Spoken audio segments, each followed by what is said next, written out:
Ladies and gentlemen, welcome to the Twin Cities of Minneapolis and St. Paul, Minnesota.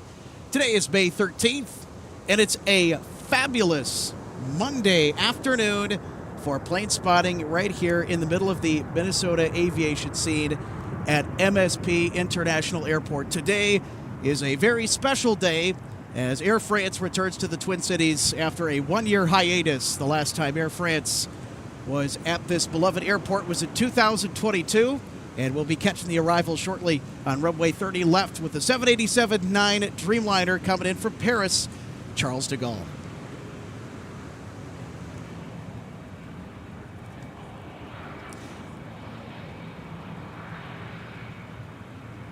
Thank you so much for tuning in, everybody. My name is Alex Redding. I'm the executive producer of MSP Airport Live, and I'm going to be walking you through this one all throughout the evening. We might have a special guest on later in the broadcast, courtesy of Pettit Aviation and Joe Pettit.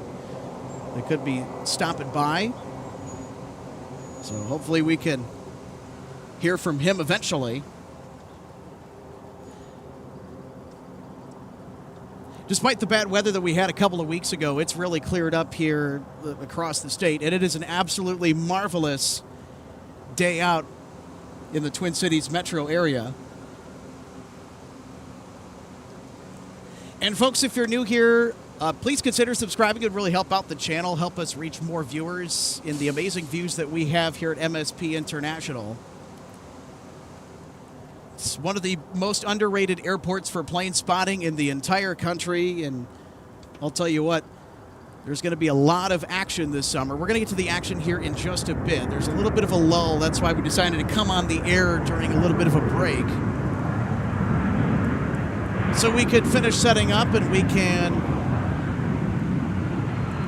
respond to some of your comments maybe here at the right at Mike, contact ground, top of the broadcast. It's a Mike, ground point 9, Del 2596. 2596. A Boeing 717 just passing through frame, arriving from St. Louis Lambert's International Airport. It's 992 Alpha Tango. If you see AT at the end of the registration marking for the Delta 717s, that means it was an ex-Airtran aircraft. Airtran actually got bought out by Southwest. And believe it or not, Southwest owns some of the Delta 717s and leases them to Delta. As crazy as that is, you never know what you're going to find doing a little bit of research, going down the rabbit hole in the wee hours of the morning. If you're an aviation enthusiast like I am, and many of us are here in the Twin Cities metro area, as you could probably tell with where the wind is blowing and the windsock and the direction of it, there's a little bit of a breeze that is starting to pick up here. Feels very nice at the aircraft viewing area. The 30s are active today. They've been active for most of the day today, so takeoffs are going to be the focus of our live coverage from MSP International. And then, of course, we cannot forget the lovely Air France Dreamliner arrival. We're going to get to some arrivals here in just a second.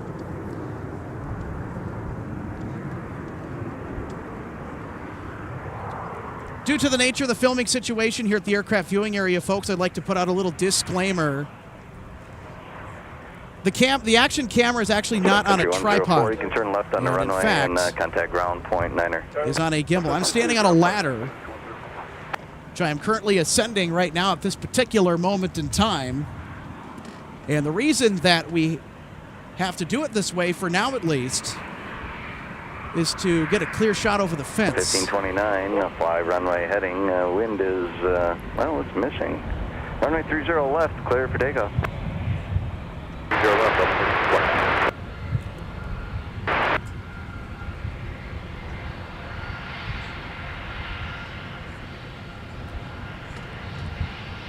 Be a second here while we get our stabilizer rig calibrated.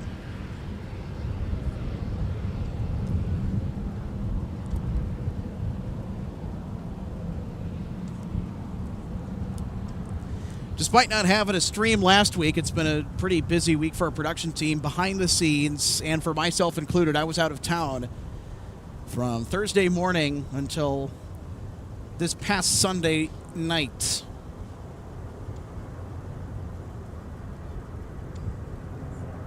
SuperTech 6, Minneapolis Tower, heavy Charlie, cross, runway 30 left.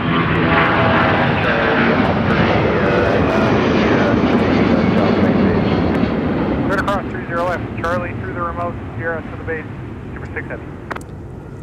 Folks, we'll get to the live action here in just a minute. 6 Heavy, monitor ground point 9er. Still trying to ground point 9, Super 6 calibrate the remaining broadcast systems that are needed left, to make the show a complete go. Contact departure. Left 260 departure, Delta 1529.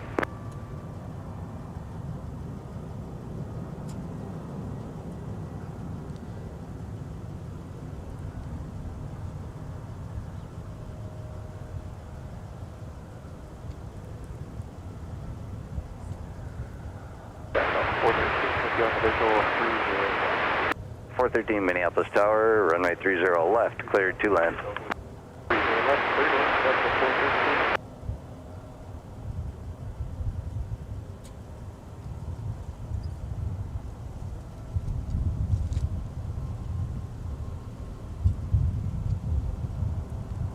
At 720, ma'am, are you up and ready?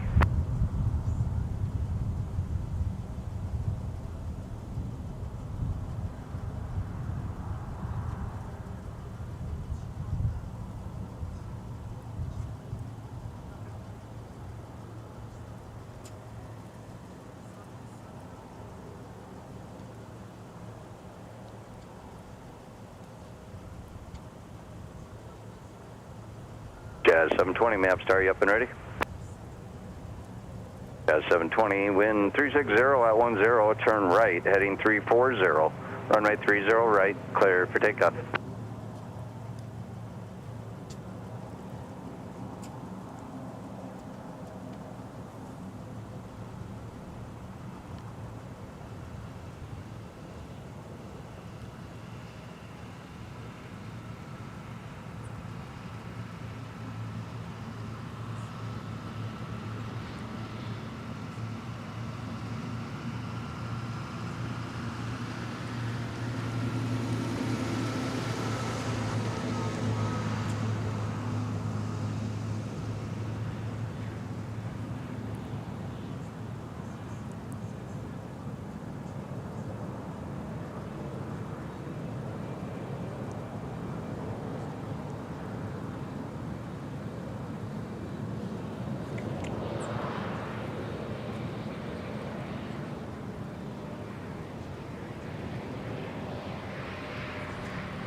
All right, folks, we should be up and running here in just a couple of minutes, trying to finalize calibrating the rest of the equipment. Elias Lund, thank you so much for the $4.99 super chat. Elias says, hey, Alex here for the Lemonade Fund. Thank you so much, Elias. And your continued support has been unparalleled so far on the channel. Very much appreciated. 14. Know that you do helping out these live broadcasts. 30 left, cleared to land. Now, for the regulars that are here on our broadcast today, Jet that are kind 720, of familiar with how I've contact described the setup in the past, we're going to be trying a little bit different setup for Condor that's coming on Friday. That's right, we'll be out here at around 2 to 2:30 on Friday afternoon. It is going to be an absolutely stacked Friday. We're going to have KLM, we're going to have Aer Lingus, we're going to have Air France, we're going to have the Condor seasonal service starting with the A330neo and the Love It or Hate It beach towel livery. We also have the Delta Heavy departures towards the back half of the 4 o'clock hour. We will also have, potentially, if FedEx is going to send us one, an MD-11.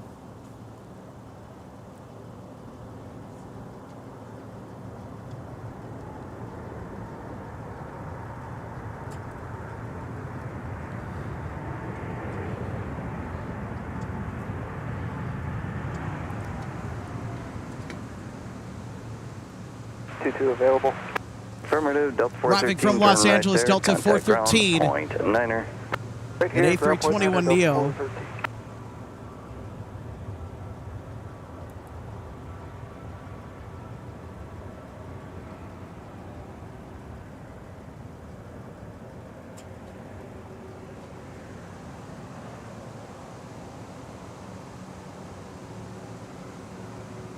Guys 4266, Minneapolis Tower, you up and ready?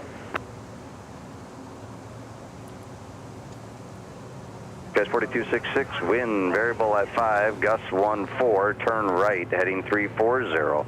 Runway 30 right, clear for takeoff.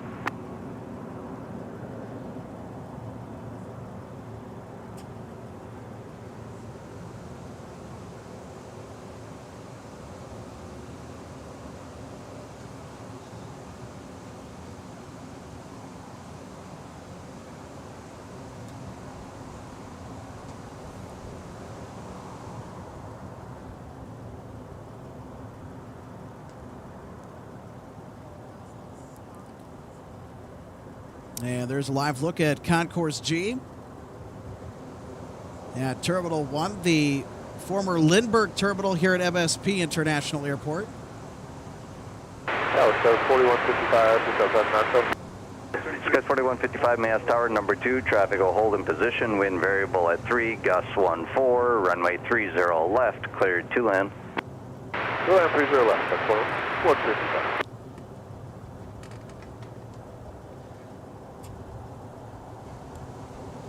Southwest 1045, Minneapolis Tower, runway 30 left, line up and wait, traffic's at the marker. 30 left, line plane, Southwest 1045.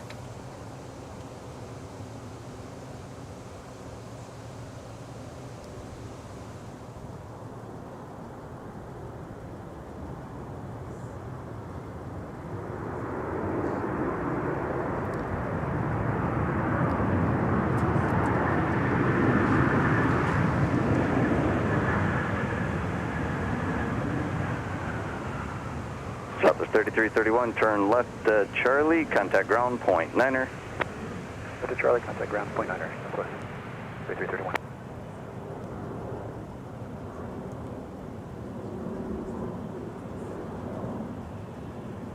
Guys 4266, contact departure on the 340 heading.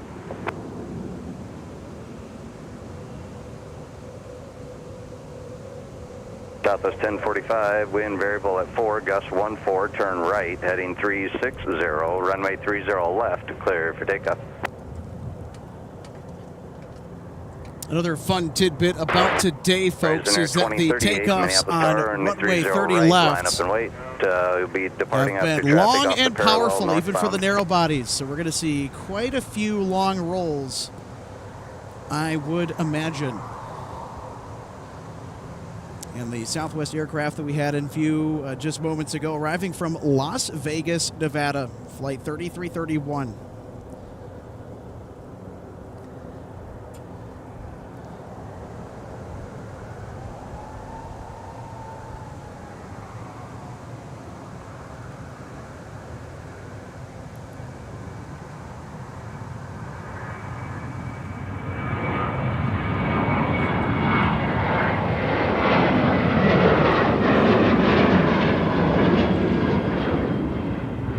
for Phoenix, now joining Taxiway Whiskey. JetBlue 836, Minneapolis Tower, runway 30 left, line up and wait.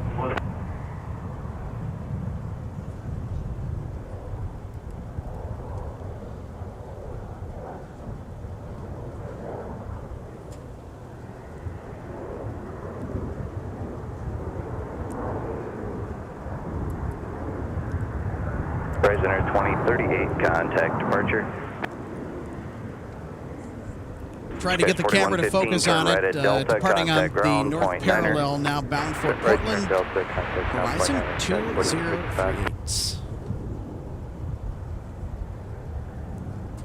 JetBlue 836, wind variable at 5, gust 14, turn right, heading 340, runway 30 left, clear for takeoff.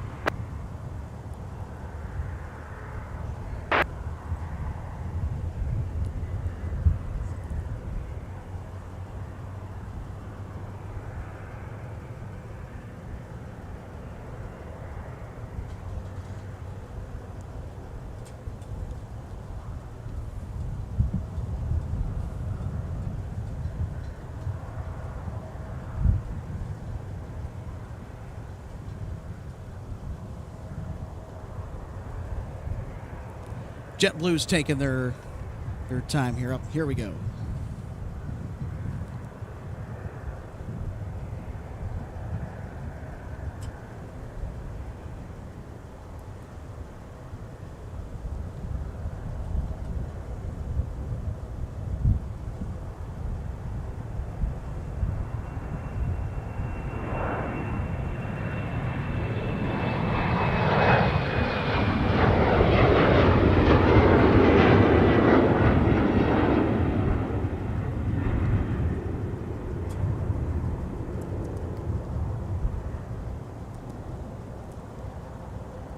Bye-bye, JetBlue. Off to Boston Logan International. 36, contact departure. Arch JetBlue 836. Country 607, Minneapolis Tower, you up and ready? Country 607, wind 020 at 11, gust 17, fly runway heading. Runway 30 left, clear for takeoff.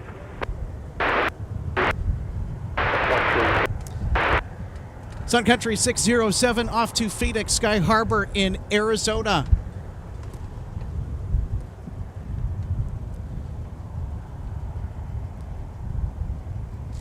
$834 Sierra Yankee is the registration on the Sun Country flight to Phoenix this afternoon. The airplane is 13 years old, delivered in April of 2011.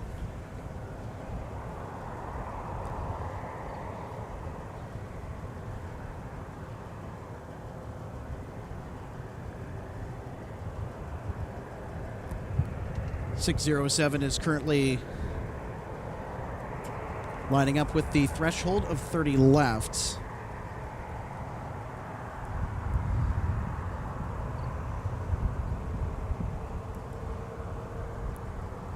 Looks like we are moving an A330neo to a different gate. This was Delta 153 Heavy, I want to say, from Paris Charles de Gaulle earlier this afternoon. So they are shuffling the 330neo around to make some gate space.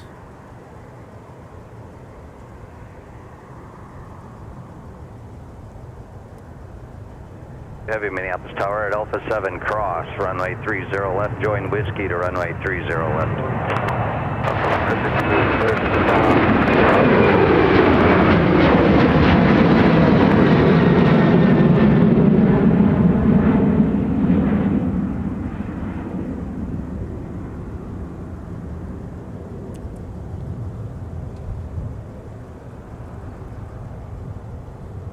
Country 607, turn left, heading 260, contact departure.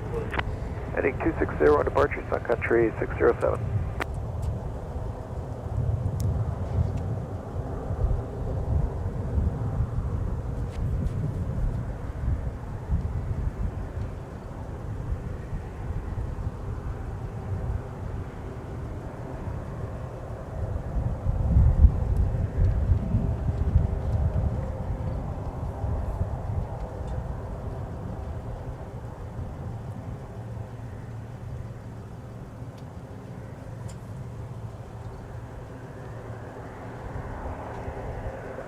410 Minneapolis Tower. 410 flight on Golf, cross, runway 30 right, then a left turn on Papa to 30 right.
There's a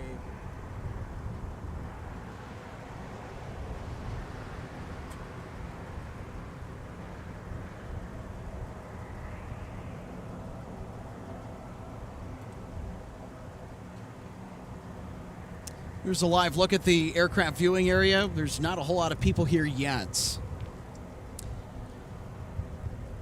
I would imagine, based on the 30s being active and for the Air France arrival, that, by the way, is due in a little less than 30 minutes. Folks are going to probably be headed over to the Terminal 1 ramp or the Fort Snelling State Park Trail entrance.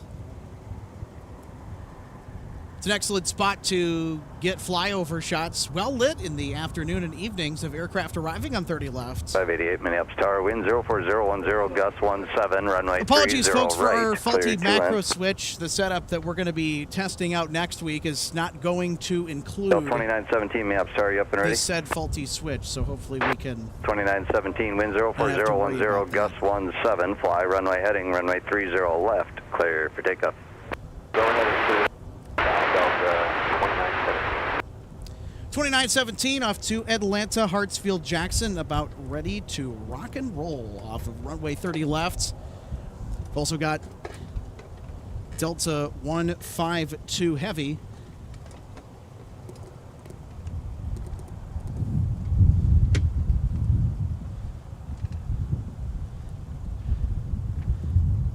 Delta 152 Heavy, Minneapolis Tower, runway 30 left, line up and wait.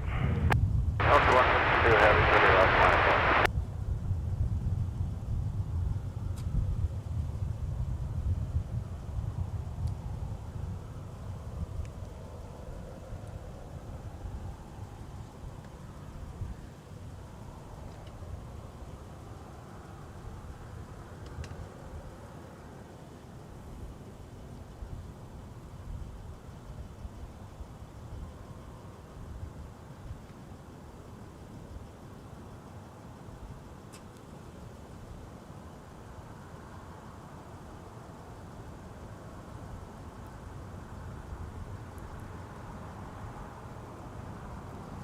So here's 2917 2917 Heavy, to wind Atlanta. 050 at 8, gust 17, turn right, heading 340, runway 30 left, clear for takeoff.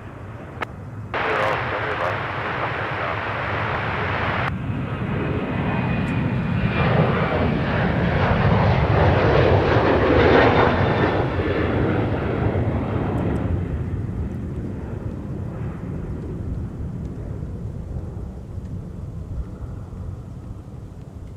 Delta 2917, turn left, heading 260, contact departure. 260, heading departure, Delta 2917.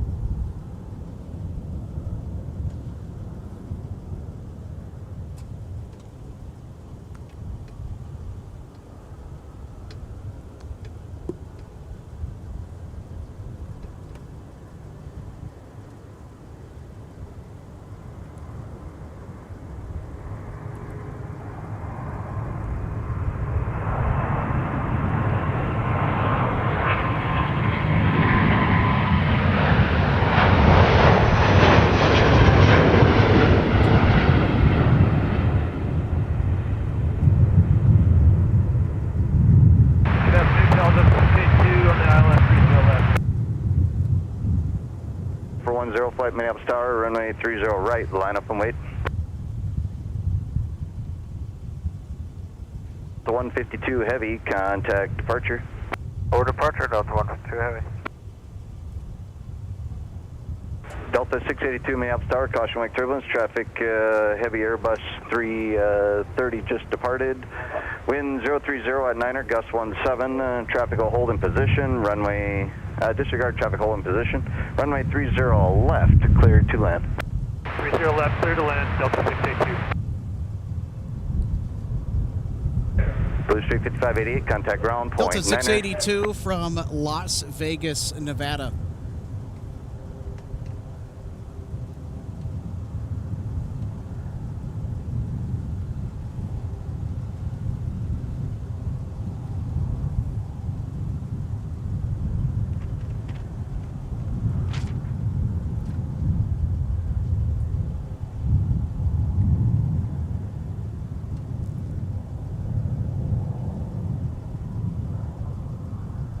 Go for 10 flight, wind 020 at 11, gust 25, turn right, heading 340, runway 30 right, clear for takeoff.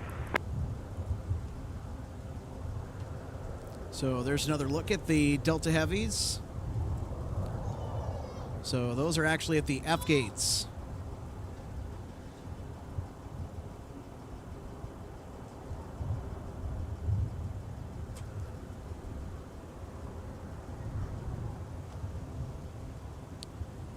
So now we're looking at Concourse G. 2897 Minneapolis Tower, wind 02011, gust 25, runway 30 right, cleared to land. So international flights that have not gone through pre-clearance typically head to Concourse G. We got the Minnesota Air National Guard with one of their venerable C-130s taking off north side on 30 rights.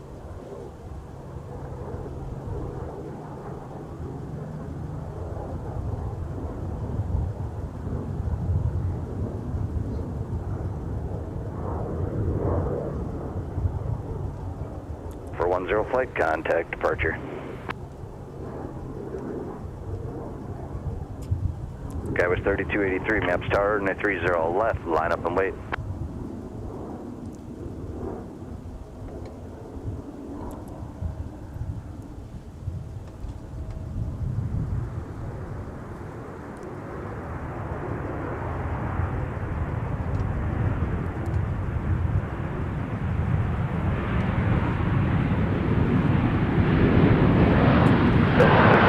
Turn right at Alpha 8, join Alpha, contact ground, point 9er. Right at Alpha 8, join Alpha, ground point 9 for Delta 682.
So that was just a nice long look at Delta 682 arriving from Las Vegas, Nevada.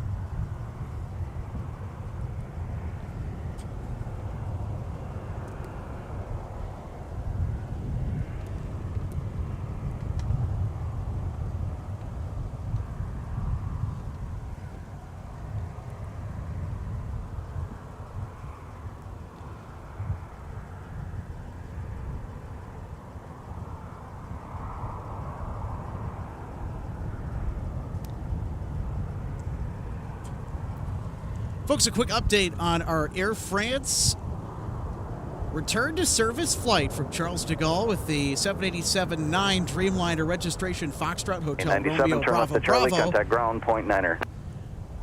Approaching Duluth, Minnesota. It's hugging the north shore of Minnesota right now. Currently at 40,000 feet up in the atmosphere. It'll be arriving in just under a half an hour. So stick around, pull out your favorite flight tracking app and follow along with us. 947 Minneapolis With Tower, all the MSP Airport live action today on our channel. Flight Radar 24, Flight Aware, Radar Box, whichever app you prefer, follow along with us. 47, yep, 30 left, clear to land. So I have 30 left. Can you give me the winds one more time? So flight 947. Wind 040 at 10, gust 25. Appreciate it. Delta 2947 from Kansas City, international with a 717 200. 924 Alpha Tango is the aircraft assigned to this particular service today. A little over an hour flying time from Kansas City to Minneapolis, St. Paul.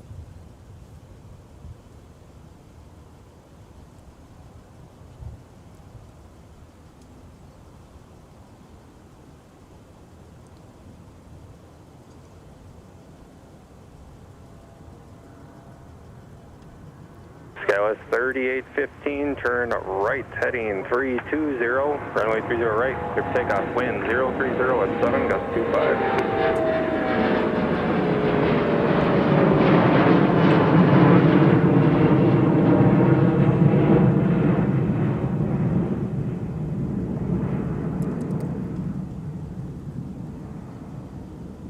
SkyWest 3283 off to Chicago O'Hare is the American Eagle regional affiliate paint scheme for the largest by fleet size airline in the world, American Airlines.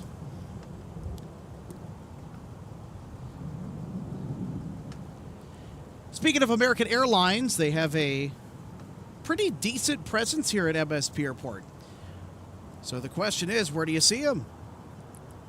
I think I see some American Airlines jets over there, some American Eagle material as well. That Embraer on the right side of your screen, an E170, and on the left is a 737-800.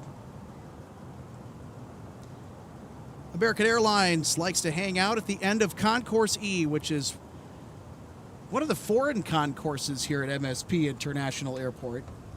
Flown out of Concourse E many times throughout the years here at MSP. 1007, Minneapolis Tower, 30 left, line up away, traffic cross downfield.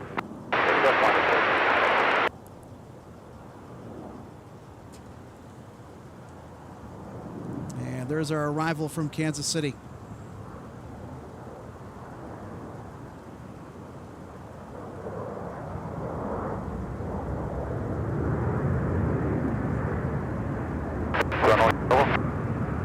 Runways available, Delta 2947, right turn there, traffic cross downfield, contact ground point 9. Right turn on the runway, point 9, Delta 2947. Delta 1301, traffic on the runway, turns for RDU at Whiskey 10, cross runway 30 left, continue Bravo, Mike 6, all more, traffic holds in position. Alright, see the traffic exiting, the traffic lining up, we're going to cross runway 30 left at Whiskey 10, Bravo, Mike 6, Delta 1301. So 3815, turn right in 340, on contact departure.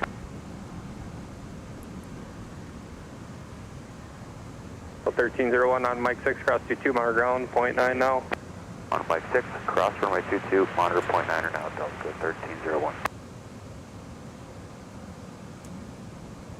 Delta 1007, fly runway heading, runway 30 left, clear for takeoff.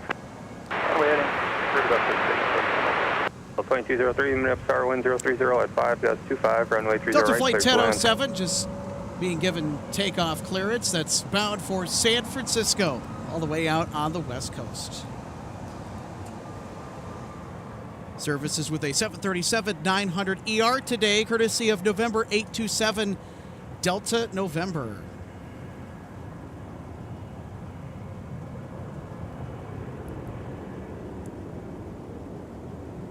All right, there she is.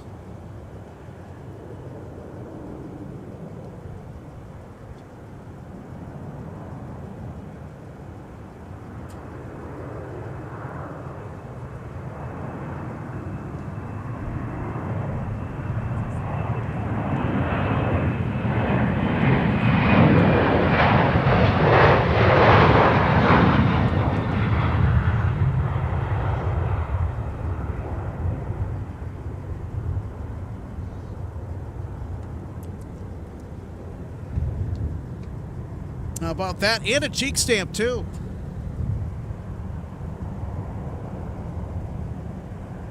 Turn left lane 260, connect departure. 260 departure, we'll see you, Del Final. Good thing we caught that, folks. 737-900 ER with one of those ever-elusive cheek stamps. Delta does it to commemorate certain people or certain things.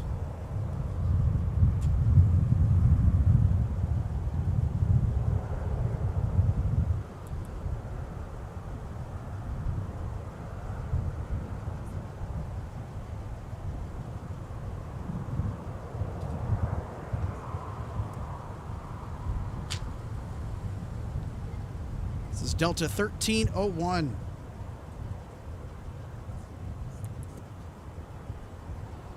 Delta 1301 actually just arrived on runway 35. Okay, I was 4272, left tower running 30 right, line up and wait. Dreamliner.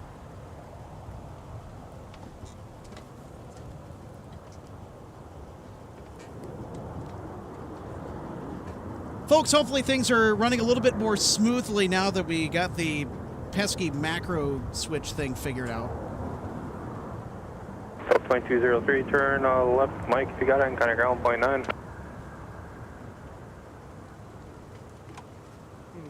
Delta 439 minutes start, Whiskey 10, cross runway 30 left, continue via Bravo, Mike, Papa, more.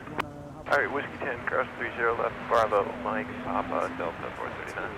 That's another reason why I'm here.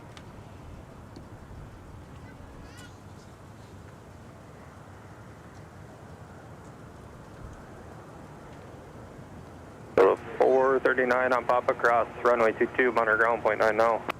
Alright, on Papa cross 422 and ground 0.9 on your side of 439. Actually, 41 minutes. Right now, it's right over the beach there. It's not 40. It's half hour. Less. Because look, they're at Duluth right now.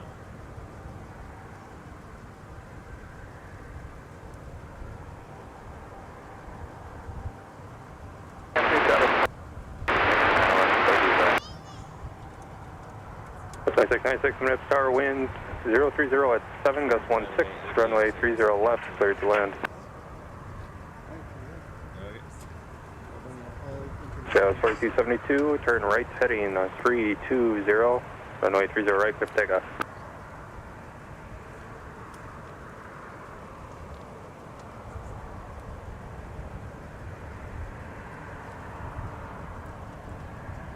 All right, folks, we had a surprise guest. A very good friend of mine crashed the broadcast Tower, fly, runway here heading, this runway afternoon, 30 left, specifically clear for here takeoff. for the Traffic Air for the France marker. arrival in less than half an hour. I know that he's been mentioned on the broadcast before, and here he is. You get to hear him for the first time. Yeah, Nick hello. Lee, hello. How you doing, Nick? I'm doing good. I'm ready to see Air France come in, and I might actually know the pilot on the flight as well.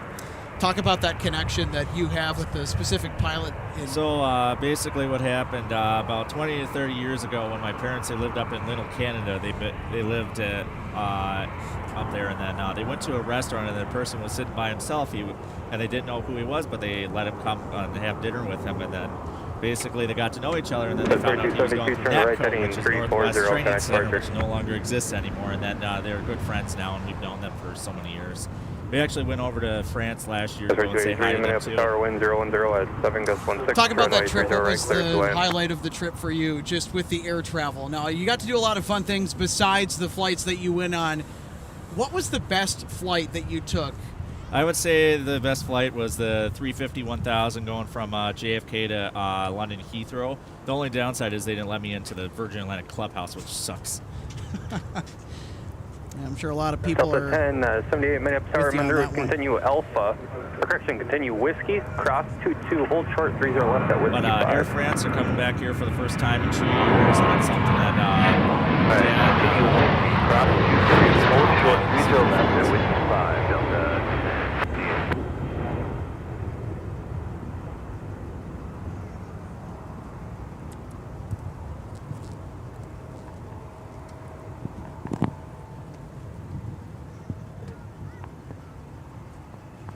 American 449, turn left heading 260 and connect departure.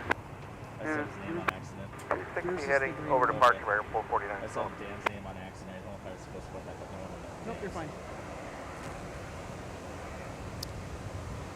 Well, Nick, talk about the nice weather. Have you gone outside yet at all, besides now today? Yes, I have been outside. All The right. Minnesota weather's a lot better than Florida weather. It's a lot better than 95 and humid, so a lot better weather. And I don't think anyone's going to disagree with that. People starting to file in here to the aircraft viewing area in anticipation for Air France.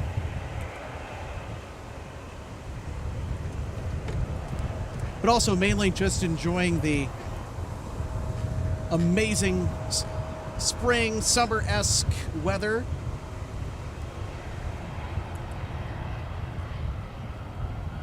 It's another 3-5 arrival now, taxiing on Whiskey towards Terminal 1. Southwest 5193, Minneapolis Tower, runway 30 left, line up and away. It's not very usual that we get taxis on Whiskey headed this direction now, do we? No, not usually. But that more than likely is 319 or 320. Looks like an old. It is an A319. It's an ex-Northwest Airlines A319. All of Delta's A319s are ex-Northwest property. Same with the A320s.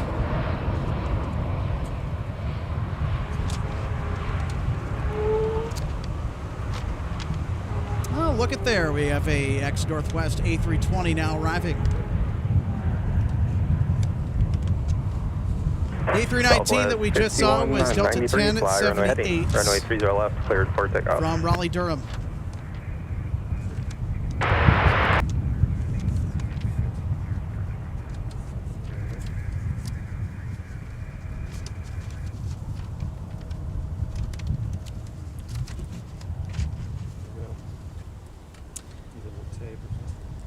So the arriving A320, November 378, November Whiskey from Detroit.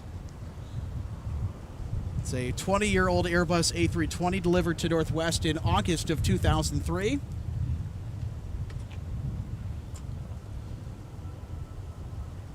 Super Tug 4 Heavy, Minneapolis Tower Alpha 3, cross 30 left, continue Whiskey, Delta, hold short, runway 30 left.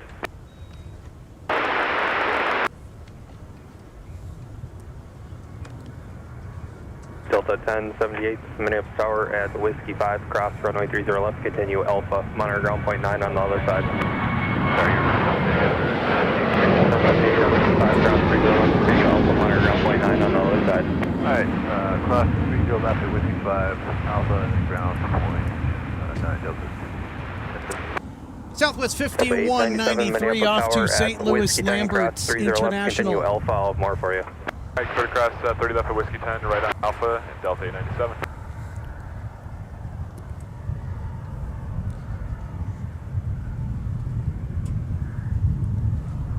Southwest 5193, turn left heading 260 and connect departure. 260 heading, switching southwest 5193, good day. Telegraph admission Charlie. Nick, I got another question for you. 79er. Have you seen Aer Lingus at all? I have seen Aer Lingus a few times this year. They just came back in the first time since 2019. So 2020, very early 2020, but Delta 897. pre-pandemic was the last time that we monitor saw ground Aer point 9 Lingus now. before Clear across April runway 29th 4 at of this Alpha year. and ground point 9, Delta 897, see ya.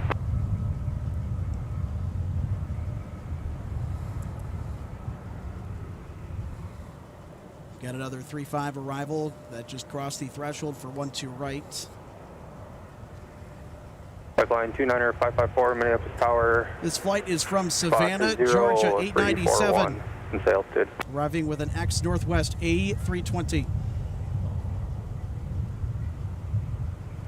Savannah, Pipeline Georgia Airport 9er actually is really good at airport. 54. in, It's Georgia, actually not going to be a good time. Come back in about 35 minutes. You've been to Savannah Airport. And, Talk about that you can do the experience. You pipeline were there for a inspection layover. How did that come to be? So I was flying American Airlines down to Miami, and then I had a 4-hour layover in Savannah Airport, so I was able to go and see the airport, check it out. Pipeline 054, It's exiting relatively good. They even have a Radar local system shop in and there with all the change bridge. local food and beverage, and then also things that you can bring home with you, like 1161 different Minneapolis spices, Tower, wind different, 020 at 8, they have a 18. local winery, so I Hold bought short, a run Alpha 9er for peach crossing wine traffic, down there since I runway was short 30 for my left, parents, and I cleared to brought land. it down to them in Florida. They rather enjoyed that.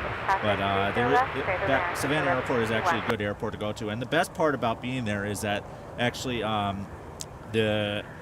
what is the name of the company I'm thinking of? There's with the Savannah Airport, Gulfstream's headquarters is there. That's where they build all their jets, and then you're able to see a lot of Gulfstream products down there. You're talking to somebody who is a Gulfstream fan. And there's our flight from Savannah, Georgia, once again, with the next Northwest A320 at the helm. Now it looks like we got a 330 taxiing out on the runway, too, that's getting pulled out.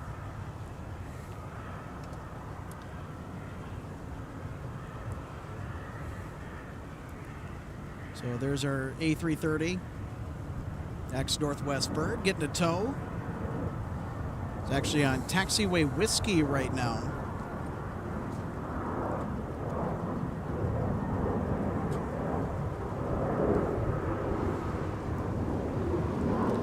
It's an A330-300.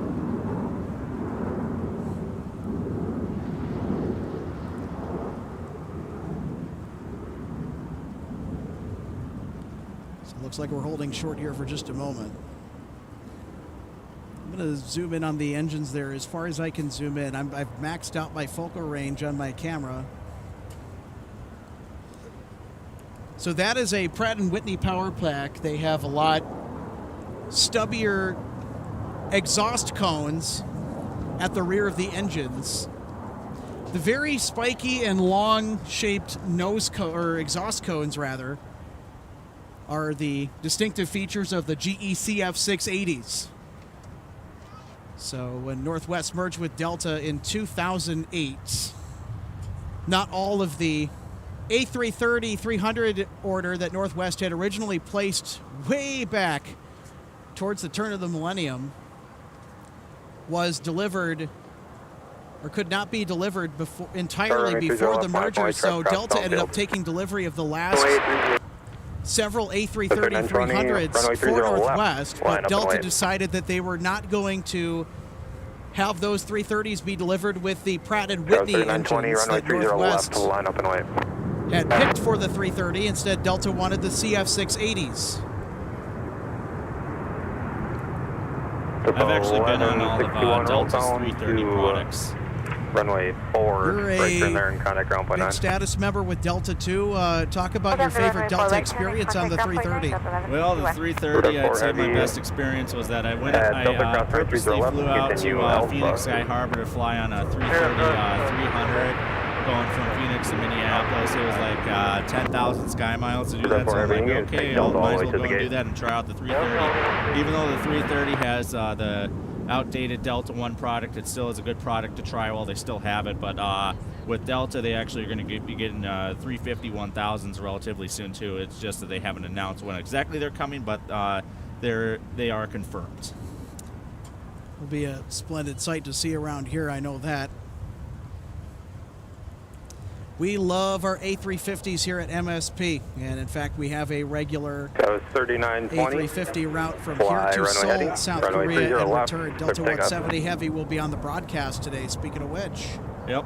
And then with 350s, they also are very nice to fly. I personally have taken the 350 to and from Sydney, Australia, from Los Angeles. That was a 15-hour flight each way. Oh my gosh, that's a long flight. Barely has enough range to make it from Los Angeles to Sydney. But they're going to be putting the 350s to Minneapolis more often when they have 350-1000s. So on that flight to Sydney, Australia, what were some of the things that you relied on to help keep you entertained? Well, I mostly slept for the whole flight both ways because Sydney is relatively ahead of Minnesota time, so you have to get adjusted really fast to that time zone. So they're a day ahead of us, too. Yes, they are. Just across the international date line, as a matter of fact. Yep. When I came back, I literally time traveled, and people don't think time travel exists, but this way you actually time travel. Left Sydney at 10 in the morning, and then got back into Los Angeles at 6 in the morning. So literally time traveled 4 hours. SkyWest 3920 off to Chicago Midway with an E175LR.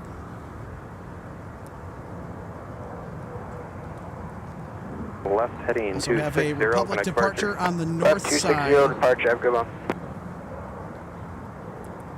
Those Republic planes are actually really fun to fly on, Five especially Heavy, in the may I talk you up? E175s. They fly Yeah, how are like you a doing today? private jet. 5 Heavy, I'm doing good.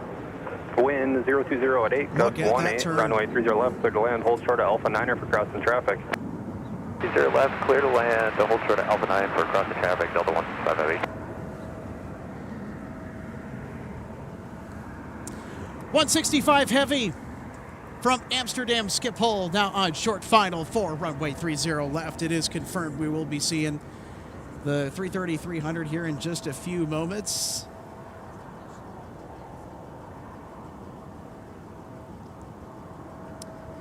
Behind that, we got a 321 from Bozeman, Montana, Delta 1279, and then Endeavor Air 5288 from Appleton, Wisconsin. This will be a left-hand turn off today.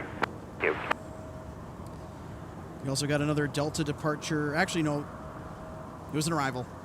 And we just captured that, as a matter of fact. Delta 1161 from Fort Lauderdale.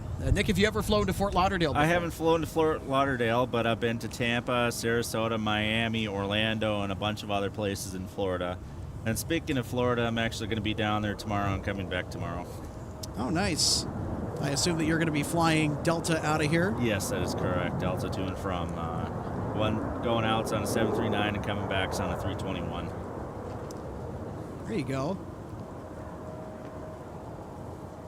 I know that you've also flown the 757s down to Florida in the past quite frequently. Talk about your experience on Delta's Pocket Rocket. So the 757s are a good product to fly, especially the 757-300, because let's say if you're flying first class, usually you go to the right when you go onto the plane. On the 757-300, first class has your own private cabin, so you to go to the left, which is like an international business class.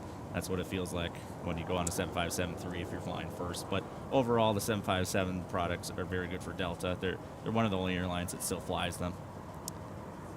United is the other airline in the United States that still flies them. Here's Delta 165 about to touch down. Now touching down for AMS. 1229 Minneapolis Tower, Cushwick Turbines, left arrival is a heavy Airbus. Wind 006, runway 30 left, clear to land, hold short Alpha 9er for crossing traffic. Speaking of Amsterdam, it actually is a very good place to visit. If you ever get a chance to fly out of Amsterdam, scheduled to back to Minnesota.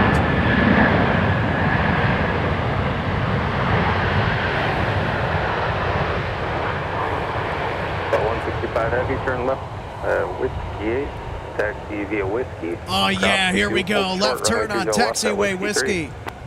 All right, Whiskey 8, your Whiskey, cross 22, and we'll hold short of 30 left at Whiskey 3, Delta 165, I think.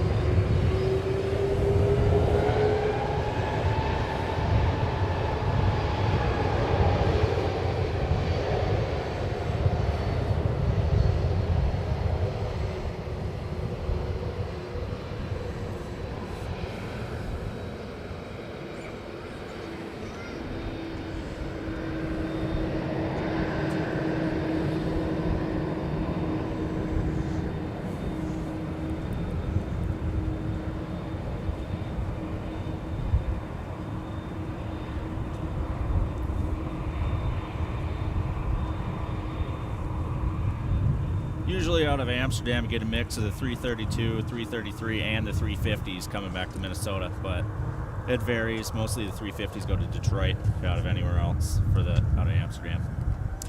Speaking of Detroit, Delta is going to be running through the summer with their Exelton A350s daily service to Detroit.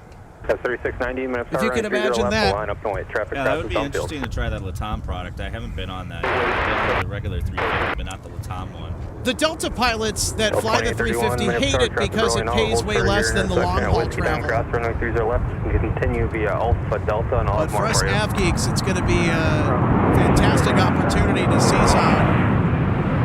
And the prices are not that bad either. Delta 1279, And turn speaking of right to Detroit, Mike. Airfrance, they also fly 9. 350 out of Detroit going to Charles de Gaulle.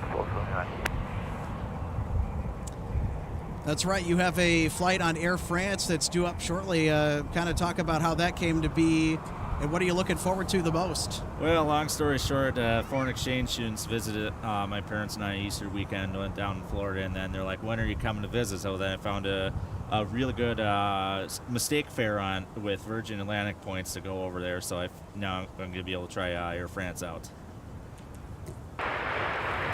Now, talk about what a mistake fare is. What is that for people who aren't aware, that don't travel as much as you do, that probably aren't familiar with some of the lingo? What is a travel or mistake fare? So mistake fares are basically prices on tickets that award tickets that aren't supposed to be that price, but then you find that price and then they honor it. But they don't always honor it. For example, all of ANA's mistake tickets last year through Vietnam, they were not honored at all. Overall, if you find a mistake fare and book it and they ticket it, you are good to go. Delta 165 Heavy at Whiskey 3, cross runway 30 left, continue Air France 634 Heavy from Charles de Gaulle is now on the downwind. 5 mile final. First time in 2 years, the French flag carrier's tail was visible at MSP International Airport. Yeah, hold short 30 left at Whiskey 3. Alright, hold short at 30 left at Whiskey 3. November 963 uniform, Minneapolis order, wind 040 at 8. Runway 30 left, clear to land, hold short Alpha 9er for crossing traffic. Clear to land, 30 left, short Alpha 996 uniform. Also got a departing SkyWest CRJ for Rochester, Minnesota. Looks like Air France is currently 64 miles out now. Left heading 260 and connect departure. Left 260 off to departure, SkyWest 3690. Air France is 6 minutes out. 463 uniform, just verify holding short Alpha 9er for crossing traffic. Holding short registration at, on the 787 Dreamliner for Air France arrival. Whiskey 10, cross runway 30 left, It's continue Bravo, Mike, Foxtrot Pop, Hotel, Romeo Bravo Bravo. Short of your intersection. Alright, 30 left Bravo, Mike Pop, SkyWest 4168.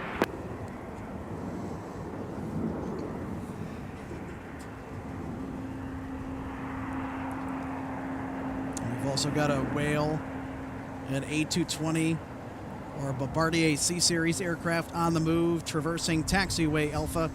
This is the larger variant of the A220, the A220-300. The 220s are very good aircraft to fly. If you're in first class, that basically is the equivalent of Delta's Premium Select on international flights. So if you want to try a Premium Select product domestically, go first class in the 220s. 4168 on Papa, cross 2, monitor to ground, 0.8 now. That's really cool. I have not flown in an A220, but I'll have to take the tip. 4168.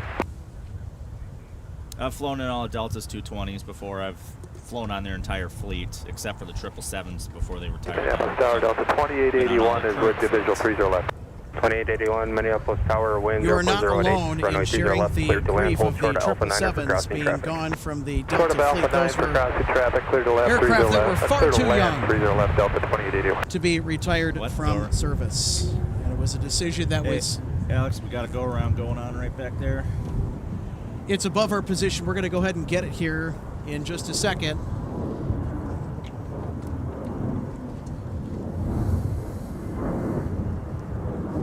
November 63 uniform, turn left on Delta, taxi via Whiskey, monitor ground on 0.9. Keep in mind, stuff on runway 35 is going to be pretty hard for us to try and cover just because it's mostly out of view.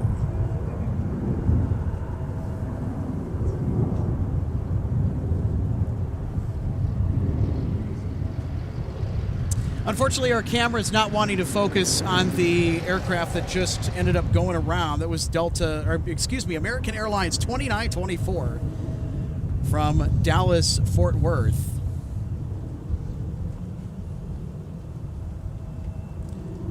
So a missed approach from them. Sorry about that.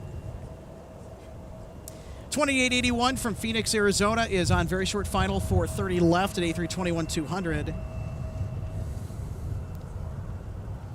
Also, UPS 2560 Heavy with the MD-11F coming in tonight. As we'll get to our now arriving reminder for UPS 2560 Heavy with the MD-11F. And you know it's a Monday at MSP in the year 2024 if you got a UPS MD-11F arriving on a evening like this. Also keep in mind, folks, we have Delta 170 from Seoul, South Korea. We've got our Air France flight from Paris Charles de Gaulle with the 787-9 Dreamliner. And the crowds continue to gather in anticipation for this historic moment.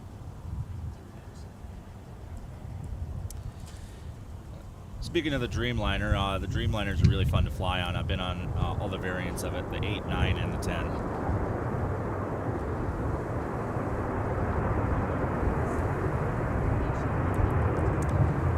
You can see the many spotters and folks that are anxiously waiting for Air France here at the aircraft viewing area. 30 left, continue via whiskey. On Alpha 7, crossing 30 left, continue via whiskey, zip 622. And oh yes, they've got their cameras in hand, Departing, I'm going to bring you across the runway. or slung around their neck via one of those handy Join Alpha, and then hold your position camera there. neck straps. Aircraft 30 left at whiskey 3, showing Alpha will hold position there, Delta 165 heavy. Delta 165 heavy, I'm going to amend that again. Continue whiskey to whiskey 1, hold short 30 left. All right, whiskey to whiskey 1, we'll hold short at 30 left at whiskey 1, Delta 165 heavy. And Delta 2881 on Alpha. 2881, kind of ground point 9, see it. Delta 10 heavy, Minneapolis Tower, Alpha 7, cross runway 30 left, continue via whiskey. Delta 10 Heavy is off to London Delta 10 Heathrow. heavy, Minneapolis Tower, Alpha 7, cross 30 left, continue via whiskey. Sorry, can you say the call plan again? Delta 10 heavy, Minneapolis Tower at Alpha 7, cross runway 30 left, continue via whiskey. Alpha 7, clear to cross, 30 left, continue via whiskey, Delta 10 Heavy, thanks. Delta 10 heavy, Southwest will wait for you. Thank you, Delta 10 Heavy. And there's Delta 10 to London Heathrow. London Heathrow is a rather interesting airport to go through, especially if you're connecting through there.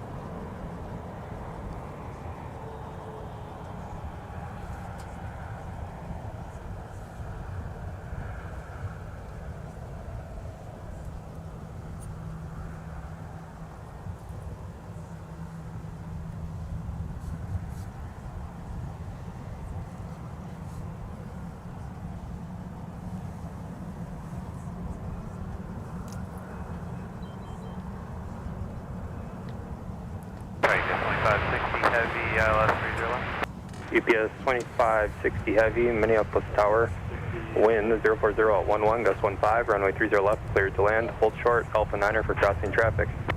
Clear to land, 30 left, hold short, Delta 90, 2562. UPS 2560 Heavy, our MD-11F from Louisville, Kentucky. Now clear to land on 30 left. Folks that are asking in the chat tonight, are we going to get Aer Lingus? The answer to that is yes. And we're going to be getting the bigger equipment tonight. The A330-300. We're going to go 3 for 3. Officially, as of this broadcast, with getting the Aer Lingus A330-300s. Delta 165 heavy and continue regularly down. scheduled aircraft to MSP Airport is the A330-200. But Aer Lingus only has 3 of them in their fleet, so it might be a little bit more tricky trying to siphon away one of those longer range capable A330-200s to MSP Airport. But really, it's just for the capacity. I know that the Irish flag carrier deferred the deliveries of the A321 XLRs, which is going to be about a year delay. And then, of course, pilot contract negotiations, loop that in, and you've got a mess. So the Irish flag carrier, despite the celebratory return and the water cannon salute, all the ceremonies around their return to service, first time in several years. Now the future remains a little uncertain, a little bit more shaky because of those A321 XLR traffic heavy MD-11 deliveries 1 mile being final, deferred. contact turbulence, wind 010 at 10, runway 30 left, clear to land. And what gate are you parking at? Parking is at Charlie Golf 3 Alpha, Golf 3 Alpha, and we are just left at the tube, visual left there from 33. All right, here's UPS 2560 Heavy from Louisville, Kentucky.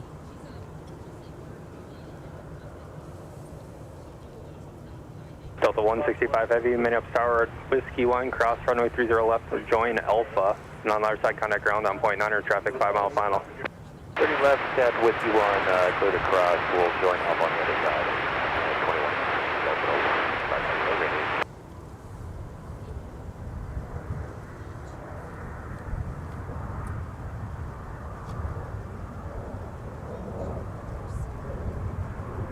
Tower starts 3663, hold short 30 left at Whiskey. Roger. UPS 2560 Heavy, turn left on Mike, taxi via Mike Tango, monitor ground point 9, traffic cross downfield. Alright, left on Mike Tango, monitor ground, UPS 2560 Heavy unit. Dallas 3683. All right, we got a taxi on Mike. Runway turns right to you at Whiskey 10, cross 30 left, continue, Bravo, Mike, Papa, traffic 3 mile final. Okay, cross 30 left at Whiskey 10, Bravo, Mike, Papa, Charlie, Dallas 3683. Southwest 1558, hold short, runway 30 left at Whiskey 2. Are you able to take it from there, or do you need a back taxi? Go left at Whiskey 2. Roger, thanks. Dallas 3683 on Papa, cross 22, you can monitor ground at point 8 now. Yeah, Papa, cross 22, monitor ground.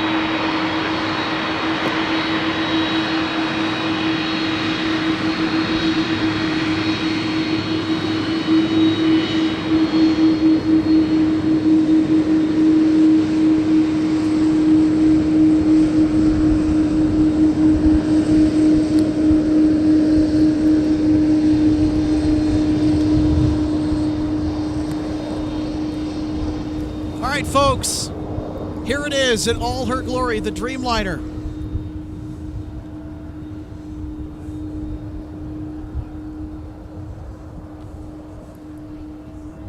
And there is Air France for the first time in officially 2 years.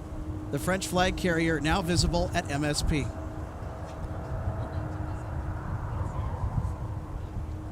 Southwest 1558, Minneapolis Tower, runway 30 left at Whiskey 2, line up and wait. Traffic 13 mile final. Purple wake 30 left at Whiskey 2, Southwest 15. Look at the smooth landing on that Dreamliner. The wing flex as well is another cool feature about these aircrafts when they're landing. Well, the Dreamliners, they are made out of carbon fiber composites, so that their wings do have a little bit of flex to them. Air France 634 Heavy, turn right on Dreamliners are Delta, always join fun to fly Alpha, on. contact ground point 9. Right Delta, join Alpha, and Delta 9 with the ground Alpha, so heavy thanks. So how long is Air France going to be staying here before they turn around and go back to Charles de Gaulle? About a few hours.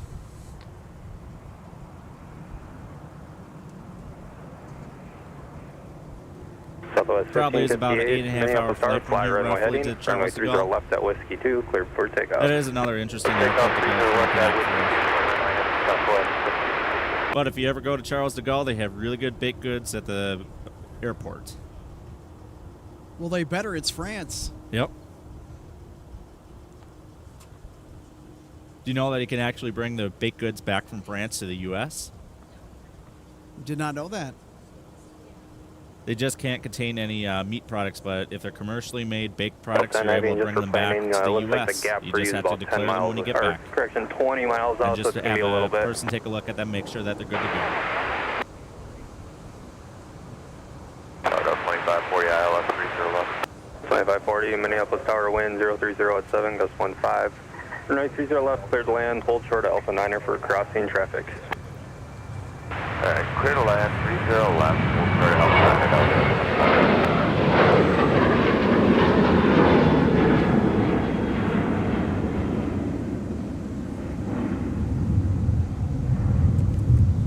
people from the Sky Club are getting a really good view of the new Dreamliner because it's right by where they're at. See if we can cut back to it here real quick. Southwest 15, You've been in that Sky Club as well. I'll talk about your experience in there. It's one of the better Delta Sky Clubs in the network. It's based on Minnesota. They have a bunch of different features that are Minnesota-based. For example, they have an area that looks like a sunset on a lake or ponds in there, and then everything in there is from Minnesota. Well, we're going to take a step back here. We're going to get a water cannon salute, it looks like.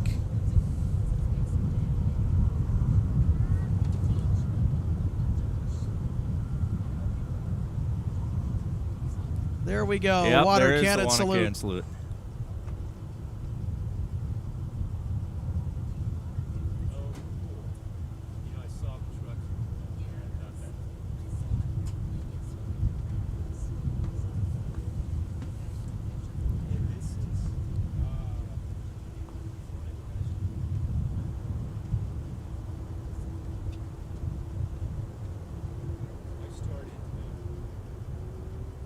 Water cannon salutes, they usually only happen on the inaugural flights or when the specific planes come back to the different airports around the world.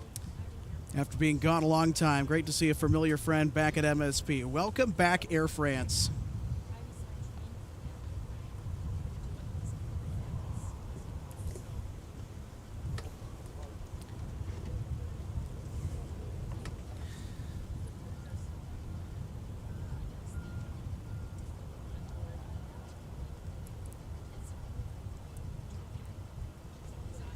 We're at 7 miles, 30 left, marking the gate, Delta 3. 1724, Minneapolis Star 2, traffic 2 mile final. So they had an Oshkosh fire truck out for the water cannon salute next to a, Alpha 9er for crossing traffic. looks like an excavator, modified one that Hold is. short Alpha 9, Delta 17 on the way. No, it's an excavator. They are working over there by the G gates. Yes, they are redoing part of the runway and taxiway. Speaking of runway construction, and this is quite honestly the buzz around here, the north parallel runway at MSP International Airport is going to be closed for the entire summer, starting up very, very soon. You heard that right. The north parallel 12 left, 30 right is going to be closed for runway reconstruction for the entire summer. This is going to mean, folks, listen up very closely, because what this is going to mean for us is we are going to have a barrage of landings and takeoffs all congested here on runway 12 right 30 left, which is the runway that we are currently spotting here at MSP International Airport. And of course, when you have very congested runways, spacing becomes an issue, which then leads to Go around. That's exactly right, Nick. It leads to go around, so the go around chance greatly increases with the north parallel runway closure. 422 also is going to be closed for a bit of maintenance. I'm going to get back up on the ladder here. And you know as good as I do, there's only 2 seasons in Minnesota, winter and construction. I don't know, when isn't there construction around here, it seems like. Well, there's always construction around here, but down in Florida, there's only 1 season of construction.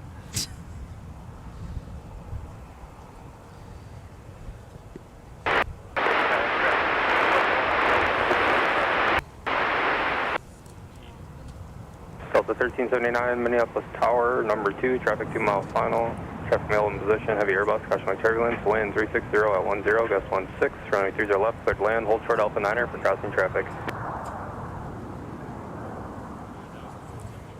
MSP fire on the move. There's one of the Oshkosh trucks with its lights on, and there's the other just behind it.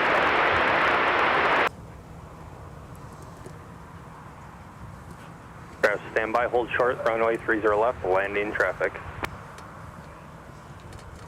Delta 1379, Minneapolis Tower, number 2, traffic short final, wind 360 at 10, gust 16, runway 30 left, cleared to land, hold short Alpha 9er for crossing traffic. Cleared to land 30 left, hold short Alpha 9, Delta 1379.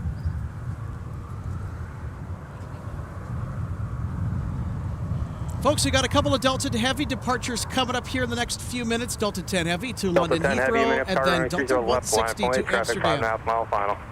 Runway 30 left.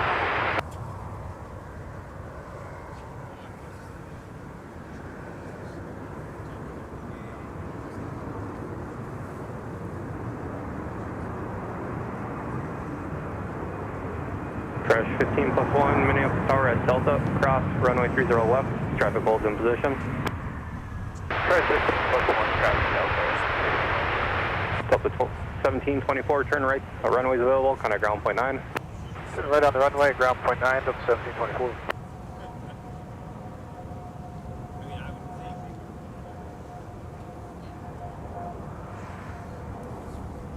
Delta 10 Heavy, traffic on a 3 mile final, fly runway heading, runway 30 left, cleared for takeoff. Left for takeoff, Delta 10 Heavy.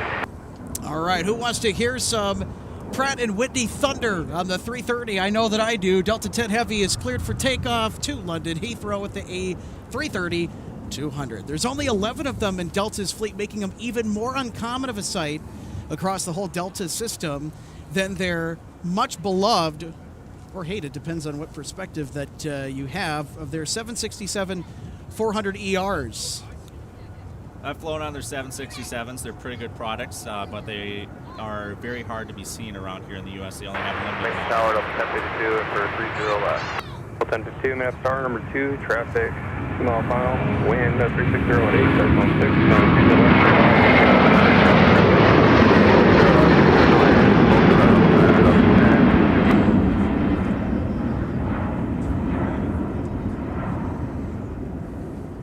52, Minneapolis Tower, Whiskey 10, cross runway 30 left, continue via Bravo, Mike, Papa, landing traffic. All right, how was that, folks?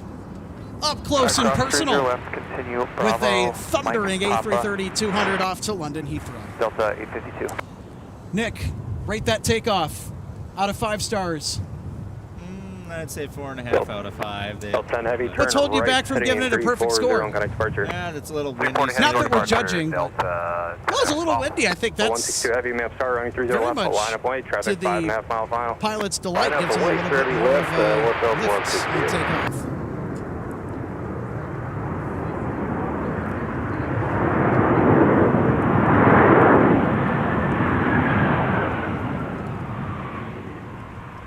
Delta And there's 852 on Papa, cross 22, monitor ground, point 8, correction point 9 now.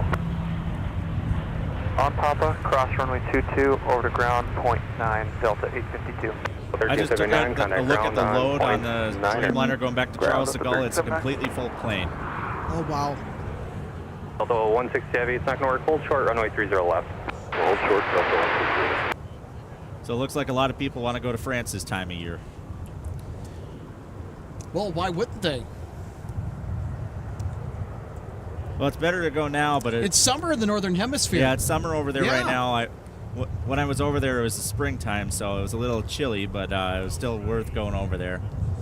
But it's better to go during the summer. But they're going to be really busy in the next coming months because of the Summer Olympics in Paris. Got a United A319 off to Chicago O'Hare.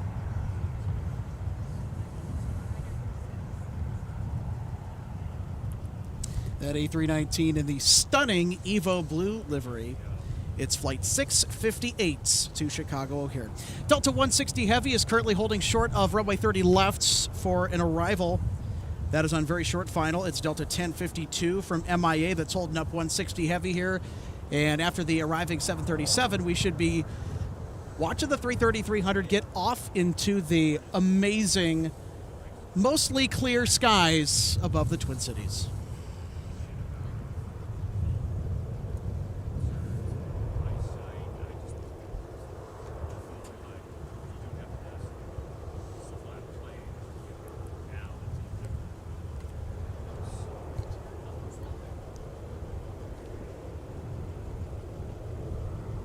And speaking of Delta planes, they actually recently came out with another 747 card for the Amex Delta cards.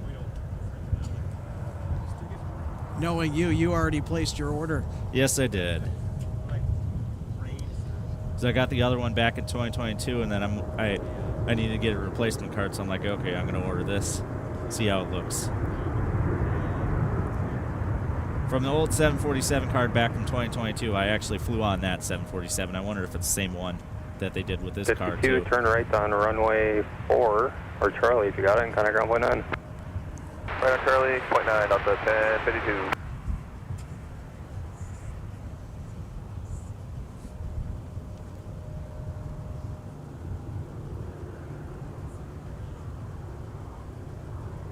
Tower Delta 2653 is in our 2653, Minneapolis Tower, wind 010 at 12, gust 18, runway 30 right, clear to land. They're going to 30 left, Delta 2653, sorry about that, runway 30 left, clear to land. And then did you know, Alex, that on some of the flights here out of Minneapolis, even though they're domestic flights, they will actually have Coca-Cola products from different countries like Mexico and Japan and other countries on their domestic flights. I assume that you speak from experience? Yes, I do. I've gotten Mexican Coca-Cola and Japanese Coca-Cola on domestic Delta flights. I think I spy a Gerald or two.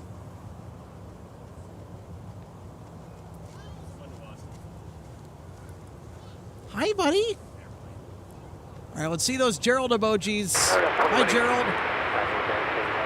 2118, Minneapolis Tower 2, traffic 3 mile. Smile, you're on camera, Gerald. 03011, gust 18, runway 30 left, clear to land.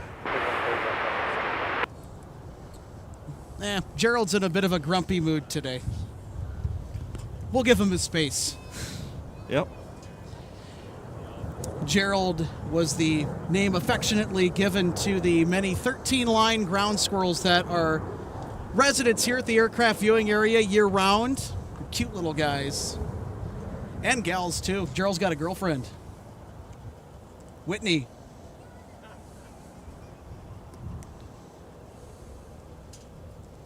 The things the spotters come up with here at MSP Airport is just ridiculous.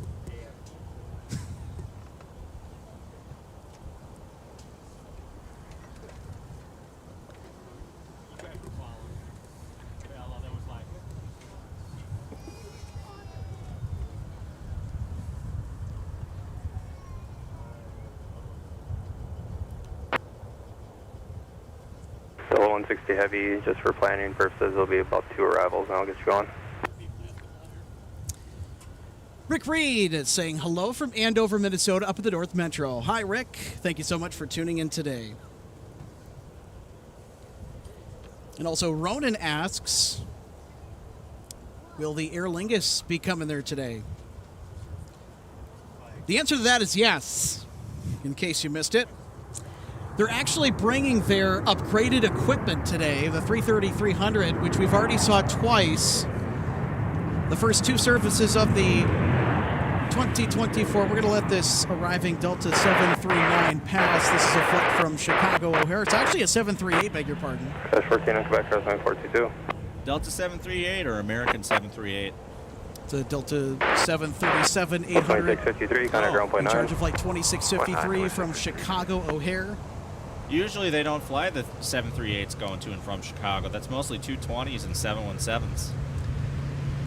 The Mechanical Koopa says hello. Hi, right back at you.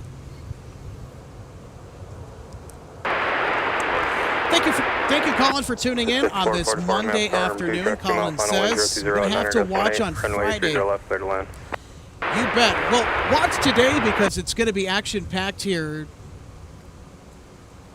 But I can't tell you how much more impressive Friday is going to look if you like this. And it also looks like we might have Joe Pettit join the broadcast here.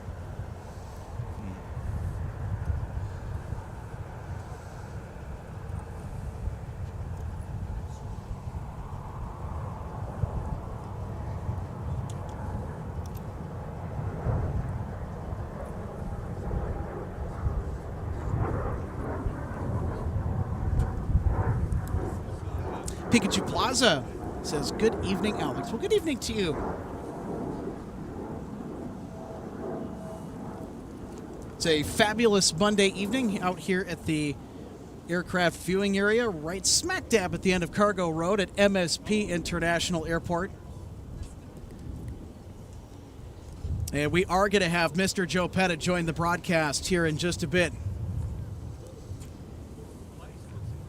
He has officially arrived. We're still waiting on the departure of Delta 160 Heavy here, so we will get to that as soon as they get rolling.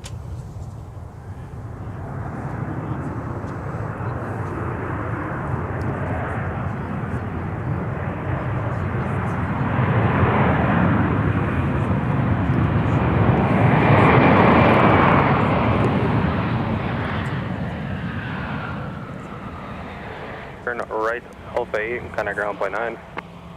Right Alpha 8, and where for Delta 2018? Delta 2118, ground on point 9er. Right on Alpha 8, Delta 2118. What were we going to say, Nick? Go ahead. Looks like we just got a 321 in from, let me see. San here. Diego. San Diego. I got flight radar pulled up right next to me.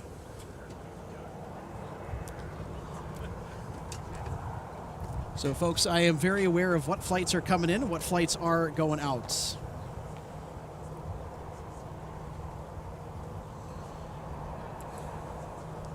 All right, and there is the said flight from San Diego, California with the Delta Cadillac, the A321.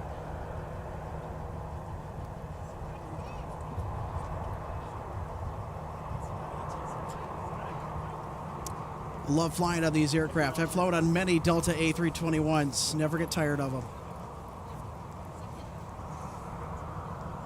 Have you flown on a Delta A321? Talk about your experience. We'd like to hear from you.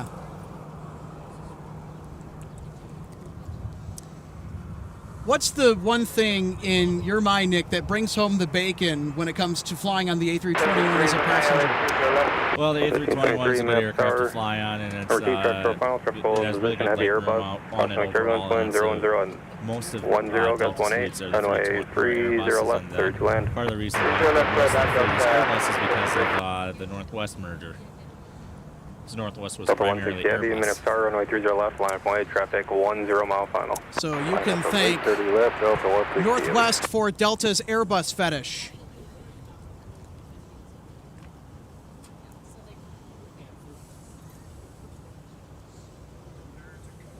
All right, we got SkyWest 5444 coming in from SFO.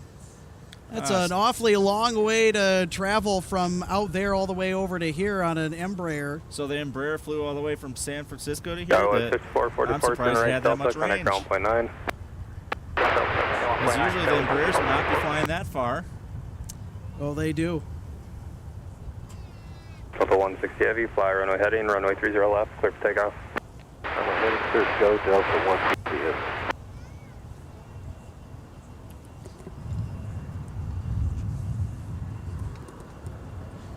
Delta 160 Heavy finally got takeoff clearance.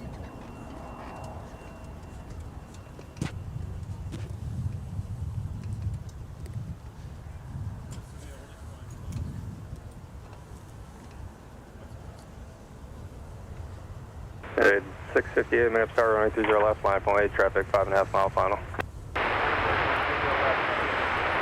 At 658.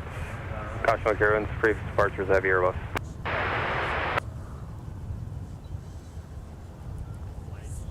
All right, here we go. Here's Delta 160 Heavy off to Amsterdam Schiphol.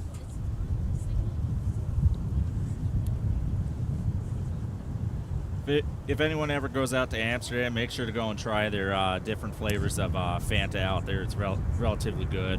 They have a black currant Let's take Fanta. a step back for a second here, Nick. Okay.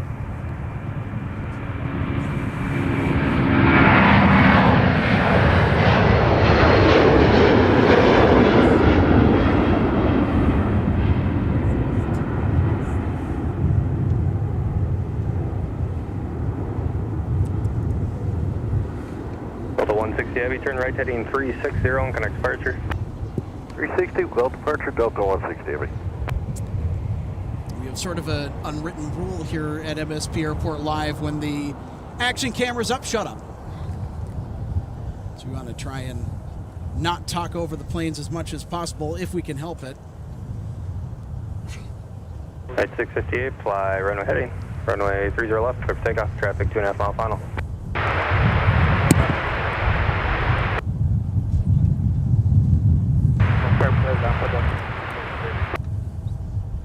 Say again? Confirm clear down for Delta 1573. Delta 1573, runway 30 left, clear to land.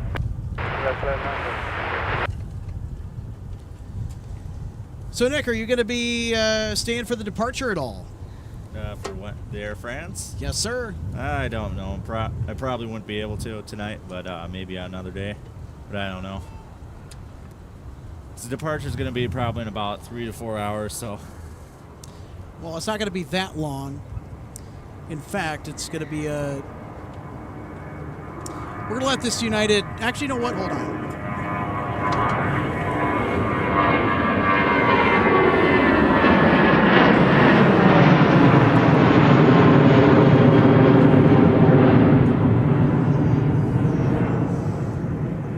At 658, turn left, heading 260 and connect departure. Left 260. So it looks like Air France doesn't depart till around 7:40 tonight.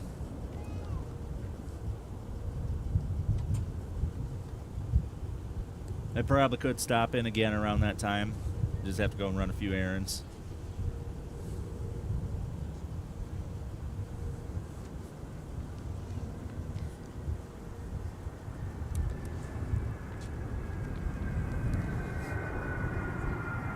I think I hear a pair of Pratt & Whitney PW2000s, which could only mean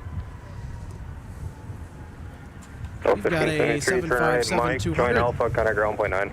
Now arriving. Join Alpha ground 9, Delta 1573.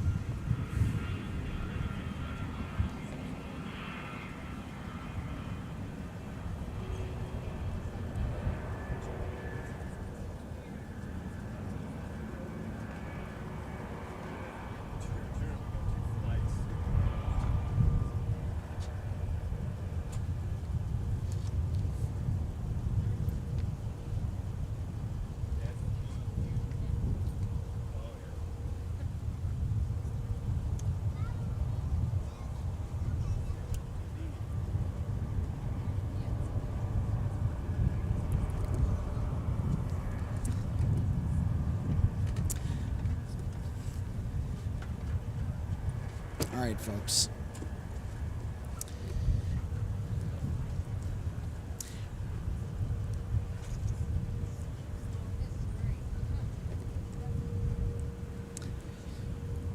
All right, Nick. Looks like you are about to head out, or am I Yes. mistaken? Yes, I do have to head out, but I'll try and stop by for departure. Just have to go. Hey, it's good to see you, buddy. Yeah, thanks for checking out MSP Airport Live. Thanks for being on the air with us and braving the broadcast. So hopefully we can hear a little bit more about your adventures, maybe in future episodes. I know that you've got a lot of content that you want to share with us. It also sounds like from you telling me off camera. Yeah. So if you folks want to see some of the images and video from Nick's travels, let me know. We can try and cook something up for you. All right, don't let us keep you. Yep. Thanks for being with us here today, Nick, and you have a great day. All right, see you later, buddy.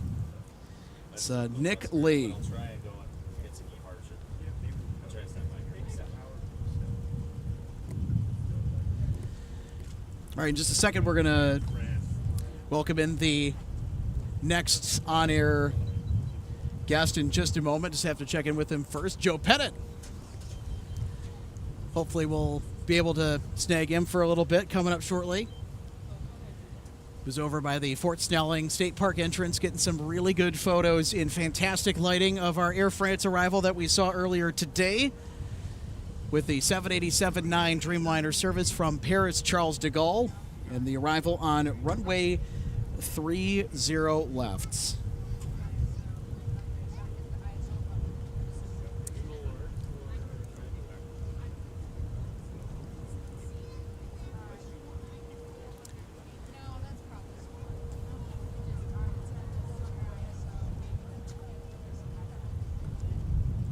Folks, another quick reminder, we have 989 Heavy Aer Lingus from Dublin, Ireland with an A330-300 arriving in 25 minutes. It is right now making its way along the Minnesota-Wisconsin border just south of Lake Mille Lacs, and will be arriving here very soon with the much enlarged A330-300. It's a very big plane on a route like this. And Aer Lingus, we'd already mentioned it earlier, but Aer Lingus was supposed to have taken delivery of the A321XLRs at the end of this year, but that delivery got deferred. And then there were pilot contract issues that got brought up along with that. That has postponed Aer Lingus taking delivery of their XLR. And the A321XLR is a modified version of the Airbus A321s with big engines. And it also has a lot of extra space for, I would imagine, fuel. It's an extended range, a very long extended range version of the A321.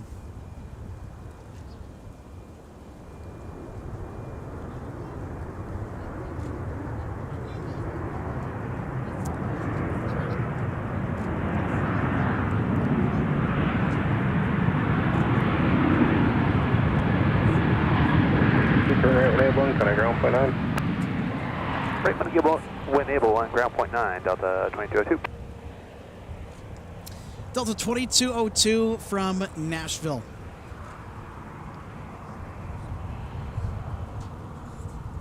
Folks, what do you say that we do one of our spotter guides? 1206, I'm going to have Think it's a good time for it? 20 at 12, gust 20. Let's take a look 30 left, clear to land. at the Delta A350 900 that's going to be coming in tonight from Seoul, South Korea. There's some of the stats on the Airbus A350. Look at how gorgeous that aircraft is. Cruising speed of 552 miles an hour, just north of 7,000 miles worth of range. The aircraft is powered exclusively with a pair of Trent XWB engines from Rolls-Royce. And it is a very long and very wide aircraft. It's over 200 feet each way you cut it up, or you measure it, I guess is probably the appropriate term. Just under 220 feet in length. These are enormous jets, and we see them regularly between Seoul, South Korea, and here we'll be seeing the arrival tonight. And that's a look at the A350-900 with our spotter guides presented in part by DG Pilot Purveyor Gifts for the aviation and travel enthusiast.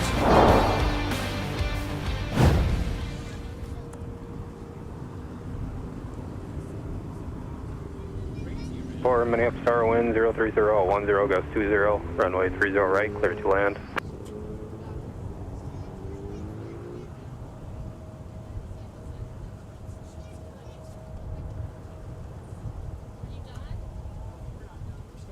Skies 4236, Minneapolis Tower, turn right heading 340, runway 30 right, clear for takeoff.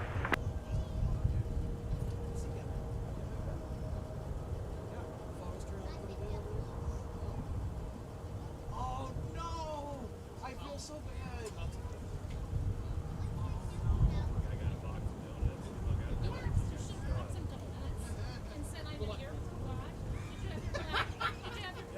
You should have brought donuts.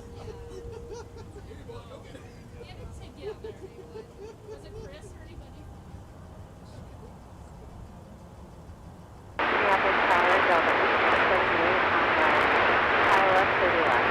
1878, Minneapolis Tower, 2, traffic 2 mile final, traffic mail in position, wind 040 at 9, gust 20, runway 30 left, clear to land.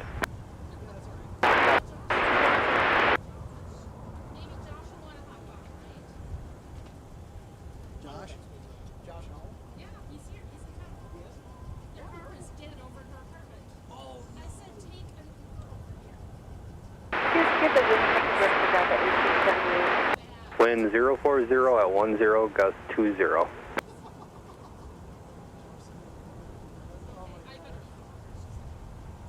But Nikki, you guys are making collectively like 200.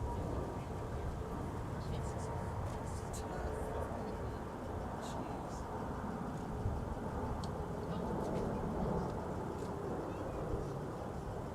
Gigi, haven't you met her? Skywest 4236, connect departure. Temperature 261, map star, runway 30 left, line up and away, traffic over the marker. It's so funny because my brother does marathons and everything there, and they're in great shape, and their dogs huge. And then here's Bobby and me. Here's Gigi and everyone's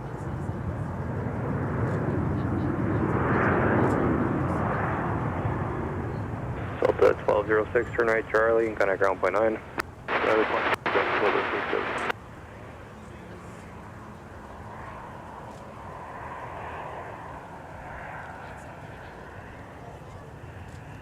Temperature 261, turn left heading 280, runway 30 left. Folks, I got an update for you on Delta 170 Heavy. It's 30 minutes out from Seoul, South Korea.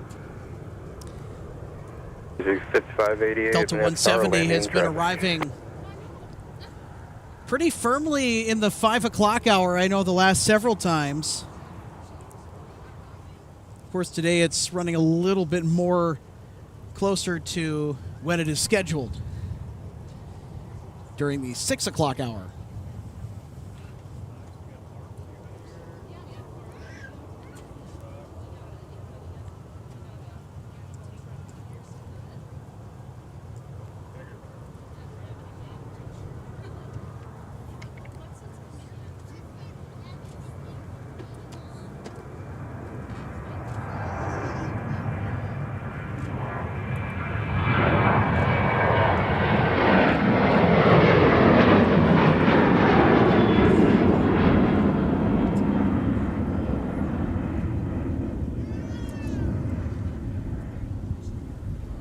Temperature 261, turn left heading 260, connect departure, see you. Left 260, departure, Sun Country 261. Sun Country 261 off to Chicago. Blue Streak 5588, minute star, runway 30 right, line up and wait.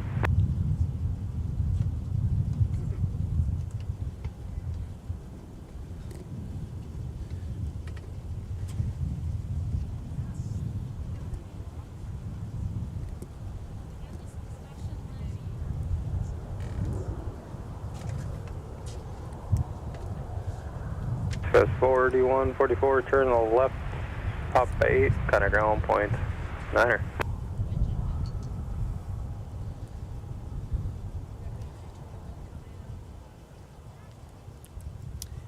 Want to give a big shout out to MSP Tower, always hard at work. Turn right heading 340, runway 30 right, clear for takeoff.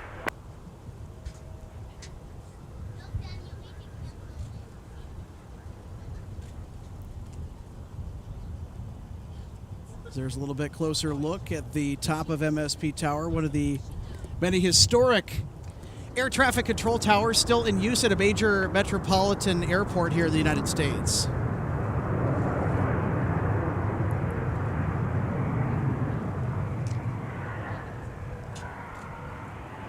Delta 1878, turn right, runways available, or Mike, connect ground point 9.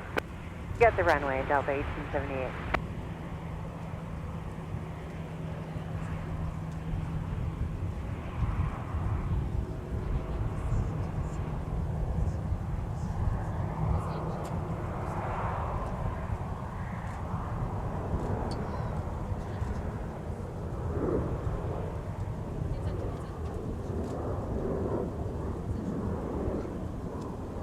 Blue Streak 5588, turn right, setting 360 and connect departure.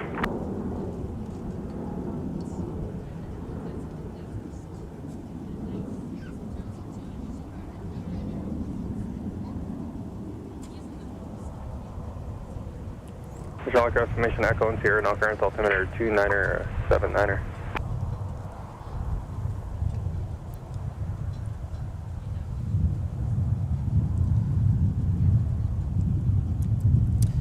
There's the skyline of downtown Minneapolis. On the left, with the twin antenna array on the roof, is the tallest building in the state. That's the IDS Tower. Constructed in the 1970s.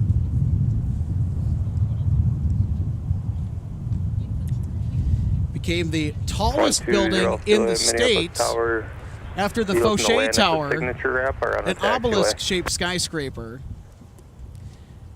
dominated the skyline for many years before the Runway IDS. 30 left at all times. Landing at signature ramp will be at your own risk. Wind 040 at 12. Minneapolis has a very gorgeous skyline. Yeah, I'm sure it's not a Chicago, it's not an LA, but for a city like Minneapolis, it does have some style.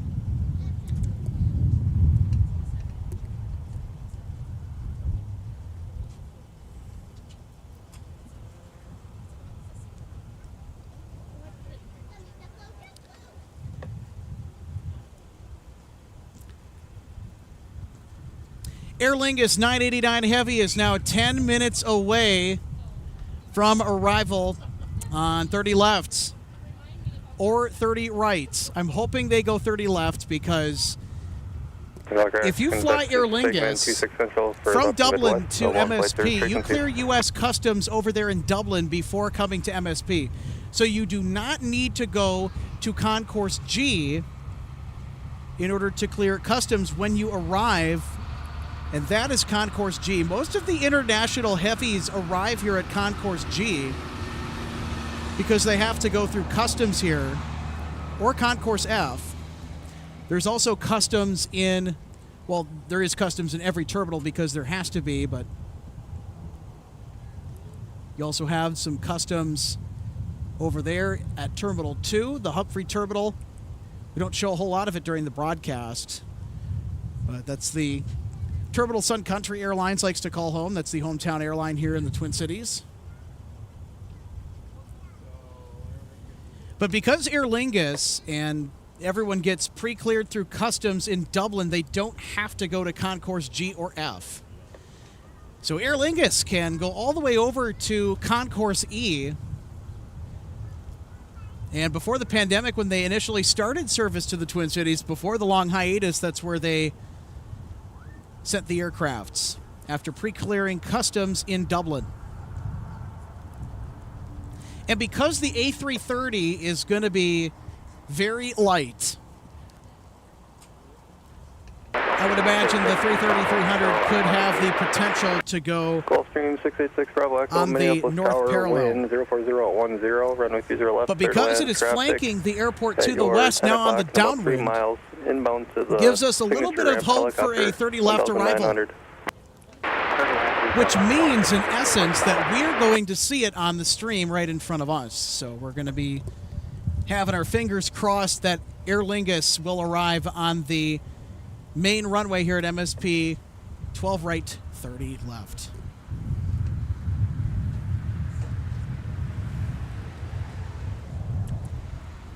Here's a look at some of the folks out here enjoying the lovely weather at the aircraft viewing area.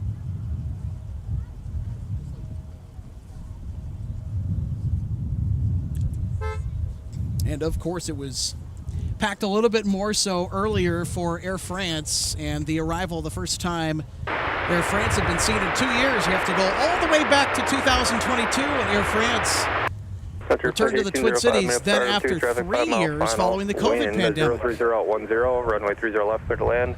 In traffic at about a 4-mile final, 2 miles southeast of the finals, a helicopter low level inbound to the ramp at the airport. See if we can try and pick up that helicopter and try to get a visual on it.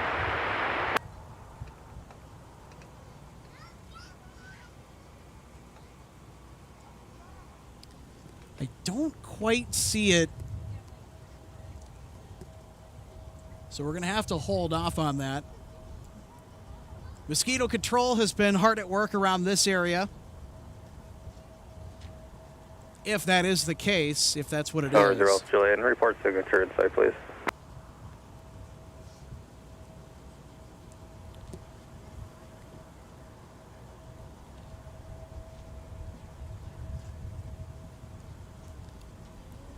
Next up for arrival on runway 30 left.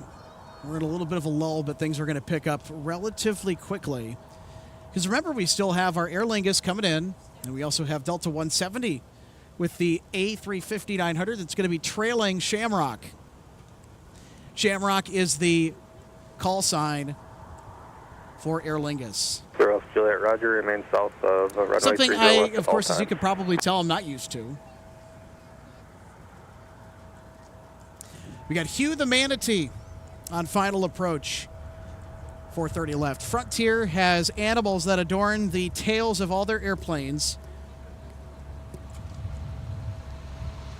So that's the livery we're going to be getting today. Also 2140 with an A321 from Charlotte.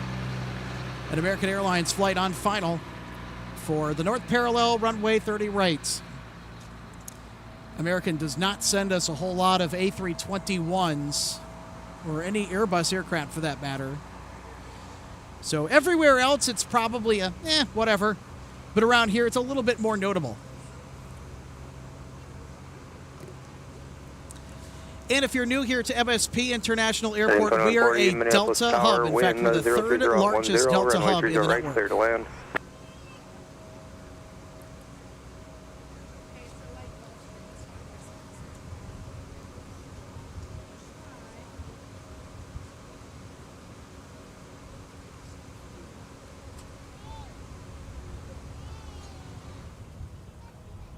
Frontier flight 1805 in the helicopter traffic. We'll be landing about midfield of 30 left.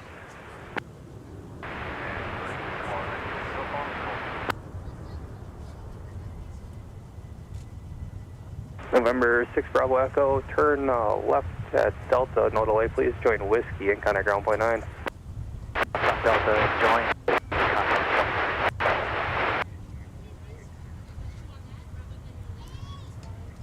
And this little guy is going to be going off to Signature, which is the private ramp and terminal here at MSP Airport along Post Road.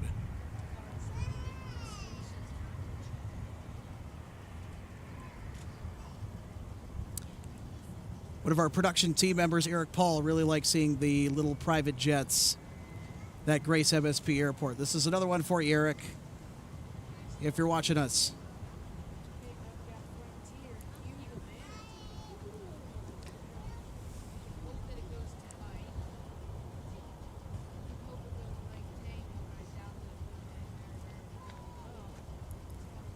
All right, here's Hugh the Manatee. The Frontier A320 Neo arriving Upgrade on up Juliet and the 30 BizJet and the Signature is waiting for you.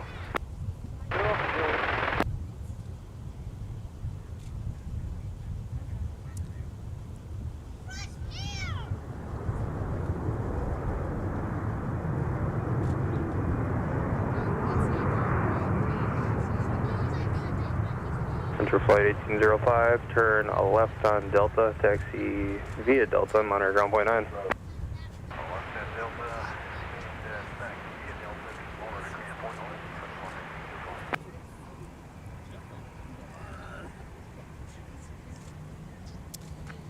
So this is actually not a A320 Neo. I'm so used to seeing the A320 Neos here at MSP. Frequent exposure bias coming into play.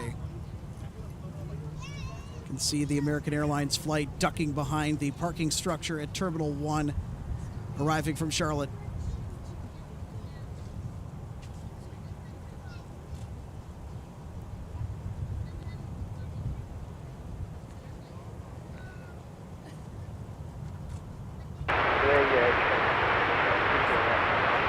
Tarmac 989 heavy, Minneapolis Tower, wind 030 at 10, runway 30 left, clear to land, traffic hold in position.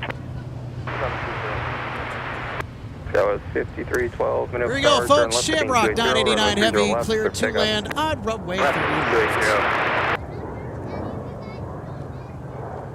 American 2140, turn left when able and contact ground point 9.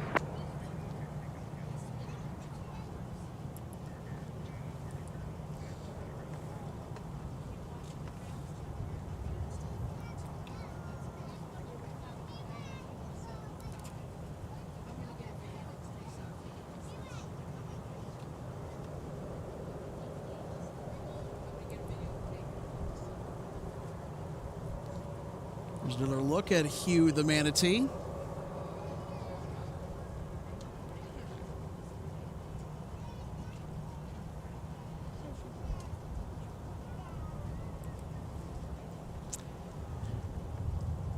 Frontier Airlines flies out of Terminal 2 at MSP, same with Southwest, Sun Country, Iceland Air, and Condor coming up this Friday also flies out of Terminal 2. JetBlue also flies out of Terminal 2. The only budget carrier that does not fly out of Terminal 2 is Spirit. They fly out of Concourse E.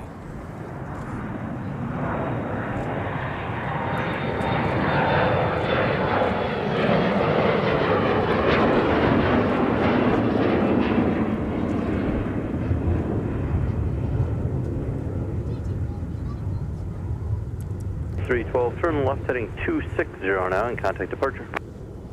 Alright, left 260 over to departure, skies 5312, we'll see you. 5312 off to Houston Intercontinental.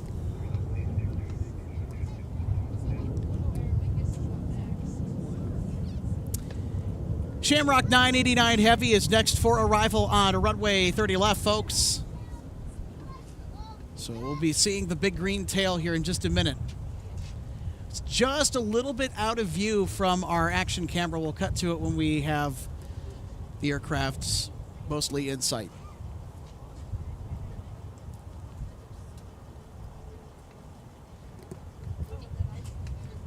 In addition to this being the third consecutive time on MSP Airport Live that we've captured 989 Heavy with a A330-300, an equipment upgrade from the usual A330-200, it's also the third time that this particular aircraft has been cleared to land on 30 left.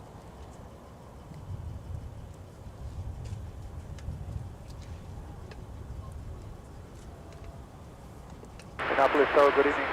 96657, fully established island 20. Sir 657 Minneapolis Tower, traffic short final, heavy Airbus, caution wing turbulence, wind 030 at 9er, runway 30 left, set line. 30 left, clear to land, 657.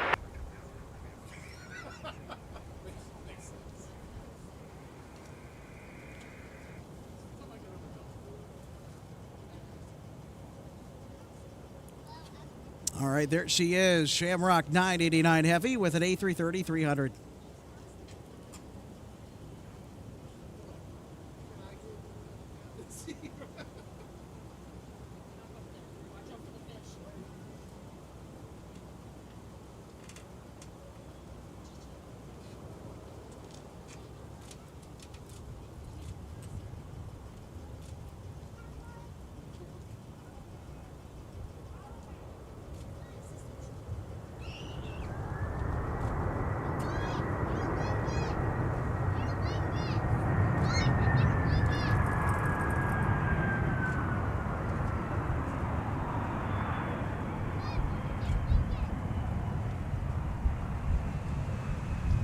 Eight, 989 Heavy, where are you parking?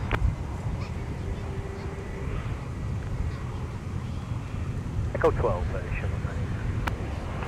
Shamrock 989 Heavy, taxi via Mike, Quebec, cross from my 4 to the gate. Mike, Quebec, and the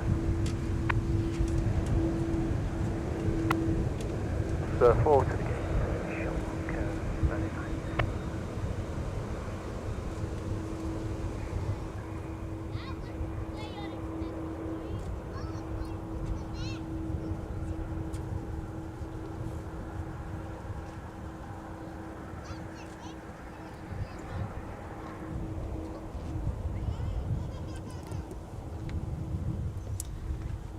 There we go, Shamrock 989 Heavy. Welcome to the Twin Cities once again.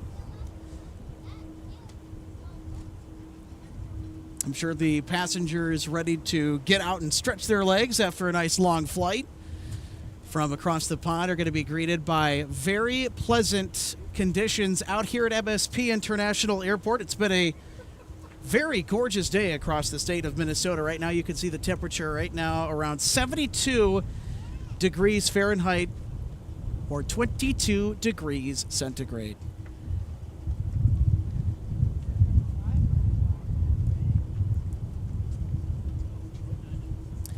Folks, if you're just joining us, I am the executive producer of MSP Airport Live, Alex Redding. Happy to be walking you through all the action here on this Monday evening.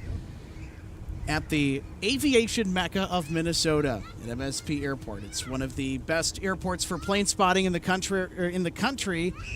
Contrary to what people might think at first glance at MSP Airport.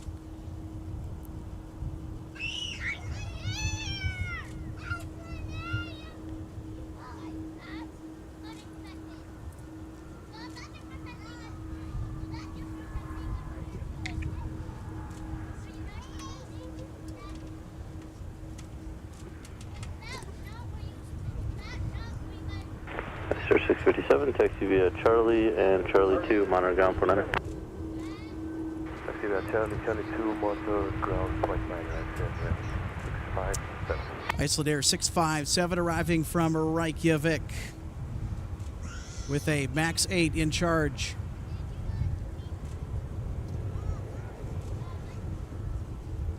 It's got the striped billboard livery with the green stripe today. Which is your favorite iteration of the new Iceland Air livery? I don't know about you folks, but the pink livery's really kind of grown on me a little bit. I'll tell you what.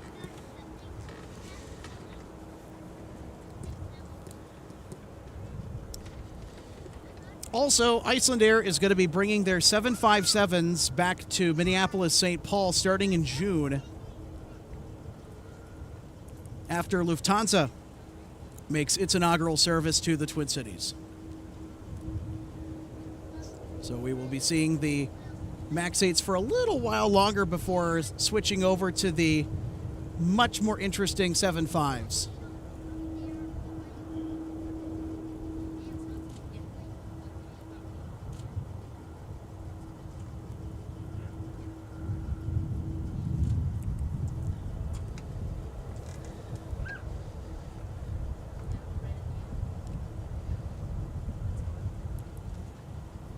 And there is Shamrock 989 Heavy. Now arriving at the gate over there at Concourse.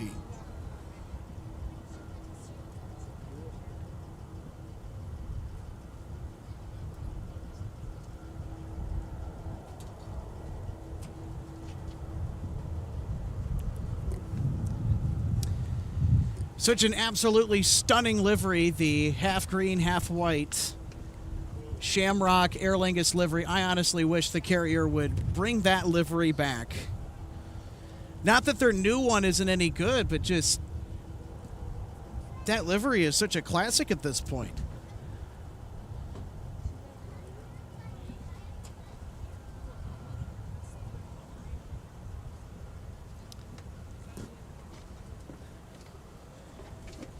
Minutes, Star 10409, or 130 right, code line.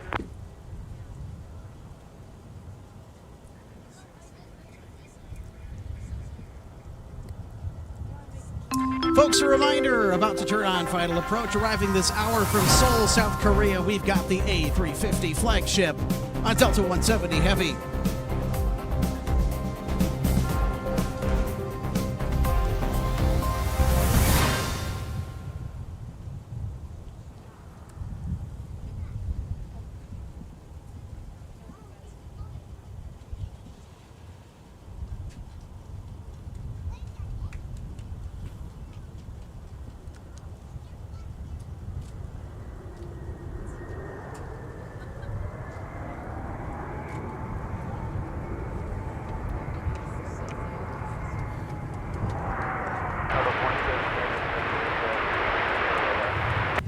Delta 170 Heavy, Minneapolis, Star 102010, runway 30 left, code line. Delta 667, contact ground point 9.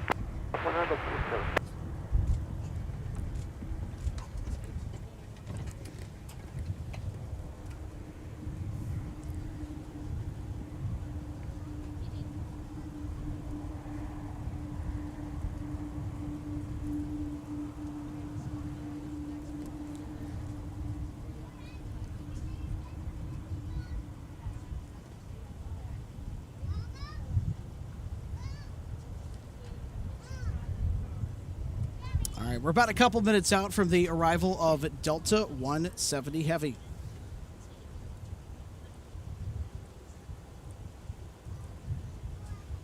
6 Minneapolis Tower at Alpha 3, cross runway 30 left, turn right on Whiskey, Charlie, and then hump through the humper remote, monitor ground, point enter.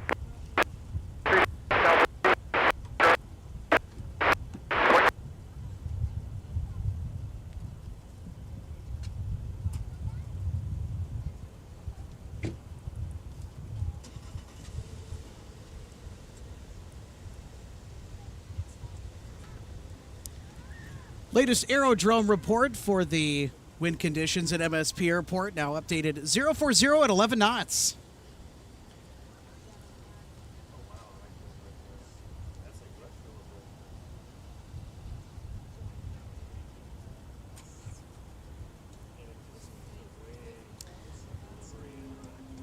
Glad to see folks in the chat enjoying all the lovely weather, well, at least through the stream.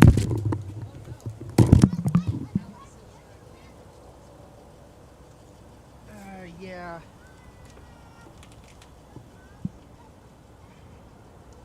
That's,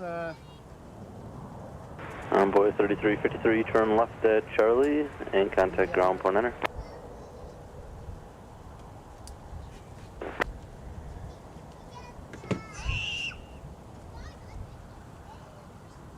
The dangers of a handheld setup.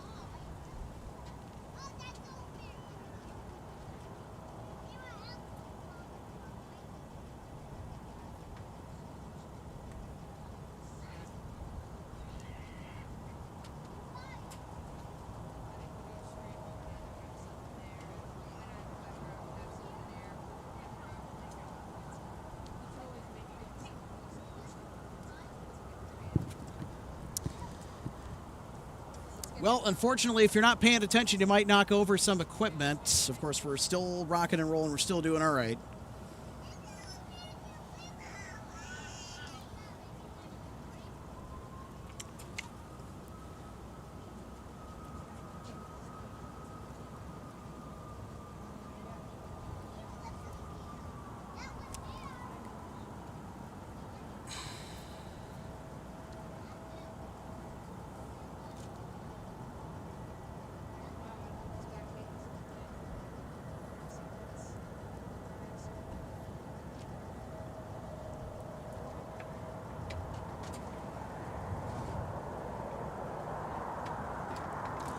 All right, back in business.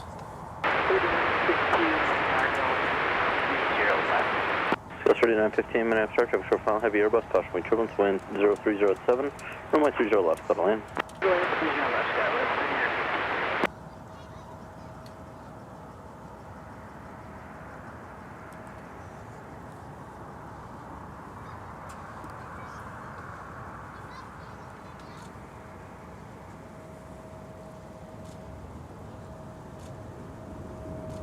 Square 5476 Minneapolis Star, wind 0307, runway 30 right, settle in.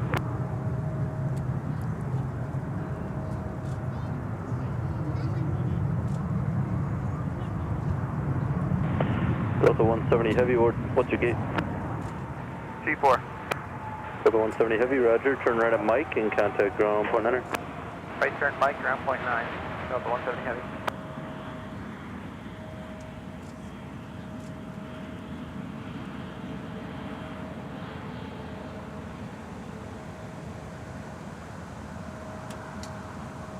Gus 3791 Minneapolis, are you ready to go?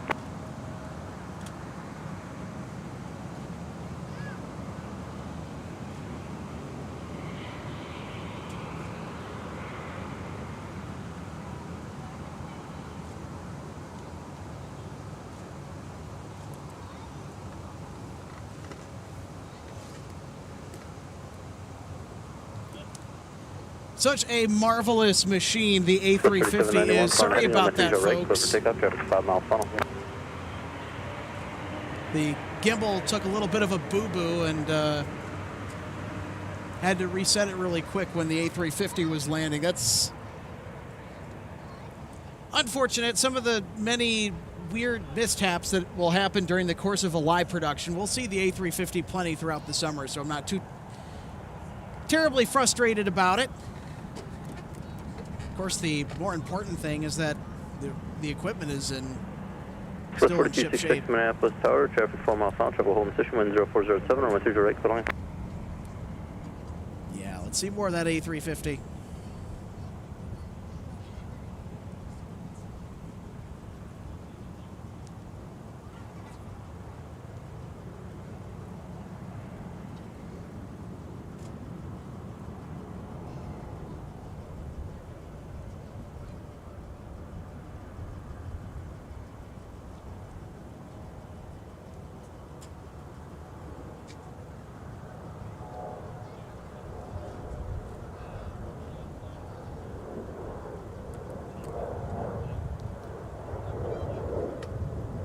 Still 1293 Minneapolis Tower, runway 30 left, line up away, traffic 8 mile final.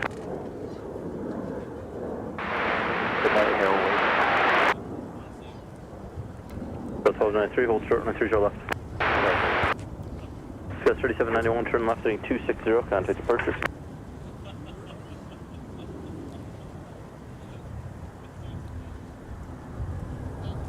Towered up there, 2677, 0 left. 2677 Minneapolis Tower, wind 0409, runway 30 left, clear line. Clear land, 30 left up there, 2677. Gus 3915, roll up to Another runway live 4, look at turn right the there, contact aircraft ground viewing front area. Runway 4 and ground point 9, Skywest 3915.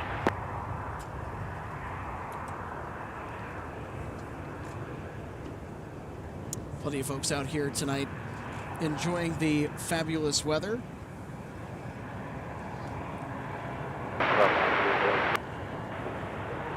Skywest 3909 Minneapolis Tower, runway 30 right, line up away, traffic 5 mile funnel. Delta 1293, it'll be one arrival and then I'll be able to get you on.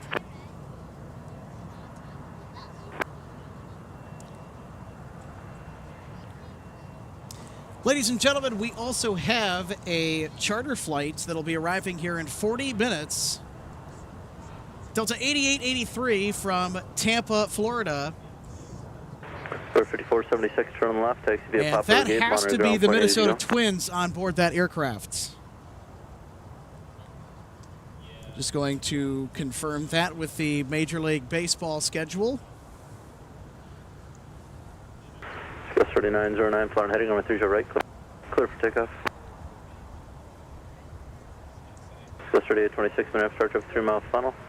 Travel hold in position, wind 0308, runway 30 right, clear line.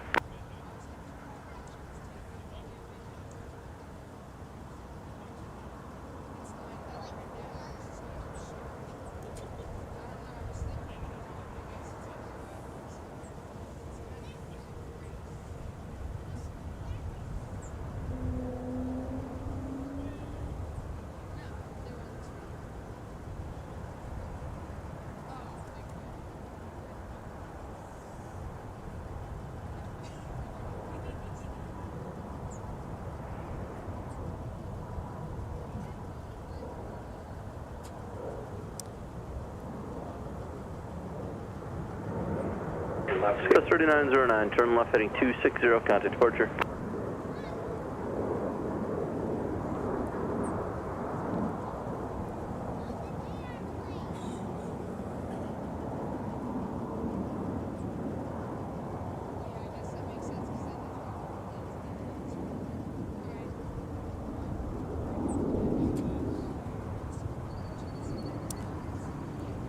So that charter flight is not the Minnesota Twins. Gus 3826, no departure ahead.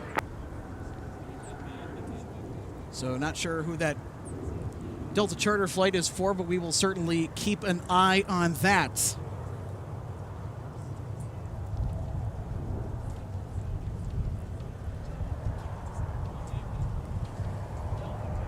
All right, folks, while we have a little bit of a break in the action, we are going to send it to a short break. We'll be right back with the live plane spotting action from Minneapolis St. Paul International Airport. You are watching MSP Airport Live.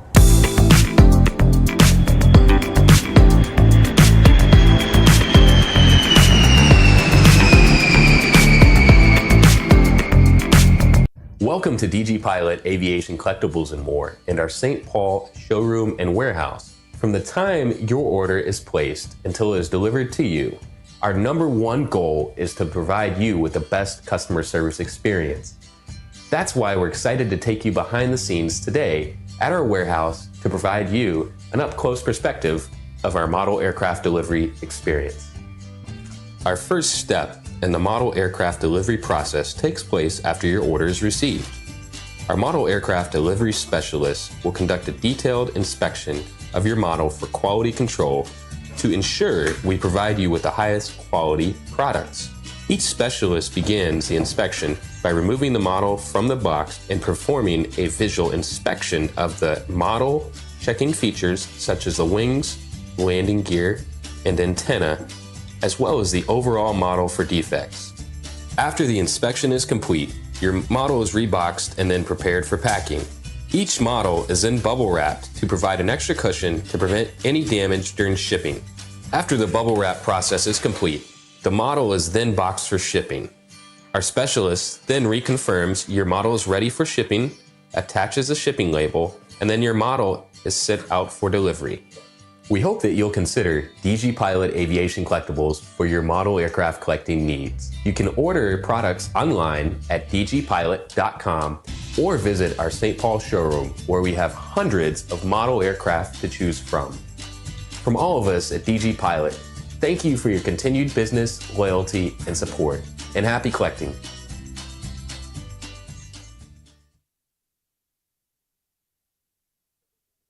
JetTip offers automatic AvGeek flight alerts and filterable arrival departure boards. JetTip monitors every trackable flight in and out of an airport to see if it's unusual there. If the airline, aircraft type, or livery is unusual at that airport, we'll send you a text or an email. We track special liveries, diversions, test beds, and more. In other words, we keep track of the cool stuff so you don't have to.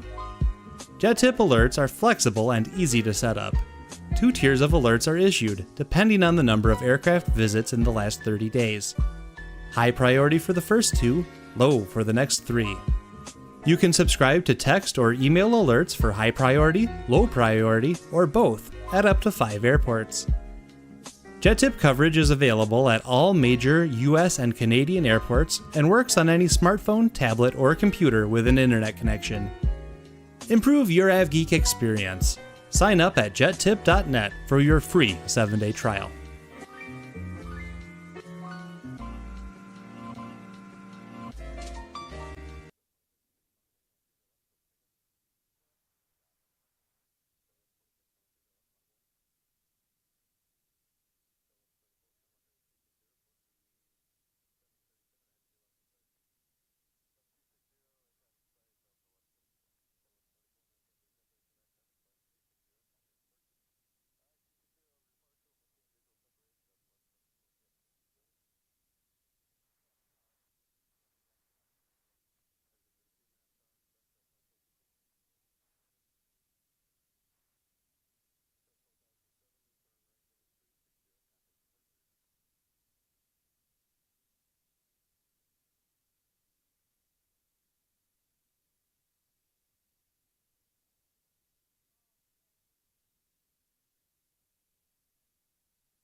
Welcome back, ladies and gentlemen, to live plane spotting from Minneapolis St. Paul International Airport on this gorgeous Monday, May 13th evening out at the aircraft viewing area. Alex Redding now joined by special guest Josh Howell, an A220 captain and a Minnesota native.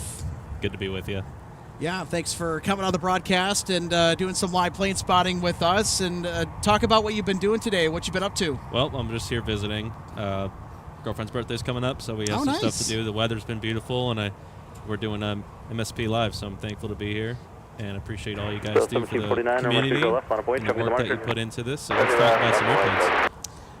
Very much appreciated. Thank you, Josh.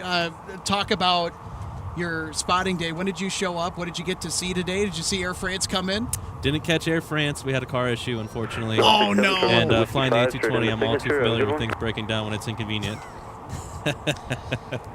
So you are flying the Airbus A220. That's correct. Talk about what it is like to fly that aircraft and things that people might not know about what it takes to fly it. What are some of those things? Well, for starters, the A220, personally, I think it's the aircraft of the future as far as the avionics go, the performance, and especially the fuel efficiency. So, for example, a aircraft with the classic engines, compare maybe an Airbus 319, for example. Our airplane, the 220-300, carries about 40% more capacity for the same fuel burn as an aircraft that might carry 90 or 100. So the engine technology that they've got on that thing and the efficiency of the airframe is really unmatched. So I think in the future you'll see the A220 and its variants become a lot more prevalent as Pratt & Whitney works out the engine issues and such. As far as the avionics go, they pretty much ripped the avionics right out of a Global Express business jet. As you know, the aircraft was originally designed by Bombardier and the project was passed off to Airbus. So if you look at the cockpit of the Global 7500 or similar, nice Neo there, you'll notice that the avionics packages are very, very similar. So the capabilities that jet has as far as navigating and such is very, very, very advanced. It's a lot of fun to fly. The side slick's got a good touch to it. Doesn't feel artificial at all, even though it's a completely fly-by-wire aircraft. It's just a blast to fly. That's good to hear. Comfortable for passengers. Windows are about 30% bigger than any other airliner out there, narrow-body airliner. You get a view from the facilities as well. That's the best part. That's the best part. I always look for an excuse to use that bathroom.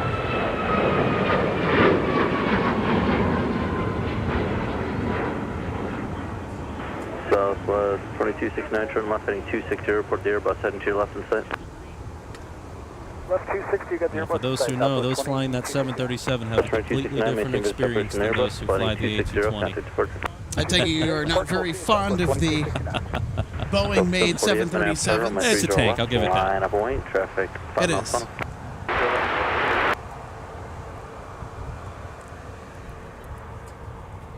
Well, there you go, Josh. There is the aircraft that we were just talking about, the Airbus A220 with the Bombardier AC series. This is a -300 model.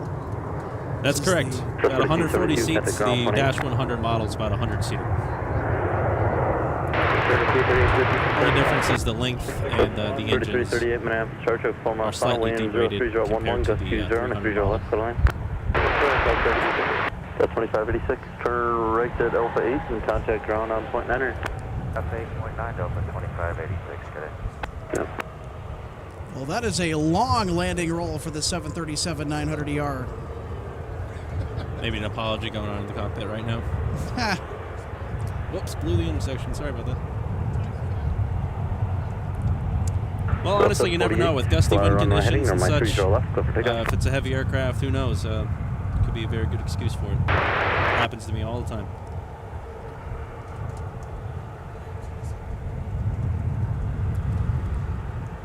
I know there's at least an A330 landing that we had earlier. I can't remember whether it was Delta or Aer Lingus. My short-term memory is almost non-existent. So you're going to have to be patient with me there, but earlier the winds were clocking pretty good right down the pipe. All right. For 30 left, and one of the A330s really trying to fight the aircraft, or the crew is trying to fight the aircraft to get the nose gear down. Okay, yeah, well, you know. Or they were intentionally taking their sweet time to set it down. Whatever the case may have been. I know when I have a nice landing, I'm not in a rush to a nice layout.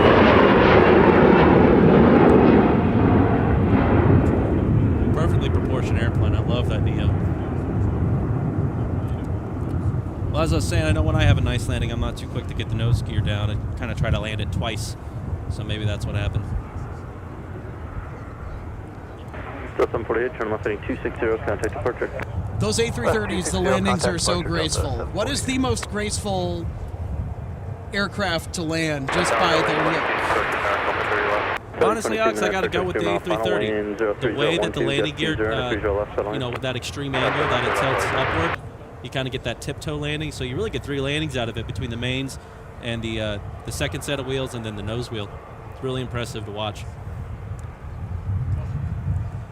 Yeah, I know there was an Instagram reel that an aviation enthusiast put together of all the different airplanes, such as the 747, all the big notable ones. It's pretty impressive to watch those dozens of wheels touch I have on the best landing. No, I have the best landing.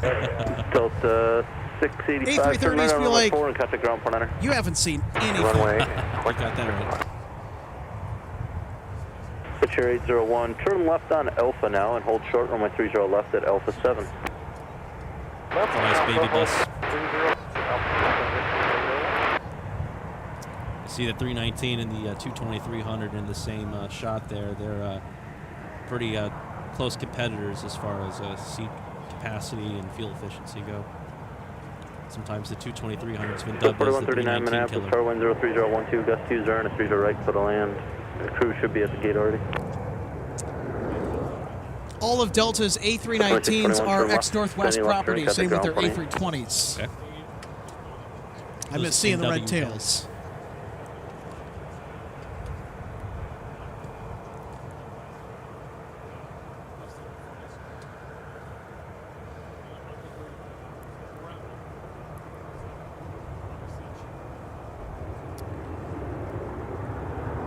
Cherry 01 at Alpha 7, cross from my 30 left on Whiskey 6 into signature.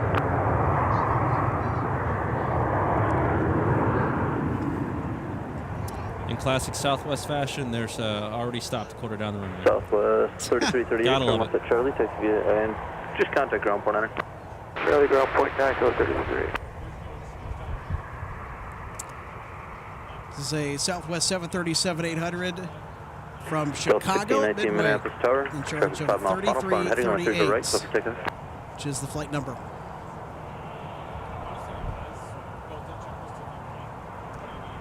You ever flown Southwest, Alex? I have not. I recommend them. I think they put out a good product, nice people, and they will get you there on time, if not very early. Well, it's good to know.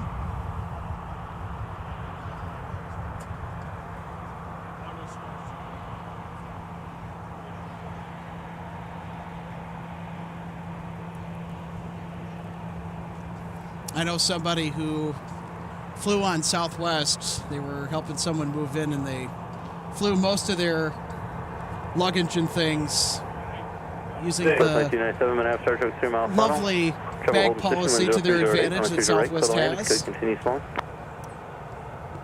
It is generous. 2530 Minneapolis Tower, my 30 left, line of Boeing. That's one of the last remaining demonstrations of generosity in the airline world, to be honest, because it's just getting tighter and tighter and tighter. Well, I can't disagree with that. It certainly feels like it. Yeah. A departure on the north parallel runway 30 rights with an ex-Northwest A320. Delta 1619, turn right, heading 360, contact departure. It's Delta 1619 off to Ronald Reagan Delta in 822, turn Washington, right D.C. on Charlie and It's contact Ronald ground Reagan point Airport. Right, Charlie, ground point 9, Delta 820. That's a fun approach there if any airline pilots here flown into DCA. If you get lucky, they're landing the river visual. If you live in the DCA area, there's a park right under the runway where you can see planes in a low bank about 100 feet above you. Really cool. Have you ever gotten the distinct privilege to fly that approach? I have, several times. Talk about that approach the first time that you had to make it. Did it intimidate you a little bit? What was the feeling? It really did. So the airplane will fly the entire thing on autopilot, which your first handful of times doing it is generally the safest approach because you don't want to stray into the prohibited areas because you almost overfly the National Mall. It's that close. It's right off the river there. And then the Pentagon building is also right off your right. So you don't want to you don't want to stray through that path at all. So doing that with the assistance of the autopilot is probably the safest bet. Once you get a little more comfortable with it, though, it's quite fun. You make a big low turn and line up just as you're about to touch down the runway. But you definitely don't want to raise any red flags there with the sensitive security areas to the left and right of you. Same thing on departure. Very, very strict procedures. 30, flight 300, contact departure. Do not want to overfly the White House. Departure, Delta 2530. 1122, flight heading on very long roll for Delta 2530 off to Portland. It would make sense because you have to have quite a bit of fuel to get all the way over there to the West Coast. Oh, you do. Absolutely. Sometimes the 737-900ERs that have flown to Anchorage, Alaska, they're flying completely full with passengers and fuel. They will sometimes pick on the crosswind runway 422, which is seldom used at MSP Airport. Of course, when you have 422, depending on which way the wind is blowing, it's usually for a pretty windy day or pretty extreme weather scenario that the crosswind runway will be used. It's always impressive. Nice grind on those engines.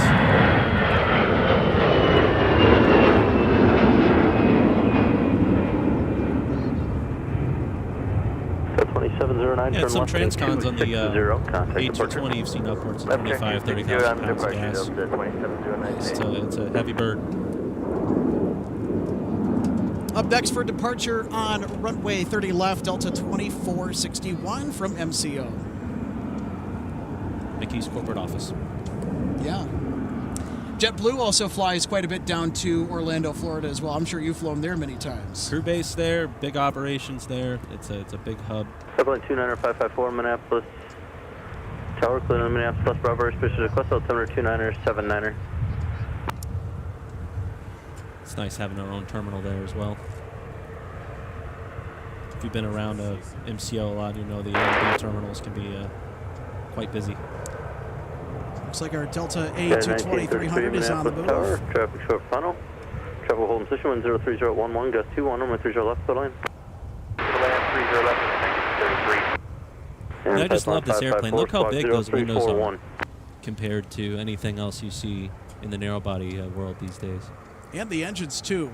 Big comparative windows to the size of the aircraft. Look at that. Exactly. I find the 100 model to be even funnier looking. It's still got the big engines. You know, it just looks like you took a picture of the 300 and just, changed the aspect ratio and squished it.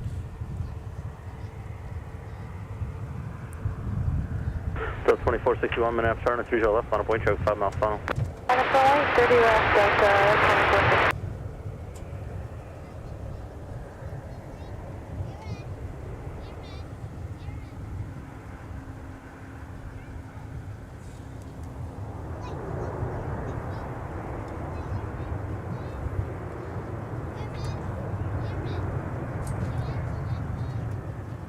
And pipeline 554, stay at least a mile south of the extended center line of 30 left for now, if you need to go that far north.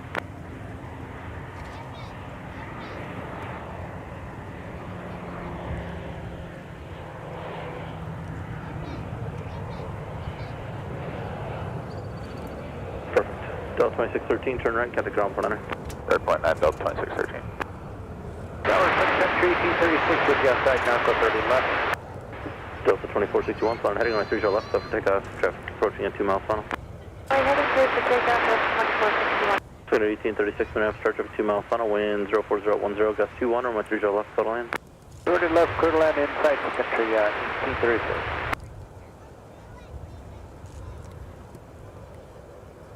So, Josh, I got to ask you, did you get out for the Aer Lingus inaugural flight back on April 29th on that rainy, dreary Monday? Can't remember if I did or not. I feel like I would remember if it was that bad of a day. It would have been an exciting day to be out here, though. I'm sure the spotters park was packed. It actually was not as packed as you might think. Okay. The ramps were packed. That was one of the areas that was packed with spotters, not just to Fair enough. get a better view of the arrival, but also to primarily shelter from the rain. That's well, that's that why. too. A couple years ago, we used to bring the big tents out here. I don't know if you're around when we did that. One of our friends bought out a large kind of pavilion type of thing. Took us an hour to set it up. We were out here for a good 8-10 hours. I bet. Dead of summer a couple of years ago.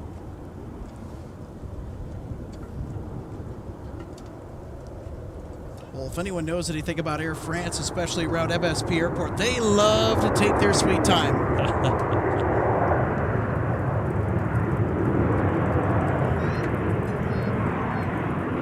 I'm lucky enough to get to see their 777s and whatnot daily out of JFK. Still impresses me to this day.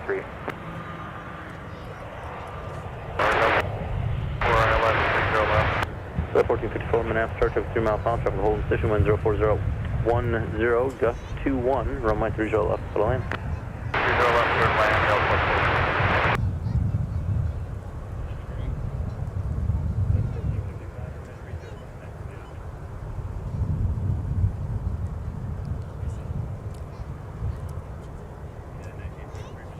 Hey, Josh, what do you say we do a spotter guide on the A220-300? Let's go ahead. All right, let's do it. All right, let's take a look at our spotter guide for the A220-300 presented by DG Pilot, the purveyor of gifts for the aviation and travel enthusiast. Cruising speed just north of 500 miles an hour at 515. Just a little bit north of 2,400 miles worth of range. Powered by a couple of geared Pratt & Whitney turbofan engines. And the length of 127 feet right on the nose. So about the Pratt & Whitney geared turbofan engines, I know that you were talking a little bit to me about this before we went back on the air during the intermission. How do you get that whale sound? So there's a couple theories. What causes that? A couple theories. I wish I knew everything. It seems to be kind of a mystery on why exactly they make the whale sound, and I feel like if I dug into manuals enough, I would figure out exactly why it does it. It is a result of the geared engine, so for those who have flown or fly a 321 Neo with those Pratt & Whitney geared engines, it does make a little bit of a whale noise, but it's a lot less pronounced, and you pretty much have to be in the aircraft to hear it. These engines, for some reason, make an extremely loud whale noise. One of the theories is that the way the exhaust is shaped when it's pushed up from low power, it kind of has a effect similar to blowing over a glass bottle, you know, making a whistling sound that way. That's one of the theories, and then the other part of it is also coming from the geared engine mechanism itself. It's, like I said, still a little bit of a mystery. If you talk to any A220 pilot, I bet you most of them would just have theories like that. It is one of the cool, unique parts of flying the A220, and it's usually the first thing someone mentions to me. It's like, oh, the whale. So that's very cool. Kind of hard to miss, though. If you look at the windows, starting at the windows, it's a good way to identify Boeing or Airbus. You kind of can't miss it, but the A220 kind of looks like a baby Dreamliner to me. So it doesn't look like a Airbus nor a Boeing. It's kind of something of its own, which it is a Bombardier. We got one on the roll right now. Get set up for that real quick. Very nice.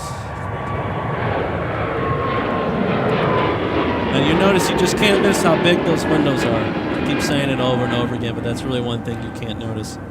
Or can't miss there. 260, contact departure. Left turn 260. Big windows, big engines. Cockpit windows are large as well. They have a little bit of a Dreamliner shape to them. Very unique aircraft. I think it's quite hard to miss. I have yet to fly on one, and it's kind of on my wish list of airplanes to check out. Well, I think you'll like it. One thing I forgot to mention is that it's a 2x3 sitting inside. So you have a pretty good chance of not getting a middle seat. Passengers love it. Feels a lot less crammed due to that. Last time that I was on a 2-3 configured jet was a 717 for Delta. You know, I like the 717. I used to ride on them as a passenger a lot. And something about them, I'm not sure if the seats were an inch wider or something, I'm not quite sure. It just felt a little more homey. Like Got 1454, felt turn right, cozy ground inside, 49er. as compared to Turn ground point your 9, typical Delta 14. A320. I completely agree with you in that regard, Josh, because I felt very homey when I flew on the 717 to and from Charlotte. I think it's a great aircraft. It's kind of a sleeper, though. It's a 140-seat airplane, but it's not much longer than a CRJ900 or something. But when you're parked behind one, you'll notice how wide the body actually is compared to its size. Pretty impressive.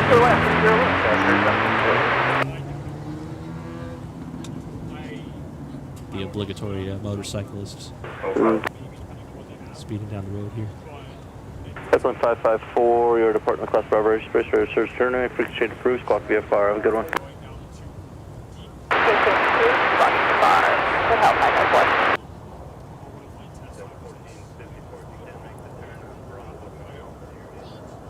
Aer Lingus out there taking their sweet time. Getting catered.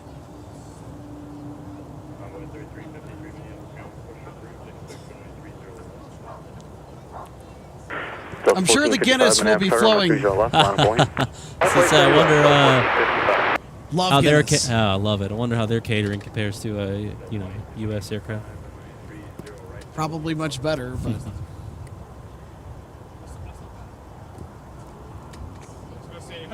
well, you'd be surprised. I've heard every country has their equivalent of Spirit Airlines. And for Ireland, that would be Ryanair. What I love about Ryanair is they're not shy about it. If you've seen some of their social media posts, they are unhinged sometimes. Not embarrassed at the fact that, yeah, you're going to get what you pay for, and you're not going to complain about it. Yeah, they're just up front with people about, well, you know what? That's why it's that cheap. Fly around my heading, or my 30 left, left takeoff. Nice retro. Take off, 30 left, 1455.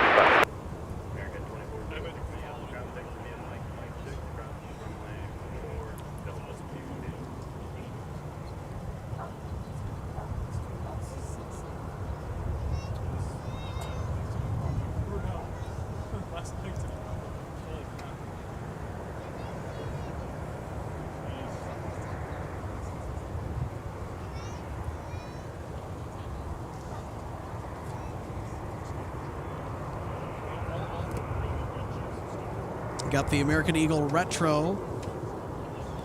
I love that here one. At MSP Airport. I see it coming in and out of LaGuardia all the time. I hope they do more of those. It's really, really neat.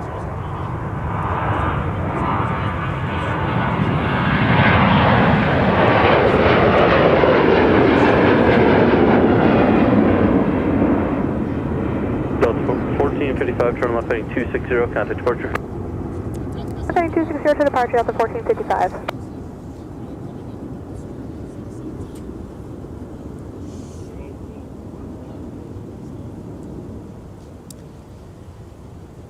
I don't know how accurate this is, but Aer Lingus delayed till a 8:05 p.m. departure. At that point, we may or may not be off the air, question mark? I don't know when we're going to go off the air tonight. Hopefully it's not too long. Yeah. Those things can change. Hopefully they, yeah, who knows? Could be slot restrictions. It could be aircraft maintenance. Could be anything. Who knows? Of course, Air France is out of here at 7:40, so... 2454, minute turn with 30 left, line up buoyant. What equipment are they bringing in tonight? 787-9. All right. That's what Air France is All right. bringing to the Twin Cities. Very cool. They already brought it here, technically. Okay, yeah. 42. Saw one of their 777-300s depart the other night from JFK about 20 feet away from my face. Oh, wow. Very, very, very impressive. Yeah, that is our Air France Dreamliner. That's 3764, turn right, contact ground, Portlander. Sitting right at the end of Concourse G. The big A220. Yeah.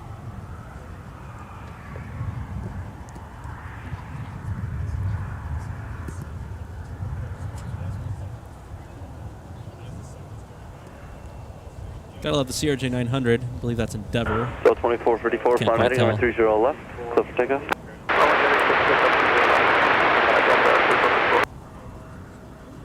had the pleasure of flying CRJ 700s and 900s for a few months. They are really workhorse aircraft. It is the strangest aircraft to land, though. They were not supposed to be stretched that long from its original Challenger business jet design. That's my theory, at least. And it has some interesting aerodynamic quirks on landing due to the length, position of landing gear, and also the engines being on top instead of under the wing. So what kind of an experience does that translate to when you're trying to land the aircraft? Well, if you think of... I'm sure the mileage is going to vary, but... It will. It may very well be operator error. You'll, if you can imagine that the airplane itself is kind of a pendulum, balance point would typically be in the middle. 737. The landing gear is very far back from the center of balance on that aircraft. So in the landing flare, if you pull too hard in the landing flare, if you can kind of imagine how the wheels are far back, if you pull up, the wheels go down in proportion to how you're pulling. So if you're 5 feet off the ground and you yank up, you will actually drive the wheels into the ground due to just the length of the airplane. So it actually benefited from a little bit of forward pressure. A few feet off the ground, just a slight bit of forward pressure would help you kind of roll the airplane onto the runway. It was quite a unique experience, and compared to the other airliners I've flown, there's nothing quite like it. The other jets I've flown tend to land, like actual airliners, but that thing required a little bit of finesse. It was a fun airplane to fly, great control response, very little automation, very simple airplane. It was fun. Kind of sounds like the perfect aircraft if you're just starting out your commercial aviation career. I don't know. I mean, there's a lot of people that do prefer the Embraer regional jets over the Canadair or CRJ regional jets. I've flown both, and I prefer the Embraer. The Embraer is, there's nothing I would actually change about that airplane. It has every bell and whistle that you need, nothing more, nothing less. The avionics layout, very simple, intuitive. It's easy to work through the FMS. Very, very rock-solid aircraft. The CRJ, depending on what features it has, can lack some things. They're definitely older. CRT screens tend to overheat sometimes. Just small quirks. Very cramped in the flight deck as well. The 175 or 190 has a lot more room in the flight deck. It's the first thing I noticed when I switched to an Embraer. But as far as bells and whistles, if I had to pick one to fly for 30 years, it would be the Embraer, one out of the two. Just starting out, though, the CRJ, it's a pilot's plane is what they call it. Flies good, handles well, bulletproof, minimal systems. It's a great first jet, but you really can't go wrong with either.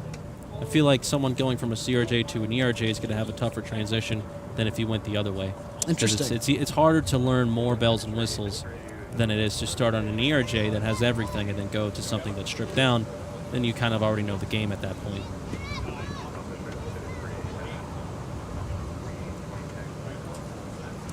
What was the biggest area in the learning curve of transitioning between the CRJ and the ERJ? It was the VNAV, vertical navigation. So the CRJs, they did not have any VNAV or anything that coupled to the autopilot. So for thinking navigating vertically up and down, especially descending into an airport on some of these arrivals, the CRJ, you pretty much have to do that manually. And the way that we did that is we would look in the FMS and see the vertical speed required between two waypoints, and we would play with the thumb wheel that controls the vertical speed. So we'd pretty much be flying the airplane with a little thumb wheel as far as the up and down axis goes. So there's nothing that would couple with the autopilot that would help us get up and down. So you really had to be on top of those vertical speed numbers, playing with that thumb wheel and just kind of finessing it on the way down. On top of that, it doesn't have any auto throttles on it as well. So on top of managing your descent manually, you're also manually adjusting thrust and watching your speeds that way. So in that sense, it can be a bit of a handful. Now the ERJ, for example, has VNAV, so the autopilot will fly down for you. It will take care of all those altitude constraints and such, and it has auto throttles. So when you command a speed, you don't have to do anything else besides spin the knob. So like I said, in that sense, the CRJ can be a bit of a handful. But that's why I think it's a good first jet, because now I'm not uncomfortable flying with no auto throttles. I'm not uncomfortable flying without VNAV. I kind of have a bigger picture of those things because I used to do it manually in You the want to turn left CRJ. at Delta, type So I think ground point that energy. little extra bit of handful in the Delta, CRJ ground will point benefit energy, you in the go, long getting run because you're Delta, learning to fly an 37. airliner more manually than most. Southwest nailing the turn again.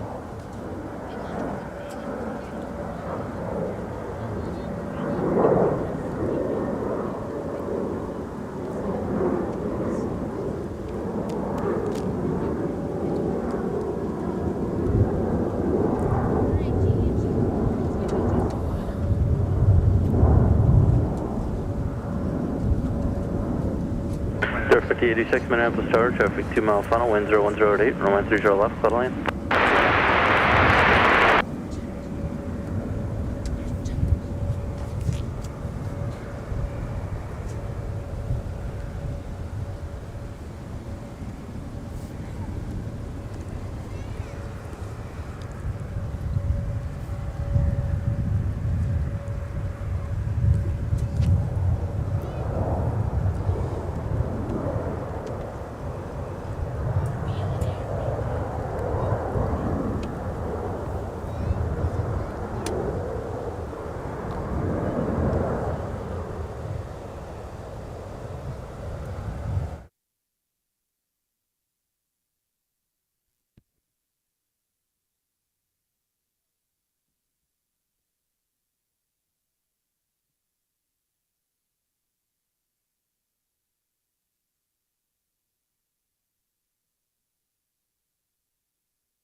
So 474 Minneapolis Tower, runway 30 left, line up away, traffic 5 mile funnel. Sorry about that, folks. Had a little bit of a power issue with the wireless modem to send our signal out to air. I don't know if we're having issues right now, but taxi to 30 left.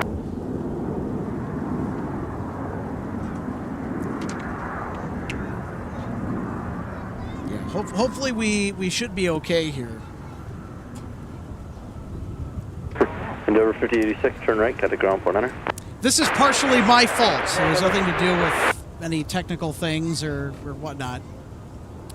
User error. Underestimated the battery. 474, you'll pass behind traffic just left south of parallel. On the device. We got it plugged into power, so we're going to be rocking and rolling here for the rest of the stream. Oops.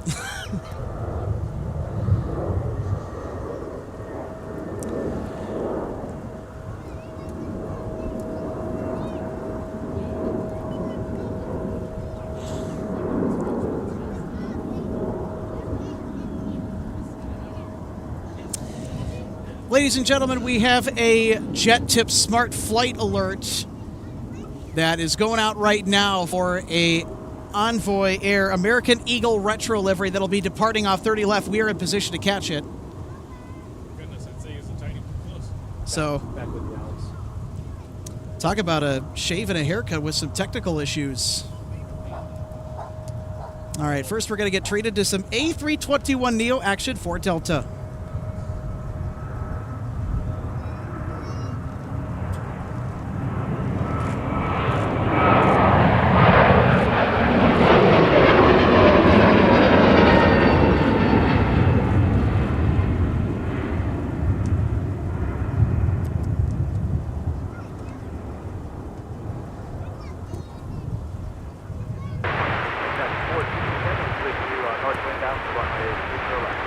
So 474, turn right heading 320.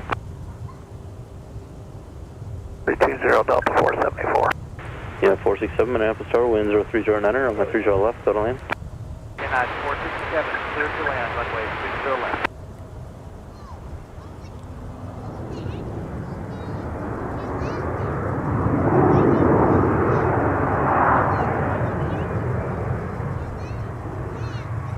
So 474, contact departure.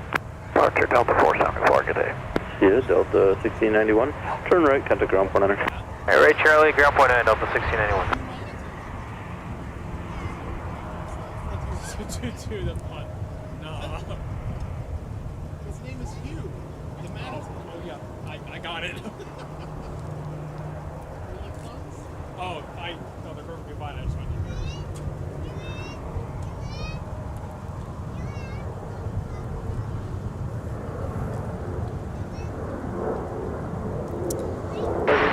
Flight 3353 will be lining up 90 shortly. minute start up 3 mile funnel. Wind 03010 and a 30 left, total land.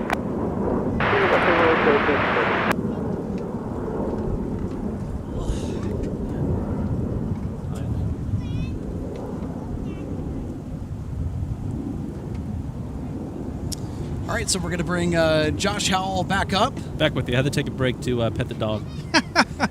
Priorities, right?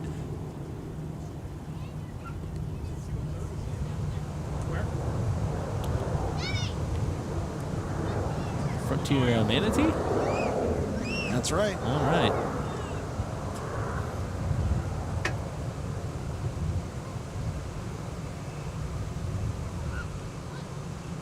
Hey, Logan. Yeah. Unplug the USB cable here. I'm gonna try something different. Plus 3690, travel hold in position, number.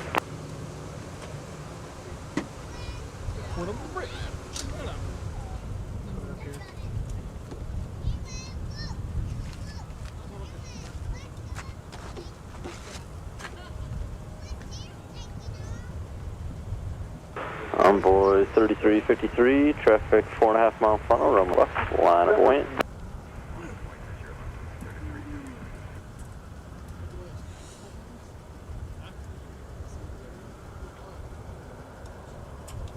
Yeah, they do that.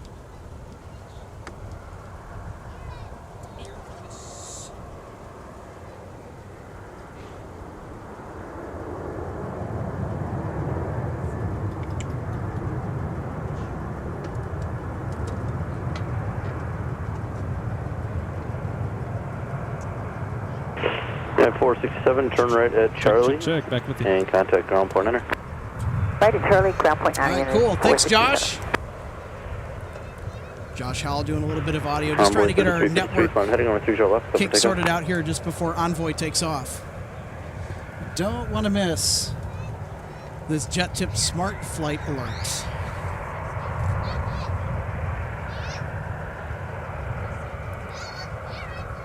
And arriving on the north side, back from a training mission, the Minnesota Air National Guard.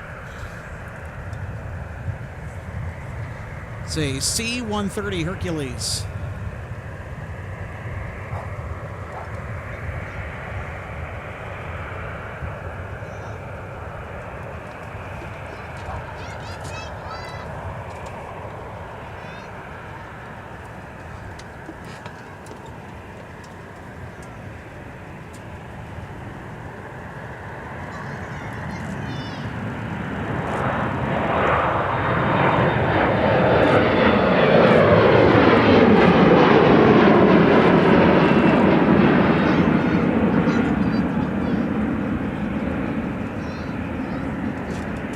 left heading 260, contact departure. Perfect catch. Nice timing on grabbing that one. Frontier 1806. I noticed something at the last second while it started its takeoff roll that could have botched the whole take. This macro switch thing has just been a pain in my rear end like you would not believe. I believe it. Well, it takes a lot to run a mobile live stream setup in the middle of a concrete parking lot. So hats off to you for making it work. Internet out here can sometimes be a little helter-skelter. I believe it. Because of the gargantuan amount of radio frequencies that are beaming across this airfield. Not the most ideal area to try to have a stellar internet connection. Making it work. It's been mostly solid, so at least we have that going for us. I see you, Sun Country. Gorgeous Tide Pod livery. You know, I like it. I really like it. I wouldn't change a thing about it. I think it's unique in a world of Euro-white liveries. It's always nice to see a Tide Pod when I come home. I flew on a Tide Pod on Thursday last week. You know, I don't mind flying on Sun Country. It is a good airline. Good people. Good crews. Seats are comfortable enough. And they have a really impressive route network.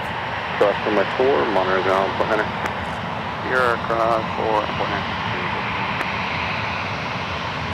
Go for 11, turn right, take to the ramp, have a good one.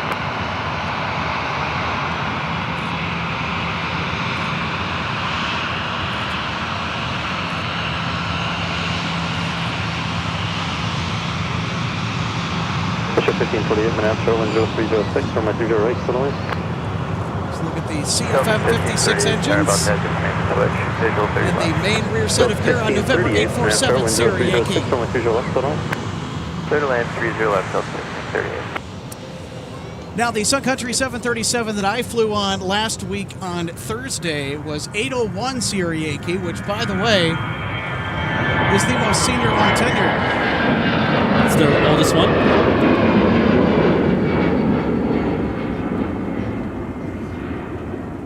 Frontier 1806, turn left heading 260, contact departure. 260 heading departure, Frontier Flight 1806.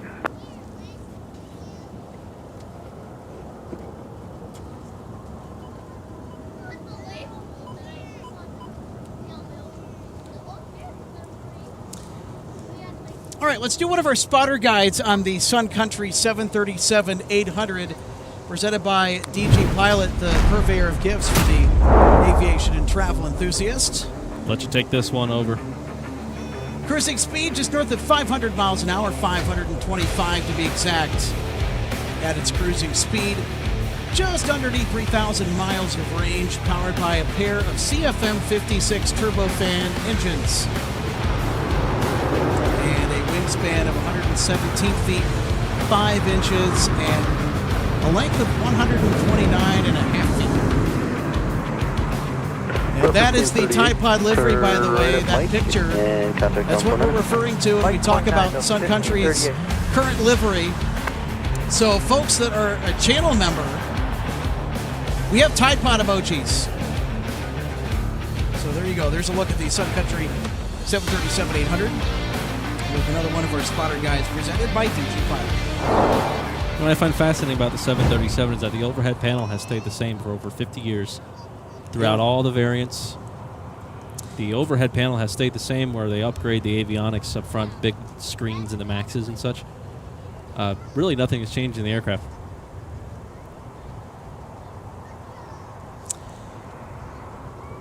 Well, some of Sun Country 737-800s are so senior they still have some trace evidence markings of the previous operator of that aircraft. Ashtrays, maybe? If you look hard enough on the ex-Fly Dubai aircraft, you might see some Arabic. Oh, really? Yeah. On a Sun Country airplane? Yeah. How cool. I don't mind it at all. I just think it's interesting. That's quirky. That's those unique. That those little touches of the airplane's past, they just They let it be. Yeah, or missed it somehow, which makes it even more special, or something else. Very, very cool. Another fun fact about Sun Country's 737 fleet is that there is a particular aircraft that does not have winglets. Every single one of their 737-800s has winglets except for one. The aircraft was originally delivered to Sterling Airlines. And it's a big buzzsaw. The CFM56 engines on it, they really do make a nice sound on that airplane. Oh, it's amazing. Those specific CFM56s. We're talking about 813 Sierra Yankee. That's the registration on the only Sun Country 737 turn left, where are you parking? without winglets. Now, do you happen to know? Not very common. Do you happen to know if they repainted the blue livery? They took a delivery of one maybe a year or so ago that had this really nice blue and white livery on it, and I'm not sure if they were going to repaint that. Do you happen to know? I mean, probably. Uh-oh. Trouble has arrived, and that trouble goes by the name of Nick Benson. I don't know if we're going to grab the chief app geek over at Jet Tip. Yeah, he'd take my spot. Easy. Talk too much. Yeah.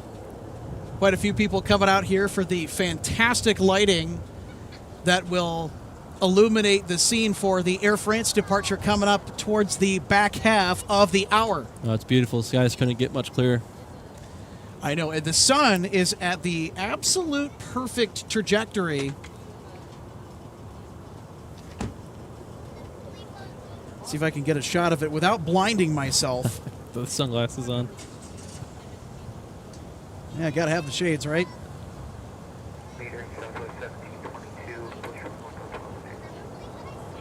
Yep, so that's the sun. Just shining right on the terminal there. Beautiful lighting. 11:45 Minneapolis Tower, front heading on 30 left, clear for takeoff, traffic 7-mile funnel.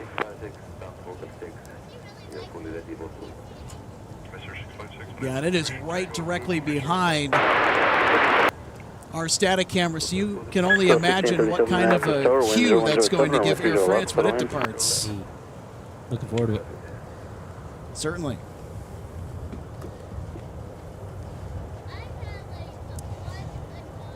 So what else are you planning on doing tonight, Josh?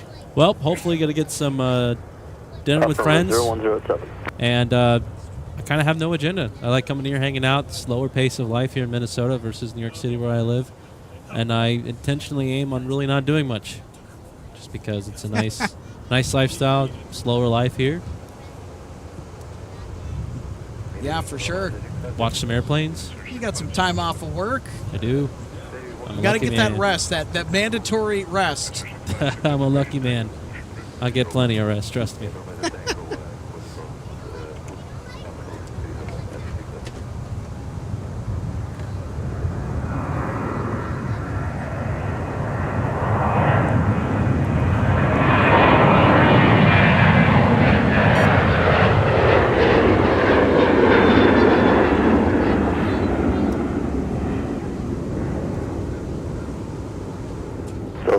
Turn left heading 260, contact departure.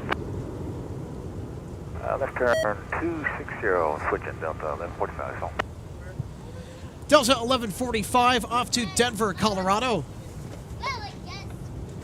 It's the aircraft that we just saw moments ago.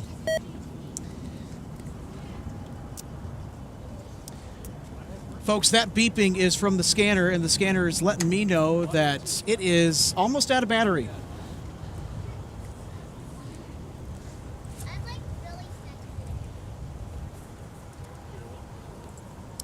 Don't worry, we've got spares. We've got plenty of them.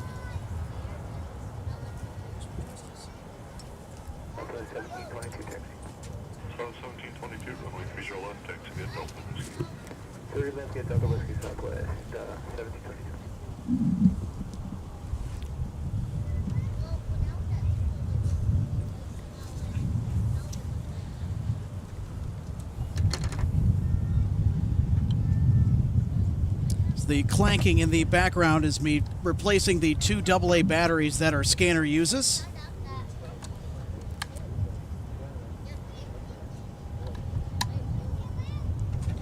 Through the broadcast, we go through about, I would say, maybe 4. Yeah, that's right. I'm going to try to get accurate. I just go on.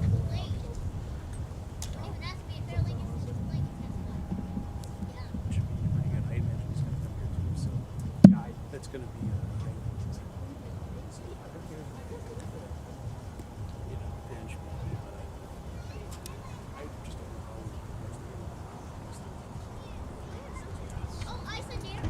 I'm going to get these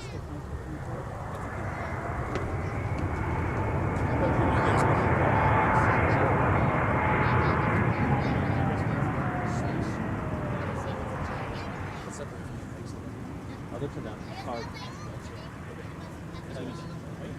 Yeah, I mean, gosh.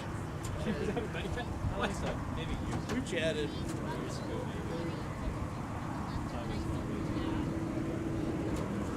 or his son or not son-in-law, let's be presumptive. Boyfriend of Laura's daughter's boyfriend. Yeah. Okay, yeah. There's too many. I know, man. And huh? Yeah, sure. He gets the big one. Anyway, I gotta put him inside that trunk.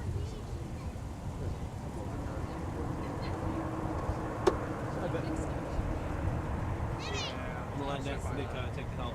All right, cool. Actually, you know what? We're gonna give you a headset. Okay. All right, cool. Good to see you. Did you disinfect this? Logan, if you want to take a mic, go for it. I did not. You guys are good. You guys are. Get my ears straight. At least it's here if we need it. Icy's pushed back, by the way. All right, cool. I gotta get up on the ladder here. My switch in the network has been working really well today, so I haven't had to come off it too often. Okay, good. All right, ladies and gentlemen, we are very delighted to have on our broadcast yet again the chief av geek over at JetTip, Nick Benson. Welcome. Thank you. It's good to be here. What an exciting, lovely, and beautiful day it is here at MSP today. I know, right? You cannot ask for better weather temperature-wise. We've been kind of peaking over the 70s. It's been a mostly clear day, and just the stunning light. We've already mentioned it earlier. You can't ask for better conditions right now for the re-inaugural Air France departure. It's very exciting, and the smoke's clearing out a little bit from our friends up in British Columbia, so nice of that to disperse a little bit too. As we've seen of that shot of the windsock, we've got the wind blowing there. That's good. Getting that smoke out of here. Yeah, 050 at 6 was the last indication. I'm hoping we stick on this runway for the rest of the evening here. I was a little concerned it might flip around because I've got Kid 1 and Kid 2 with me, and they are excited to see Air France and Aer Lingus depart, and they would like it going into the sun because I've trained them well, and they want this. They want our shadow pointing at the airplane, as any good photographer or videographer does. I have to remember that video is a thing now too. I hear it's all the rage, Alex. Well, especially the live content. I mean, you look at the viewership numbers for the Aer Lingus inaugural, and the value of live video, I thought, spoke for itself. Despite the rain and the technical issues, this is what's going to happen, though. When you have a channel in its earlier stages like us. That's good. I'm glad to see the graph going upwards and onwards. That's good. Yeah, especially I've been ever since the Monday when Aer Lingus came in, I've been tinkering with the network. It seems like that's going to be the thing that's going to keep me up late at night throughout the week. 1722 Hello, ATC. It must have reset the volume when that scanner got recharged there, huh? Good mercy. Let me go ahead and fix that here. Apologies to our friends at home who are also deaf right now. Hopefully the closed captioning picks up our apology and your eardrums stop bleeding soon. I'm sorry about that, everybody.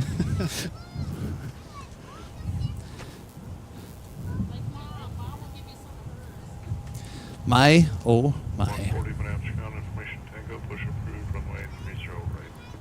That's more reasonable. That's nice. That's the soothing element of ATC that I've come to expect. Cool, calm, professional, not blasting at AC/DC levels.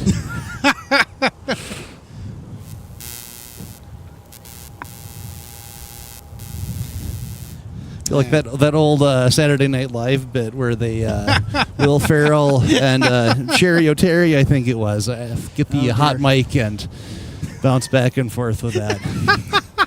Oh, hot mic. I don't want to get a copyright strike with my perfect impression of him, though, so I'll lay off on that. So here comes Iceland. Here comes Iceland Air. We're not going to do that.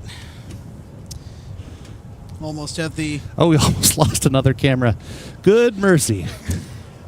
That is my baseball reflexes kicking into full gear. Do you need another set of hands so we can keep this beautiful airplane footage going here?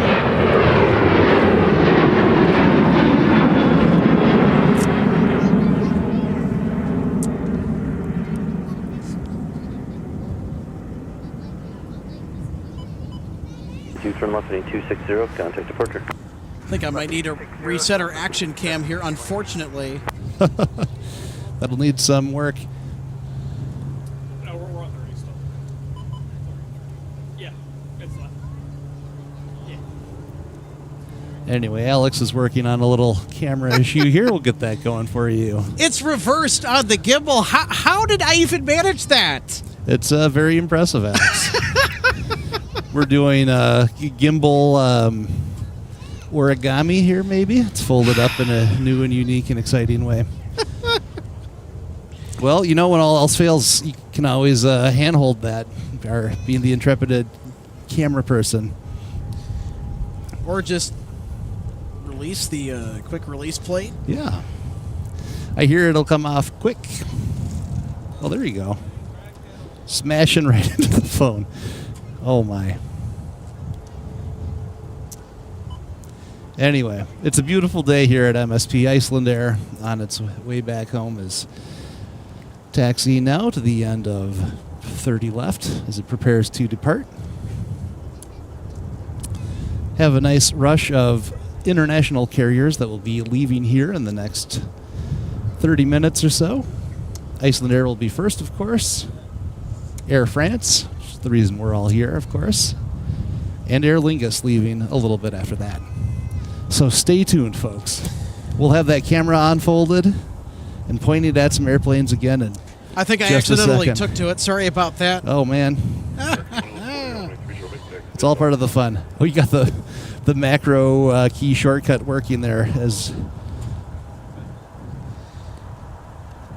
At least we know it works this time around. I know we've had some difficulty in the past with that. It's one of those things that has really bothered me. I'm sure it's bothered many of you that have watched the past, and many of you are probably like, what? Does he even know he's on the action camera? What's Alex doing over here?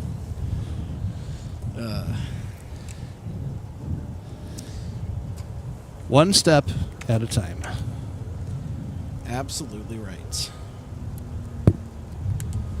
Well, it looks like you've got things getting back together there pretty quickly. Hopefully we'll be able to show everyone Iceland Air as they get ready to depart here in this beautiful evening light.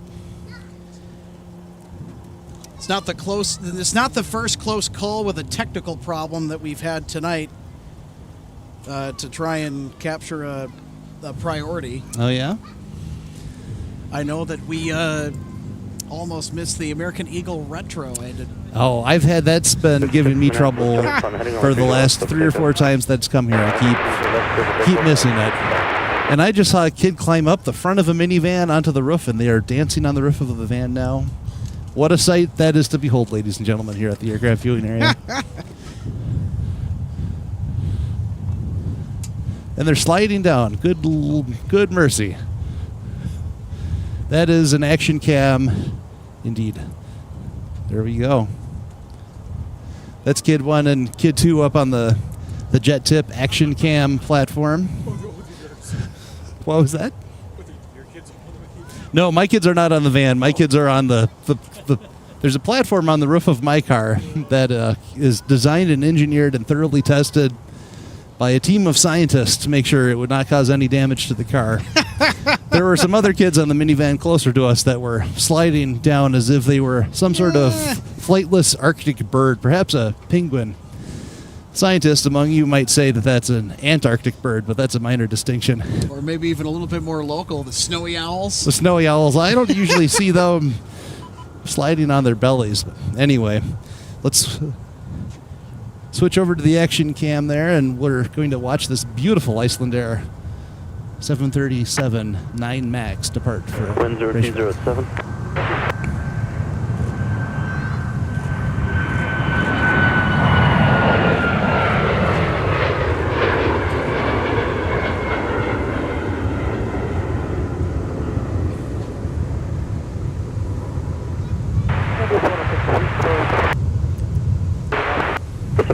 Affirmative. Thank you.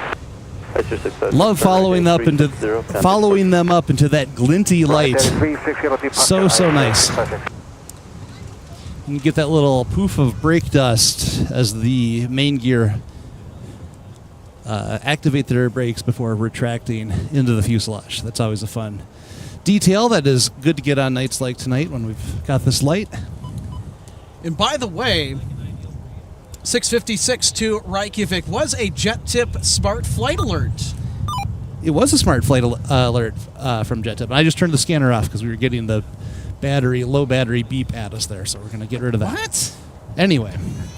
Oh, dude. So, anyway, but yes, that was a smart flight alert from Jet Tip because that was the Dash 9 variant and not the usual Dash 8 we get here, so... Pretty soon we're going to be switching over to the 757s. I'm really excited for that. That'll be good. They've got a few special liveries that'll also generate those smart flight alerts here from Jet Tip from time to time. Those are always fun to see with our various Icelandair specials on the 75s.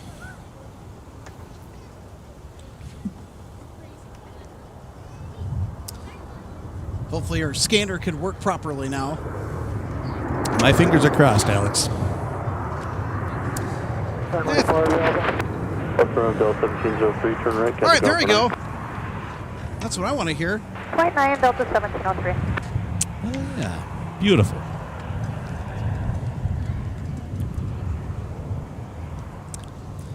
Another 737-900 ER coming in there.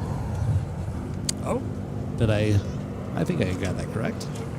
You are correct. It would be embarrassing to misidentify a 737. 1024 Minneapolis Tower, wind 0108, runway 30 left, settle in. So did you get the arrival of our Air France visitor today, Nick? I did not. We were getting some dinner ready at home at the Jet Tip Global Headquarters down in Burnsville, and I saw it was overhead, so we stepped out and waved at it. I'm not fibbing, we did. The boys and I stepped out and gave it a friendly wave, so we saw it coming in, but we did not document it properly like you guys did here. I did see the actual arrival here, so you had the water cannon salute earlier in the stream, so that was pretty cool to see. I was very happy about that because we missed that with Aer Lingus thanks to a technical issue with the stupid switch. Well, it's water out of the cannon and the salute, I guess, as they say. What can you do? But yeah, it came out nicely, and they were well positioned for you here today, too. So hopefully we get a repeat of that on Friday with Condor. Is the plan to have another stream on Friday? I guess I'm speaking out of turn here. Absolutely All right, hit perfect. the nail on the head. We are going to be out here on Friday. We're going to be out here longer than we were out here today. I know that we kind of jumped on the air a little bit later than we typically have started on an afternoon. Yeah. Because we typically like to go live around maybe 3. Sure. We decided to push it back about an hour. It's going to be a lot happening on Friday, it sounds like, with push approved for Air France. Push That's approved good. for Air France. There we go. We'll have the gorgeous, sexy Dreamliner in frame in just a moment. The ruffled edges are very exciting. Here we go, going back to Charles de Gaulle. Another smart flight alert for Jet Tip. That's true.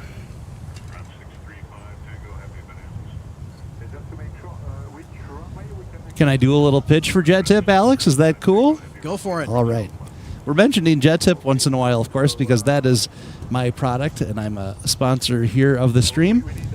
Happy to support the local aviation content and coverage and enthusiasm. 6 minutes, runway 30 right, clear to land, wind 0308, Oh, they're doing some math on the Air France flight. In any event, JetTip is a smart flight alert service that you can get subscribed to. You can use it on the website and get alerts via email, or you can even get an app on your smartphone or device. It's available in the Apple Store and the Apple App Store and the Google Play Store. $5 a month, and it will monitor airports in your area and let you know when interesting or unusual aircraft are coming or going from your airport, assuming they are filing flight plans and they aren't blocked.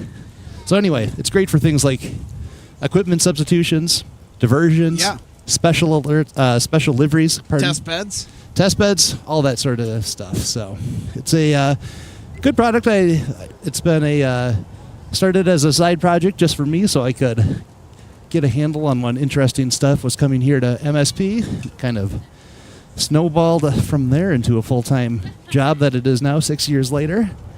And happy to support plane spotting and aviation enthusiasm across the U.S. and Canada, where we offer our smart flight alert coverage. So, yeah, that free trial is also available at jettip.net. Sure is. You got to. I've got to remember my own talking points. That's very good, Alex. Thank you.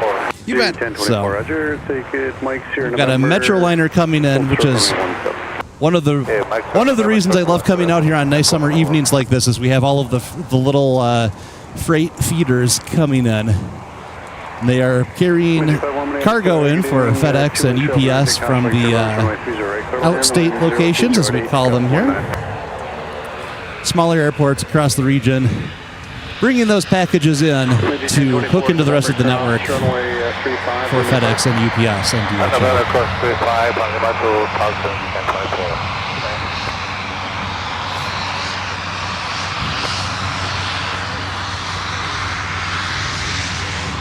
And that light, ladies and gentlemen, that is perfection. It does not get any better than that. Perfect light this evening. There's an even wider shot of Terminal 1. This is why the aircraft viewing area here at MSP is perhaps the best overall location for plane spotting in the country because of views like this. It's right up there. I've been lucky. I've gotten to travel and watch airplanes all over the place in the United States. And what we have here is special. It is very, very nice. We're lucky to have it.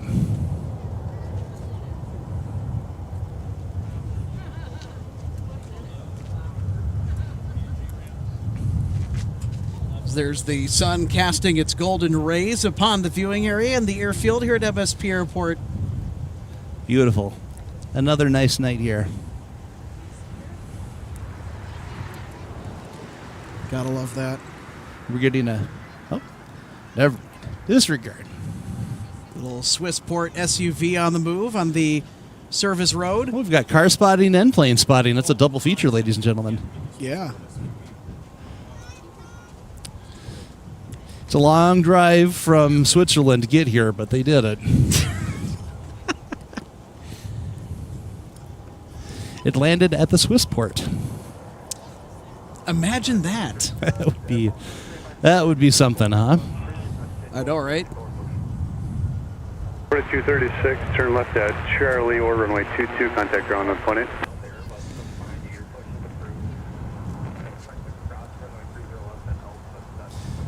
I was thinking I was going to crawl up onto the jet-tipped engineered viewing platform to get my own photos of departure here, but I realize I have my kids here and I can just post their pictures. So, and that is the said jet-tip viewing platform. That's the official jet-tip viewing platform. The official platform of jet-tip. So, anyway, I see my it's not YouTube. Kid was up there. They just crawled down, of course. So that was a good demonstration. All right, now Air France is clear to approve. They got their abacus dusted off and made sure all the numbers look good, so they'll be heading out in just a second here. So, the right side? Oh, all right. American 2148, Minneapolis Tower, traffic start 5 mile final runway 30 right. So, line of point. For those of you who are only hearing one side of the conversation there, one of our technical advisors, Logan Justice, was just indicating he thinks they were perhaps planning on going on the north parallel for their departure, but I've switched to the south parallel. 30 left is what they've switched to. I'm pretty sure it's because of the loads. Good news for us, ladies and gentlemen. That means they'll be taking off right in front of us here, and we'll have a beautiful, beautiful view of those beautiful GE engines as it rotates right in front of us. It'll be perfect. Yep, right here. 51, taxi, this frequency, Papa cross 4, Mike, hold short of runway 30 left. The heavy that we have to worry about departing off on the north side is not Air France, but is this bird right here in center frame, kind of tucked behind the 737 for American over at E-Gates. That would be Shamrock 988 Heavy with the A330-300 tonight. Yeah, hopefully they will come down on this side. Yeah, and let's pan over, Alex. We've got a beautiful 757-300 arriving. The Flying Pencil, as they call it. It's my favorite narrow body ever made. There's a kid excitedly running around here. He speaks for all of us. It's very exciting to have that aircraft in front of us. And look at that light on it. Runway 30 left, clear to land, the wind 020 at 8, gust 19. Clear land 30 left, I'm getting 106. Delta 914, right turn Mike, join Alpha, contact ground up 19. Right turn on Alpha, we're clear to cross runway. Yep, I will miss those 757s when they are gone. They are beautiful aircraft. I don't know. I don't think Delta has any plans for, or I don't think they've announced any plans for phasing those out, but they're not going to keep them forever, so. American 2140 turning 360 northbound, contact partial, They'll wear out eventually, but. Every aircraft that we see here today, no matter how generic, boring, or uninteresting, or even as interesting as it might be, if it is interesting, they've all got an expiration date. It's just like produce that you buy at the grocery store. Eventually they will expire. They will reach the maximum amount of flight cycles for that airframe before they absolutely have to part it out. They cannot use that airplane anymore without risking critical failure and explosive decompression because of metal fatigue. Yeah, you'd never see that in a new airplane that just came off the factory a few weeks ago, fortunately, though. So good thing we don't have to worry about that, huh? Anyway, another feeder coming in right now. There we go. Ooh, feathering the props for us there. And again, that golden light really accentuates the airframes as they pass by here, not just the audio. He looks so good in this light. Oh. We might have a great blue heron about to pass overhead for those of you who might be bird enthusiasts. Trying to I spoke too soon. That is not a great blue heron. That's a bald eagle, ladies and gentlemen. Trying to pick it up on the camera. It's, not, it's pretty tough. It's not wanting to focus. Come on, dang it. It's a juvenile eagle. We've been lucky. You've seen plenty of those. You can imagine it. Think of the freedom. Amazing. Probably, I'm sure it makes the air traffic controller's day. Having to worry about birds. Not a fun thing around this particular facility. Nope. All right, I see we've got a Sun Country landing here. That's good.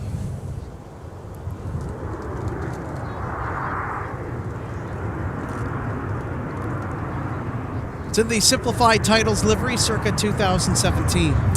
It sure is.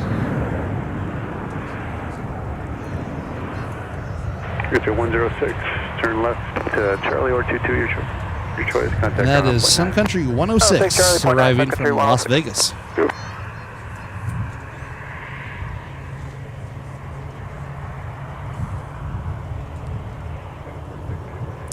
This is going to be a beautiful shot as we continue to follow the Sun Country over as Alex keeps panning. We're going to see, we're getting up to this big departure bank here now, so there's all sorts of aircraft moving. We've got a couple of Delta aircraft that are heading out. We've got another Delta that's getting towed back to maintenance base. And Southwest is waiting to head out too. Lots of excitement and activity here now. Land 30 left, 771.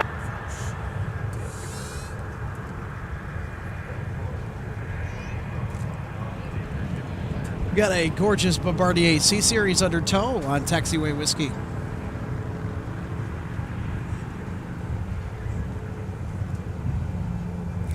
Very good looking airplanes. And we're getting more and more of them. And as you pan over to the left there, Alex, as that comes across, you'll see Air France is just pushed back. Pan to the left, Alex. There you go. Look at Air France basking. Look at the lighting. What do we think, folks? What do we think about that lighting? I give it 2 thumbs up. 1516, clean air traffic. Enthusiastically. 3 mile final flight, runway heading, runway 30 left, clear for takeoff. Ready, runway heading, 30 left, clear for takeoff, Delta 57-1, cosmic turbulence, Airbus departure ahead. I love hearing little kids shouting Air France. That's amazing.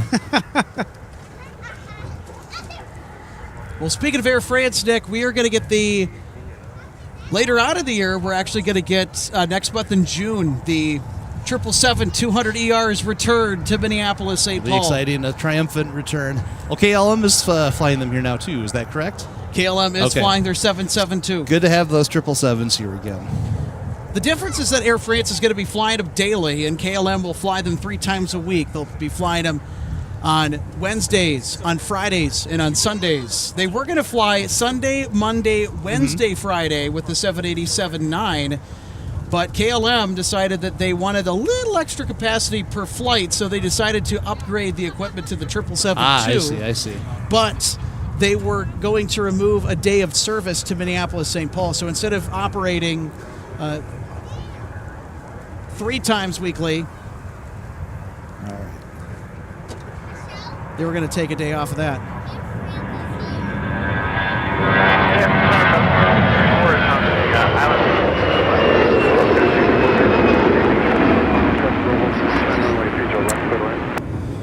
It's an A320, Delta 1516 heading off to DFW. It's a fabulous airport to spot at. It is. They've got a very nice aircraft viewing area there at DFW also. Founders Park, I believe. Founders Plaza. Plaza, yes. There you go. Thank you. Very nice. The people at DFW, just like here in Minneapolis, take that seriously and have a fantastic spot there. They've got an airport fire rescue fountain for the kids to operate with a little model of one of the fire trucks that sprays water. It's pretty cool. They've got the scanner broadcasting. They've got some tents, or not, a tent is the wrong word, some sunshades. Keep you out of the sun. It's pretty nice. 7-1, you can roll all the way. Yeah, they weren't messing around when they built that viewing area, because I've seen pictures of Founders Plaza. I haven't been there. Yeah. That would be a really great place for us to do a broadcast at some point down the road, if funds allow. Yeah, that'd be pretty cool. Yeah, Founders Plaza is lovely. It's DFW has some of the very similar to MSP in the fact that it's a fortress hub for American Airlines there.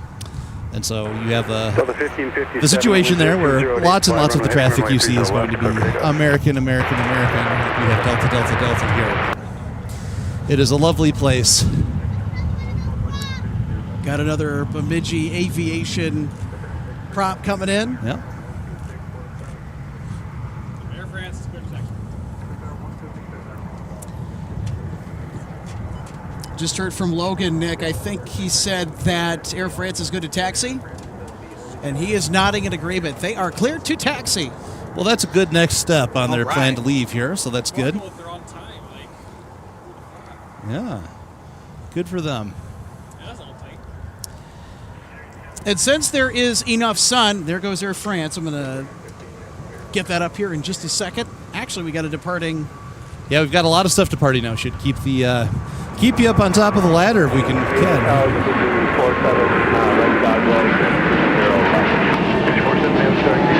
final traffic hold position, caution wake turbulence, runway 30 left, clear to land. Look at that glint on those A220s as they leave. Oh. Beautiful, beautiful. All right. We're working on getting Air France back in frame for you folks. There it is. South 542 Minneapolis, runway 30 left, line. Ooh, that looks so good in this sun. Delta 1557, turn left heading 260 and contact departure. For those of you who are watching and may not. For people who do photography and video work all the time, the quality of the light is a very important thing. Because there's only so much you can fake in Photoshop or Instagram or whatever else, Lightroom, whatever else you're using to filter your work. It looks best when nature is doing it for you. And on these evening days like this, especially we've got a little bit of smoke in the air, it's not nice to breathe, but it makes for some beautiful light. It is quite nice right now. As sunset approaches here in about another half hour, as that sun gets lower and lower, the light on the objects on the ground look better and better as that angle gets lower. And it is looking really nice right now. There's a shot of the main part of the Humphrey Terminal in the background. You know, excuse me, the Lindbergh Terminal. Terminal 1, I should know this. By the way, the main atrium of Terminal 1 is one of the last original airport terminal structures in the United States among major international airports, which is kind of a very interesting Our little fact. ruffle chip of a roof line there. It's very nice. I guess so if we're keeping it local, I guess that would be an old Dutch ruffle if we're going to keep the local theme going. Last night. Here we go. I got a Southwest Max 8.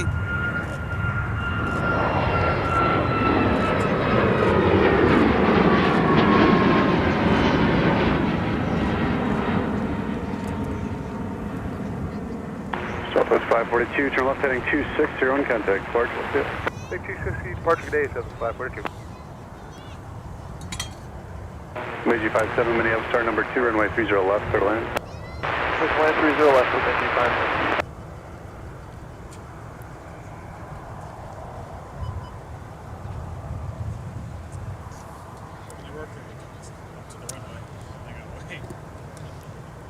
Air France has got to wait for traffic. Just like we do when we're driving around, traffic gets in the way sometimes. Looks like a little CRJ needs to scoot ahead of them there. Should be on their way pretty soon, I would imagine. And there's the said CRJ. Central aircraft, come back to the segment 5 Central thunderstorms upper Midwestville on flight service frequencies.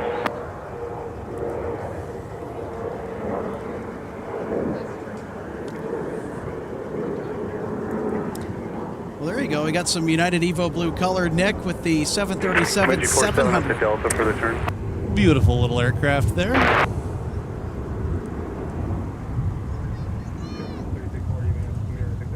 Meiji 47, taxi Delta Tango cross from my 4 monitor .9 as you go. From the enemy alliance here at Minneapolis with One World, I suppose, right? As opposed to Sky Team for the home team airline here with Delta. Enemy Alliance.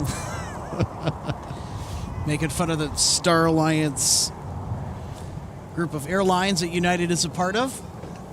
You know, speaking of Star Alliance carriers, and you know where I'm probably going to go with this, Nick. Guess who we got coming in on June 4th? Why, I believe that would be our friends from Germany. Some of our other friends from Germany, Lufthansa. That's right. When it comes to Airline Alliance banter, there are a few better in the business than Alex and I. As we'd like to think anyway. It's a lot of competition on that front, that's for sure. You know, not just with trying to market for seats on your airline, also trying to market for an audience with the aviation live streaming scene. It seems that every major airport has coverage of some kind. Indeed, indeed. And there's Air France 635 Heavy still patiently waiting. Do you ever take a foreign language in your school career there, Alex? I did a little German. Oh. I didn't venture beyond just like the normal greeting phrases and stuff. You know, if I were to travel somewhere overseas, I would continue with that German because I actually know how to kind of... I know how to count in German. Yeah. I know how to greet in German. I know how to ask for questions in German. Yeah. I know how to do the basic linguistic things. Yeah, you can kind of stammer along at a preschool level. I took German also. It's a fun language just because it's so squirrely. Look at the size difference between that Mosquito, a.k.a. Metroliner. That Metroliner is considerably closer, and even that perspective is not helping it. It is still a very small aircraft relative to those Dreamliners, which are pretty big aircraft. Yeah, the Mosquito is the nickname affectionately given to those Metroliners. I had always heard them referred to as the is it the San Antonio sewer pipe? Is that, I believe, what I've heard of them? They're manufactured down there, I believe, and are long and pipe-like in their appearance. Of course, that describes every airplane ever built, which is just a tube with wings on it, but they are extra tubey in their appearance. Well, not to us. They're a little bit special and some extra special. Indeed. We're lucky to have them here at Minneapolis, too. There are not too many other airports that have groups of them coming in on a regular basis. So, SkyWest House livery taking off on the north side. There you go. Way through right. Point traffic, 6 mile final Airbus. Before the camera's like, nope, I'm not going to focus. Focus schmocus. It's the magic phrase, isn't it? It's like abracadabra. Sure. I am nervous about the cords you're tangled in, but I imagine you are paying attention to that. So. The 1462 I'll be fine. All right. traffic on the hold. The last thing we want is some sort of electrical incident. I appreciate you looking out for me. Yeah, I've got you, man. Considering that sometimes I don't look out for myself too often. Everyone needs a producer behind them from time to time. That is very true. We're handy production assistant, whatever it may be. Oh yeah, sorry, I don't want to. No, I know myself what you were out of getting line, at. but yes, No, yes, you're yes. To me, that's a generic term that refers to anyone who's doing anything next to a video. But I'm sure with your level of broadcast expertise, it has actual meaning of some kind. Yeah. Sorry if I'm being a little bit nitpicky. It's just, you get into a specialized industry such as television broadcasting, and you get very particular about the way that you do things. And I've run into many people in my time, in my experience with television broadcasting, that are just so particular about everything. Well, in every group there are those who appreciate the trivial minutia, so why not embrace it?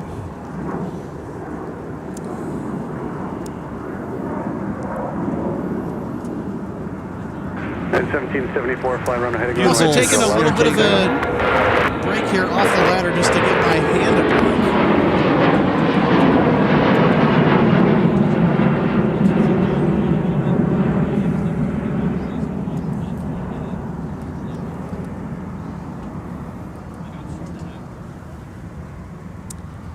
Aer Lingus is also going to be departing, hopefully within the hour now that we have crossed over 8 p.m. So, pause for station identification. Do we do that here, Alex? I heard that on the radio when I was a kid. I don't know if that's still something we do. It's not something I've thought about here, but you know what? It would be a fun thing to do. I'll tell you what. You are watching the home of live broadcasting from Minneapolis St. Paul International Airport. This is MSP Airport Live. Oh gosh, that's going tight.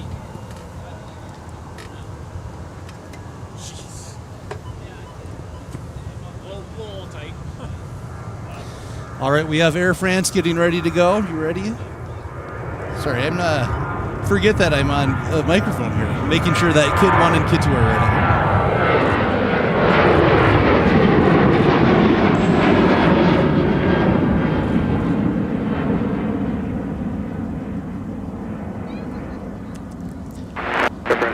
Tango Minneapolis Tower, runway 30 left, line of point, traffic Metroliner on an 8 mile flow.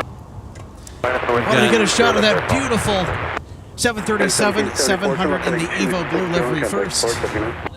Left turn, heading 260 over departure, United 1774 tonight.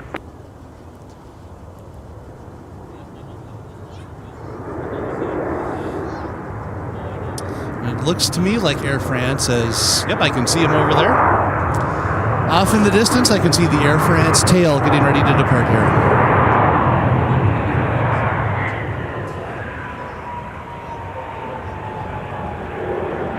Air traffic control doing a fantastic job this evening, packing all this density into a pair of runways here. They are coming and going in very short succession right now. Wind 0107, runway 30 left, clear line. I would expect we get clearance for departure here as soon as that airplane gets off of the taxiway there, or off of the runway, pardon.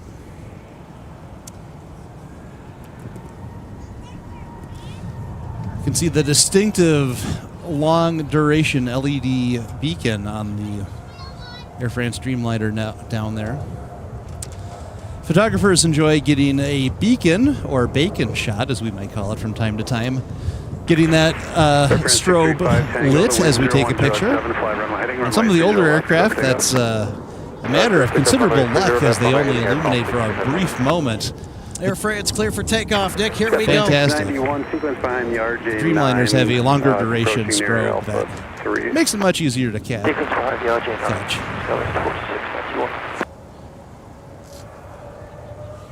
All right.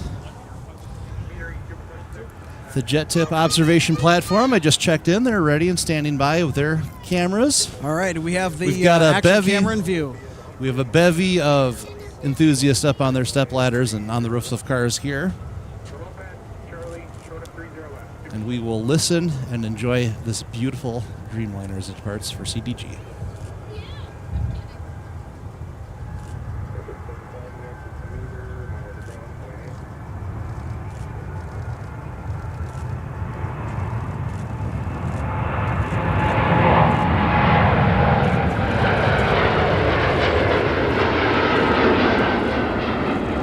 Hold that shot as long as you can, Alex. That is beautiful. Look at those wings sweeping up. What a phenomenal aircraft going off. Look at the glint. So nice. Very nice, very nice. All right. Well done, Alex. Thank you, Nick. That was quite the show, I'll tell you what. It's pretty nice. What was impressive to me also was how quiet that was as it left. As a simple country boy from the MSP area here, I've only witnessed so many of those Dreamliner departures. It's always impressive how quiet those are compared to almost anything else. Yeah, the 330 Neos, I could say the same thing too, Nick. Yeah. With the Trent 7000 engines. Of course, we heard Rolls-Royce Trent 1000 engines. The Trent 7000 actually is based off the Trent 1000.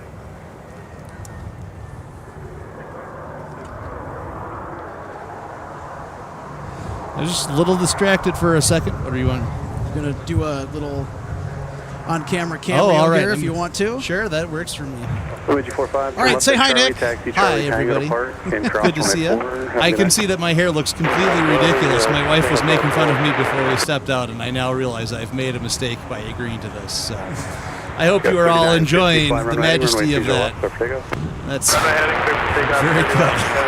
Not doing lots of good for the positive image of aviation enthusiast right now on the stream, so that's good. I can see the people leaving the stream, Alex. We better switch back and get me off the camera here. They're begging for no more of that. Oh, boy. So I don't know. I know it's not the producer who does the makeup. But, yeah. If only I had a makeup kit with me. Yeah, well... One step at a time, huh? Good thing we're not doing 4K video because that really exposes all the pores on the skin. And, Well, I will not take any offense to that, but I limit that feedback to a select few. Hit the camera.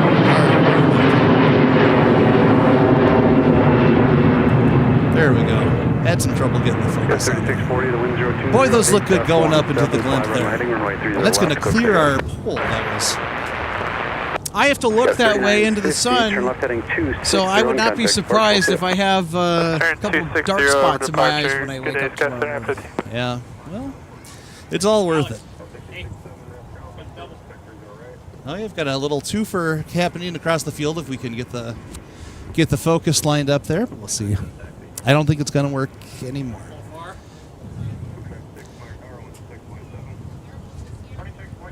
Yeah, it's not focusing. Hard for me to see, too, because I have to kind of... The sun is becoming a factor for me. Yeah. So... Got to push back over there at Concourse E. I was momentarily very excited seeing Aer Lingus there, but it's someone else getting pushed back.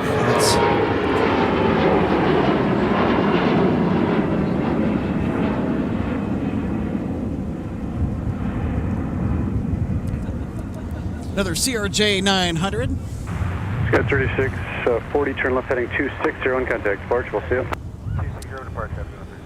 Well, Aer Lingus is still hoping for an 8:15 departure here. We'll see if that works or not. 4691 Minneapolis, runway 30 left, line of way, traffic on the 9-mile funnel. Sunset here at Minneapolis, 8:33 p.m. today, so we've got about another 20 minutes or so, 15, 20 minutes, something like that. How's this for some shot composition? Yeah. Getting lots of good AvGeek hair demonstrated on the stream tonight. It's very nice. Oh yeah, pan over and look at the silhouettes of the people up on the viewing platform there. Behind Logan's head there. Very nice. They're there. I gotta go to the other way. Majestic. 30 left head, Delta. Hold short. Charlie 5, Super 6. We've got a 717 here that's just arrived. Delta 1318. Speaking of airplanes that we may or may not be seeing for too much longer, the C-Series is, as that fleet increases, those are replacing the aging 717s. Still plenty of them here at MSP. Fly runway heading runway 30 left. It's such a homey feeling airplane when I had the opportunity to fly on it back in December of last year. I was surprised for how small of a jet that it was, how roomy it felt on the inside. I'm like, this is actually quite nice. Yeah, they're not too bad. The one thing you want to do is avoid those seats in the last couple of rows, as that view is obscured entirely by an engine, which is I was going to say, what view? Yeah, but 1493. not a problem on most of the aircraft, of course. 717 is another aircraft that we're, if you're looking at a national scale across the U.S., we're lucky to have here at Minneapolis. Delta and Hawaiian Airlines are the only carriers in the U.S. that operate the 717 at this time. There's and so the, if you were light rail in the background. Oh, there you go. on hold at light. Zoom in there. Oh, I was gonna give you some light rail trivia, but it looks like they've left the screen. In another world, I am a train enthusiast also. I can jabber about the light rail for a while too. Look at the light. Nice. We've got another FedEx or another feeder freighter coming in that gorgeous light. Scott 4691, turn left heading 260 on contact. Departure, have a good night. Left heading 260, contact departure. Go ahead, 4691, thanks for your help.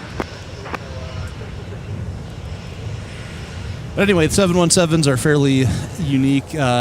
Pretty much only going to see them if you're here in the continental United States. You're only going to see them in the eastern half, more or less. Delta operates them out of their big hubs in Minneapolis and Atlanta.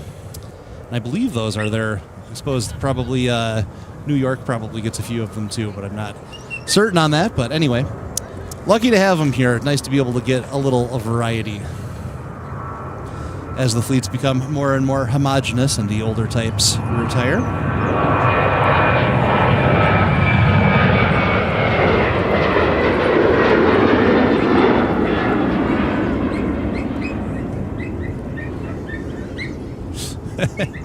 And a dog nearby not appreciating the roar that the rest of us were just grooving on. Danger! Danger! No, that's a 737. It's perfectly safe. Yep. United 2272 Minneapolis. There's our associate producer Logan Justice also joining us. Another on the side. Also proud to be on the stream without any warning. That's very good. He's like, no, let me be. He's got that restraining order filed, but it hasn't kicked in yet, ladies and gentlemen. So. Oh, listen to that sweet music. That sounds pretty good. Approaching our position. That's the ATR. I was going to say, it's got to be an ATR, huh? The Pratt & Whitney turbofan engines. So remarkable on that aircraft. Pan over to your right quickly, and you will see the buckets deployed on that 717 on the thrust reverser. Trying to get our camera to focus here real quick. There we go. Very good. Just climbing in on the back. Buckets we're referring to the little arms and they look like buckets on the back of the engines there that swing out when the thrust reverser is engaged. Delta 2895 Minneapolis, keeping traffic on the hold, runway 30 left, clear to land, the wind 020 at 8, gust 17. ATR coming in from Duluth. Passing behind our favorite mechanical building here at MSP.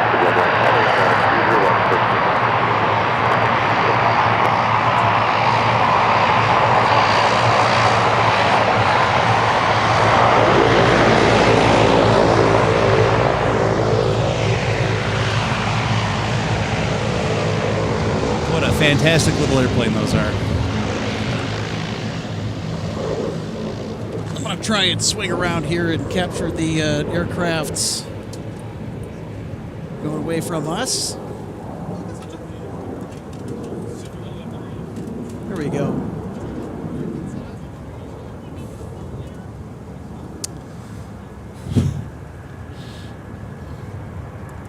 Lovely little feeder.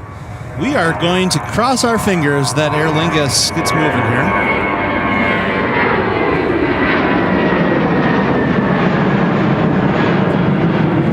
Look at that with the contrail behind it. Perfect. What a shot. Oh, it's a beautiful night here. And we have the departures blasting off one after another. Life is good. 260 for departure, unit 2272. Oh, and I see the light just kicked on our windsock. That's the most interesting thing that's going to happen to the windsock all day, and we didn't have the camera pointed at it for that. Point 9, Super 6.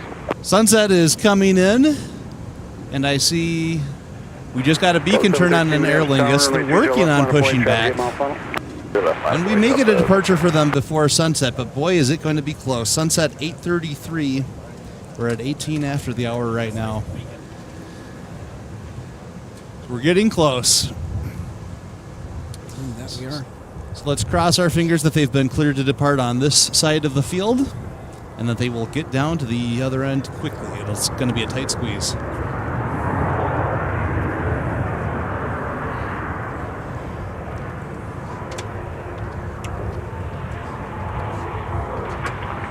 Delta 2895, turn right at Mike, and almost the gate tonight. Right at Mike, parking Charlie 5, Delta 2895. Delta 2895, roger, taxi north on Mike and contact point 8 as you go. North on Mike, point 8, Delta 2895. Tower, Delta 1209, about ILS 20 left. Delta 713, heading runway 30 left, okay. 30 left, contact Delta 713. Delta 1209, Minneapolis Tower, runway 30 left, clear to land, the wind 0107. 30 left, clear land, Delta 1209.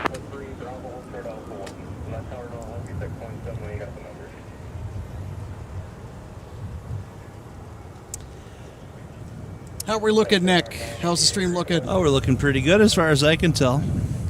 That's as good. we've established earlier, though, I am not a producer, so what do I know? I mean, you know a little bit, though. I mean, like, you take some really fantastic photos. I know that the 3 for a shot, or I think it was a 4 for 1, with all of the Swift Air 737s. Oh, and we had all the charters here for the Big Ten tournament. Yeah, that was just a blind squirrel finding an acorn from time to time. But I do enjoy those. Do enjoy that.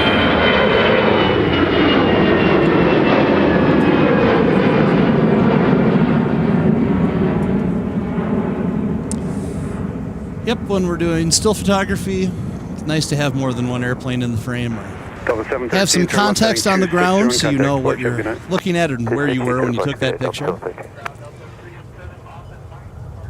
Those are some of my top photo tips for the aspiring still photographers out there. Oh, boy. We need to highlight this.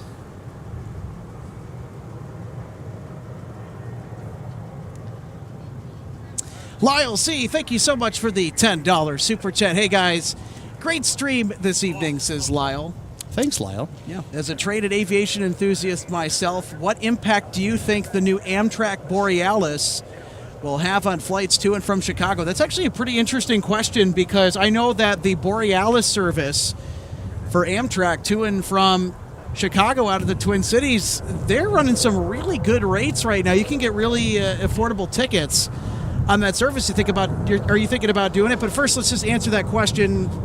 What do we think about the impact it'll have on service? I'm not sure how much impact that's going to have on air traffic here. I think a lot of the difference you're going to get there is going to be on bus service that might be going between Chicago and Minneapolis right now. I know there's a lot of people who are in that market and need to get between Chicago and Minneapolis that are very price sensitive. And the cost is a big driver there. I don't know that a lot of those customers are necessarily going to be looking at airline travel as an option. And then the other option you might be interested in when you're doing a train is you're looking for that extra space in the room you have. You want to get up and be able to move around, grab something in the cafe car or something like that. Again, just amenities you're not going to get in an airplane. So I'm excited to see it. That's more trains to see is always exciting. I've spent a lot of time along the I guess it's the CPKC river subdivision now, down along the Mississippi River and Lake Pepin and that area down there, watching trains. In my previous times, I've spent a lot of time there. Benjamin, thank you so much for the $9.99 super chat. Benjamin says, love the live stream. Well, thank you very much. Glad that we could bring you all of the action to you on this Monday from MSP Airport. Benjamin also says, watching takeoffs on here, and if they fly north, one of them fly past my window. Well, that's awesome. There's nothing better than seeing an airplane on your favorite YouTube stream or flight tracking app, and then stepping outside and seeing it fly over or fly past majestically. That's pretty cool. And it was Benjamin's first super chat on the channel. Let's give Benjamin a round of applause, as well as Lyle for his fifth super chat. Thank you so much. Thank you, guys. That's fantastic. Right. It's been really interesting to see the outpouring of support here, especially with the live video concept at MSP. I think a lot of people had some skepticism. I think a lot of it was fair, though, considering the unique set of circumstances at MSP Airport. But, it takes some really characteristic and passionate people. And you know what? Aer Lingus is going. You know what? We're going to end on Aer Lingus tonight. We are going to get 988 heavy. Indeed we are. I believe as Logan was on his way out here, he indicated that they might be going on the north side. If you look over back at the aircraft viewing area here, you can see many of the step ladders have been packed up and abandoned as the photographers who don't have the same sort of zoom capabilities as we have. We have a nice zoom lens on this camera. We can reach, we'll be able to see it no problem. But a lot of those still cameras cannot zoom quite as tightly as the video system we have here. So a few other people look at that sunset. That is fantastic. A few other people heading over to another spot so they can see that Aer Lingus departure a little closer with their still cameras, but we'll have a good look at them over here from this side. I'm not worried. So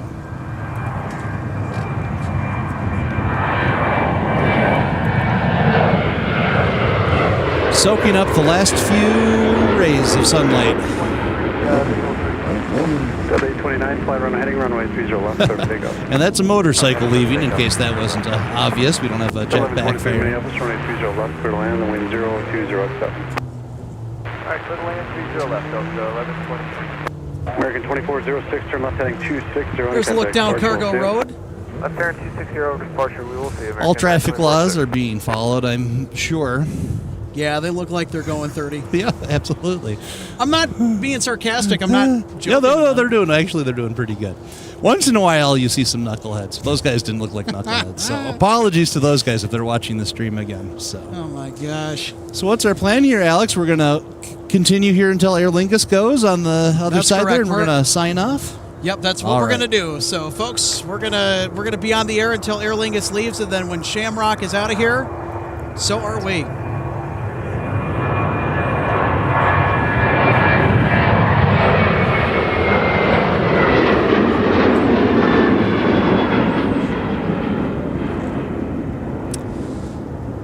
I was looking at the social media coverage of the Aer Lingus inaugural a few weeks ago, I guess it was, and was chuckling again because once again, as they came back, we had the Irish social contribution or cultural contribution with the Irish dancers doing their skill, demonstrating that culture beautifully.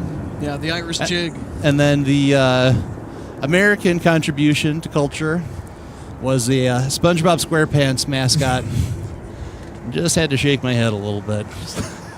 The rich tapestry of Minneapolis, the vibrant global city we are, and SpongeBob is the one who is here to greet the lovely people getting off of the plane from Aer Lingus. So, to be fair, we take Nickelodeon Universe and the Mall of America for granted here, but it is what we are known for folks from out of town. So, take what we can get, I guess. Yep, or even the city of Bloomington, which is where I grew up.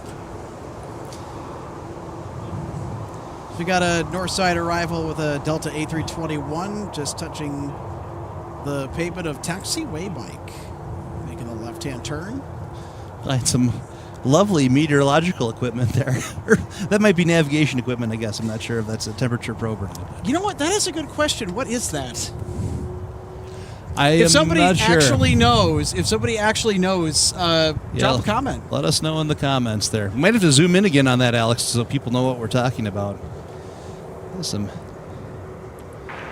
My guess would be that it is navigational in nature, but I honestly don't know. I believe the surface observation station is over on the left. I believe that's that big tower that's got an anemometer, which is a wind sensor, and that other meteorological instrumentation on it. To get a little bit cleaner view. There we go. Let's get a look at that weather station there. That is the weather station that we are referencing. Oh, there you go. I believe that is where they are recording all of the official climatology information for the Twin Cities there. Yep, the aerodrome reports. They're going to use the data from the anemometer over there and all the other instrumentation. The METAR is the aerodrome report or weather report for the airport, and our wind data is updated in accordance with the METAR or the aerodrome report. So our wind data is updated about every hour. If you want to know some really crazy trivia, and if that shot of me with my ridiculous hair here did not convince you that I was a dork earlier, I created the Wikipedia entry for METAR, believe it or not. That is a true story. Oh, wow. So, you're welcome, world. What was the most interesting part about writing that article, if you don't mind me asking? Just the whole process, or? I was a little bit into Wikipedia at that time. That was good mercy, almost 20 years ago now.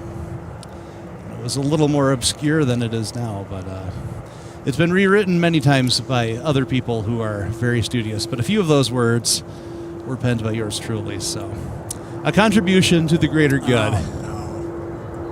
Well, we got Shamrock 988 Heavy that's going on the north side, not the south parallel, unfortunately. Well, that's okay. We've got all of that zoom lens. It will be no problem for us.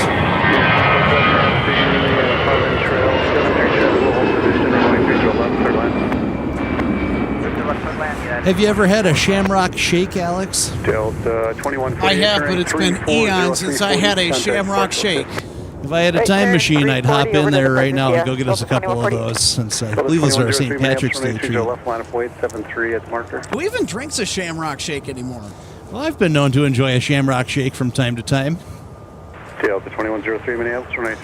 Once again, you guys saw me on camera earlier. There's a guy who enjoys a Shamrock Shake and is not afraid to admit it to the masses. That is me. Sun Country coming in there. Thank you, Sun Country 656, turn left. It looks like Charlie, taxi Charlie 2 to park, just 100.9 as you go. We've got that lovely blue and white parking ramp over there that Sun Country is about to taxi in front of again there. That is the newly constructed silver ramp here at MSP. You'll see it in just a moment. There it is. That's behind Sun Country on screen right now. I don't want to excite you all too much at home, ladies and gentlemen. That is the home of Minnesota's tallest escalator.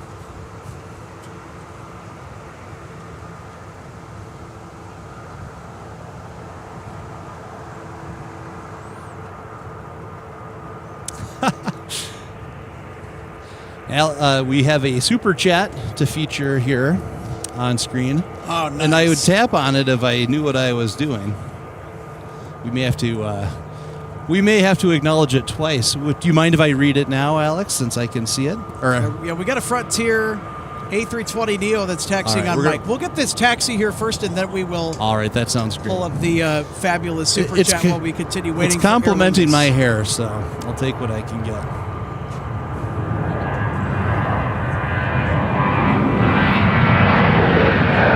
Oh my goodness, look at all that action. Ooh, that looks good going into the sunset. Look at that, and those little winglets too. We were not kidding around when we said amazing runway views. I know a lot of channels say that as maybe a phrase to get people hooked. Got a good view here. Yeah, to click on their live stream, but we're not kidding around. Actually, Alex, if I can give you a suggestion, can you pan over to your right and get a view of all of the traffic that's lined up on final right now? Hopefully you can focus on it. We have the lineup of, you can see the landing lights coming in of all of the traffic lined up. Look at that. Reminds me of once in a while go skiing here and notice it in the winter weather more. Get the long lines of the aircraft on final coming in. That's cool. Got a 2412, turn right on runway 4, traffic crosses ahead, contact ground, 100. Turn right on runway 4, headed 12. Frontier 4992 at Mike, cross me 30 left. We have WestJet leaving in the background on the far parallel, going to Edmonton. Mike, taxi at Mike 2, Frontier 4992. Try to get it. There we go. There we go. WestJet heading up to Edmonton. Air Lingus is going to be. Nope, I don't want to get WestJet. Air Lingus is going to be next behind them. As we look here at this Frontier aircraft, that is Trixie the Fox. In case you were crossing those off on your list at home. We should have a bingo card for our live viewers. We should get one of those made. I know that they make bingo cards for Spot LAX and whatnot. That would kind of be a fun idea. Yeah. Yeah, this is Trixie the Fox on an A320neo. Adorable. Frontier Airlines. Most of their flights out of Denver. Well known for their animal tails. Each of their aircraft wears a different animal on the tail. There's Trixie. My goodness, Trixie. How adorable is Trixie, ladies and gentlemen? All right, let's get ready for Shamrock there. Shamrock 988 Heavy to Dublin, Ireland, deciding to cheat us and go north side. At least we got the arrival, though, in really good light on 30 left earlier in the broadcast. If you folks want to rewind that later, rewatch it later. We've got that nice long zoom lens. We can still get a pretty good look at it over there on the other side. No need to fret and pout. Was watching them on the flight tracker here, but they've dropped off as they were approaching the end of the other runway there, so hopefully they're going to be on their way in a moment here. All right, well, I'm set up in position, patiently waiting. So 1396, contact ground, 100. Ground point 9, Delta 1396. I believe they'll be heading out in a moment. We will see. My fingers are crossed. Yeah, then we're going to pull up that wonderful super chat complimenting Nick Benson's frazzled hair.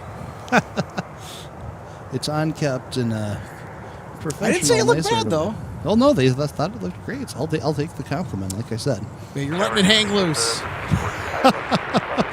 Sure. He's letting his inner chill come through. Yeah. I'm a very laid back and carefree sort of guy.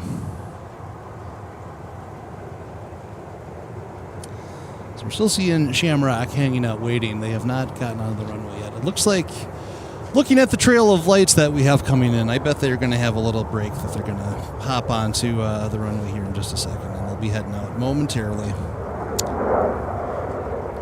I see there's a little Delta 717 way off in the distance on that north parallel runway. It's going to be, I bet that's the last one. It's going to use the runway before. Traffic 5 mile final Airbus, 30 left, final rolling. 30 left, Air Lingus heads out here.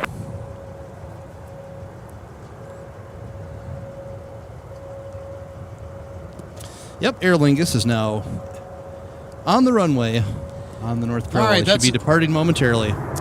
That's what I want to see.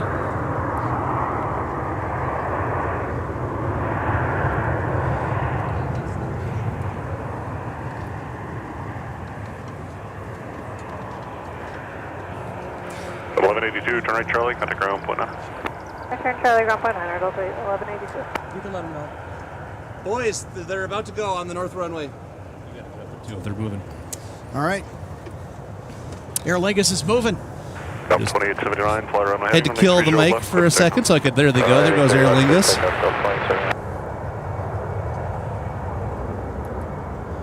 Beautiful. Get that focus track in there. There it goes.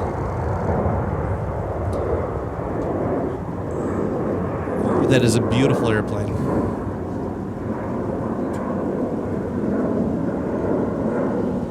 Mini Delta 699 on the island, sir. Delta 699, Van Amsterdam, traffic 2 mile final Airbus, traffic hold in position, wind 01015, runway 30 left, clear to land. Clear to land, 30 left, Delta 699. Well, there you go. What a satisfying conclusion to an excellent broadcast, Alex. Yeah. The only thing that probably could have been better, and I know that this is a nitpick, you know what? I'm not going to complain. It's all good, man. It's a nice night. We're having a good time. We're getting super chats. Life is good. Yes, it is. Thank you so much, Alex, for the $1.99 super chat. Thank you so much. I'm really humbled by your appreciation of our channel. Thank you so much for stopping by. And he says, Nick, that your hair looks great. Well, that's good. If my humiliation can get you $2, that's effort well spent. That's what I say. 1187 Amsterdam, traffic 5 mile final Airbus, 30 left, line up and away. Update. Correction, Delta 2879, connect. All right, as we wrap this one up from Minneapolis St. Paul International Airport, we want to give a big shout out to our sponsors once again, if we haven't already. And of course, that would be you, Nick. First up, thank you so much to you and the efforts of Jet Tip for helping to sponsor us here at MSP International Airport with all that we do. You're welcome. Thank you for having me. Yeah, a better AvGeek experience awaits by visiting jettip.net for more information. You can get your free 7-day trial on there as well. You can also subscribe for $5 a month, available on any smartphone, tablet, or computer with an internet connection, available on the App Store or Google Play. Again, that's Jet Tip. Fly runway heading, runway 30 left, good for takeoff. And a special thank you to the lovely folks at DG Pilot and Donnie Gardner for sponsoring the broadcast. DG Pilot is a wonderful aviation and travel lifestyle store. You should really check them out. You can check them out 24/7 at dgpilot.com. You can also visit them at their flagship store in downtown St. Paul. It's a quaint little shop inside the historic Ham building. More details to where to find their in-store location is at dgpilot.com. And it's not just the aircraft models that they're known for. That's the bread and butter of their business, but travel gear, travel guides, and accessories for your next adventure. They got a lot of great eclectic Minnesota-made local goods and wear. It's just, there's a lot of fun stuff in that store. It's a really good place to go if you're looking to get a gift for someone who maybe would like a little Minnesota memento. And get a little Minnesota memento there at DG Pilot, and also a little die-cast aircraft for yourself. Maybe no one needs to know. It'll look good on the shelf. They won't. Yeah, follow them at DG Pilot MSP on Instagram for some good offers and deals. They've got deals going on all the time. So you have even better reason to check out DG Pilot if you're one of those model aircraft collectors like myself. So again, big thank you to the whole team at DG Pilot for sponsoring MSP Airport Live. And lastly, we'd like to give a big shout out to our lovely friends over at the Northwest Airlines History Center, to Scott Norris, Bruce Kitt, and others for really cultivating a fabulous organization that not only displays but really encourages interaction with the history of one of the most iconic carriers in world history, Northwest Airlines. You can learn a lot about the airline on their ever-expanding website at northwestairlineshistory.org. And even better, you can stop by and visit their museum space inside the Crown Plaza Air Hotel, which is just a stone's throw away from here on the light rail blue line. Again, more details can be found on the website on screen. And it's a fabulous little museum to check out. You can even take home your own little Northwest trinkets. They have some collectibles there you can buy to help support them. They've got a nice selection of things there. Speaking of Scott, can I mention one other quick thing? Go right ahead. I would imagine, Scott, some of the other folks from the Northwest Airlines History Center will be down at Airliners International in Kansas City at the end of June. So if you're interested in that, that's a fun convention in Kansas City to check out if you are interested in commercial airliners and their history. A fun event down there at the end of June. Do a quick search for Airliners International. We'll be down there supporting them as well. Awesome. That's actually an event that I'm thinking about traveling down to with a friend of mine who also wants to go visit Worlds of Fun, which is an amusement park at Kansas City. Oh, there you go. They have a better version of the Wild Thing. It's a coaster that was built by Morgan Construction. It's a hyper coaster, over 200 foot tall on the first drop on the lift hill. My goodness. It's called Mamba. That's the name of the ride. All right. Well, I'll take your word for it. Well, in any event, I derailed the train of thought there, didn't I? No, it's all right. All right. All right. Well, that'll just about do it for our coverage here at MSP International Airport. For more, visit MSP Airport Live on YouTube on our channel page where you can watch all the live streams and shorts. Also, check us out on Instagram and Twitter at MSP Airport Live. That's the tag. For our entire crew, and for Nick Benson, Alex Reddick saying goodnight from Minneapolis St. Paul International Airport on this lovely Monday evening.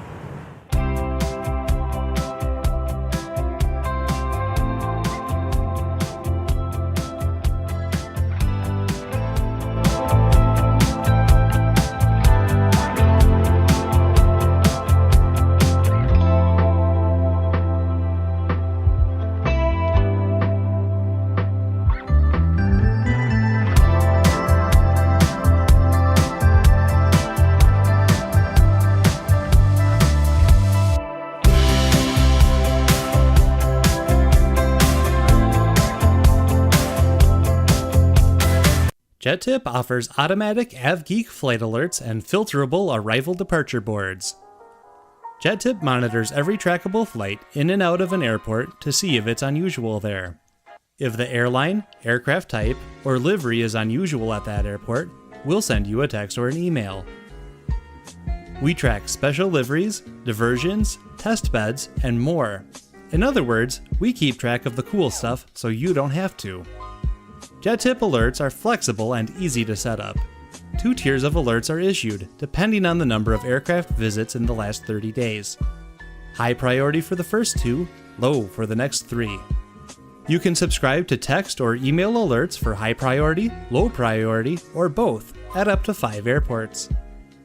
JetTip coverage is available at all major US and Canadian airports and works on any smartphone, tablet, or computer with an internet connection.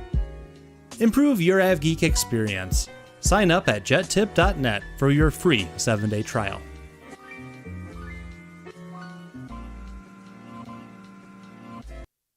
Welcome to DG Pilot Aviation Collectibles and More and our St. Paul showroom and warehouse. From the time your order is placed until it is delivered to you, our number one goal is to provide you with the best customer service experience. That's why we're excited to take you behind the scenes today at our warehouse to provide you an up-close perspective of our model aircraft delivery experience. Our first step in the model aircraft delivery process takes place after your order is received. Our model aircraft delivery specialists will conduct a detailed inspection of your model for quality control to ensure we provide you with the highest quality products. Each specialist begins the inspection by removing the model from the box and performing a visual inspection of the model, checking features such as the wings, landing gear, and antenna, as well as the overall model for defects. After the inspection is complete, your model is reboxed and then prepared for packing. Each model is then bubble wrapped to provide an extra cushion to prevent any damage during shipping.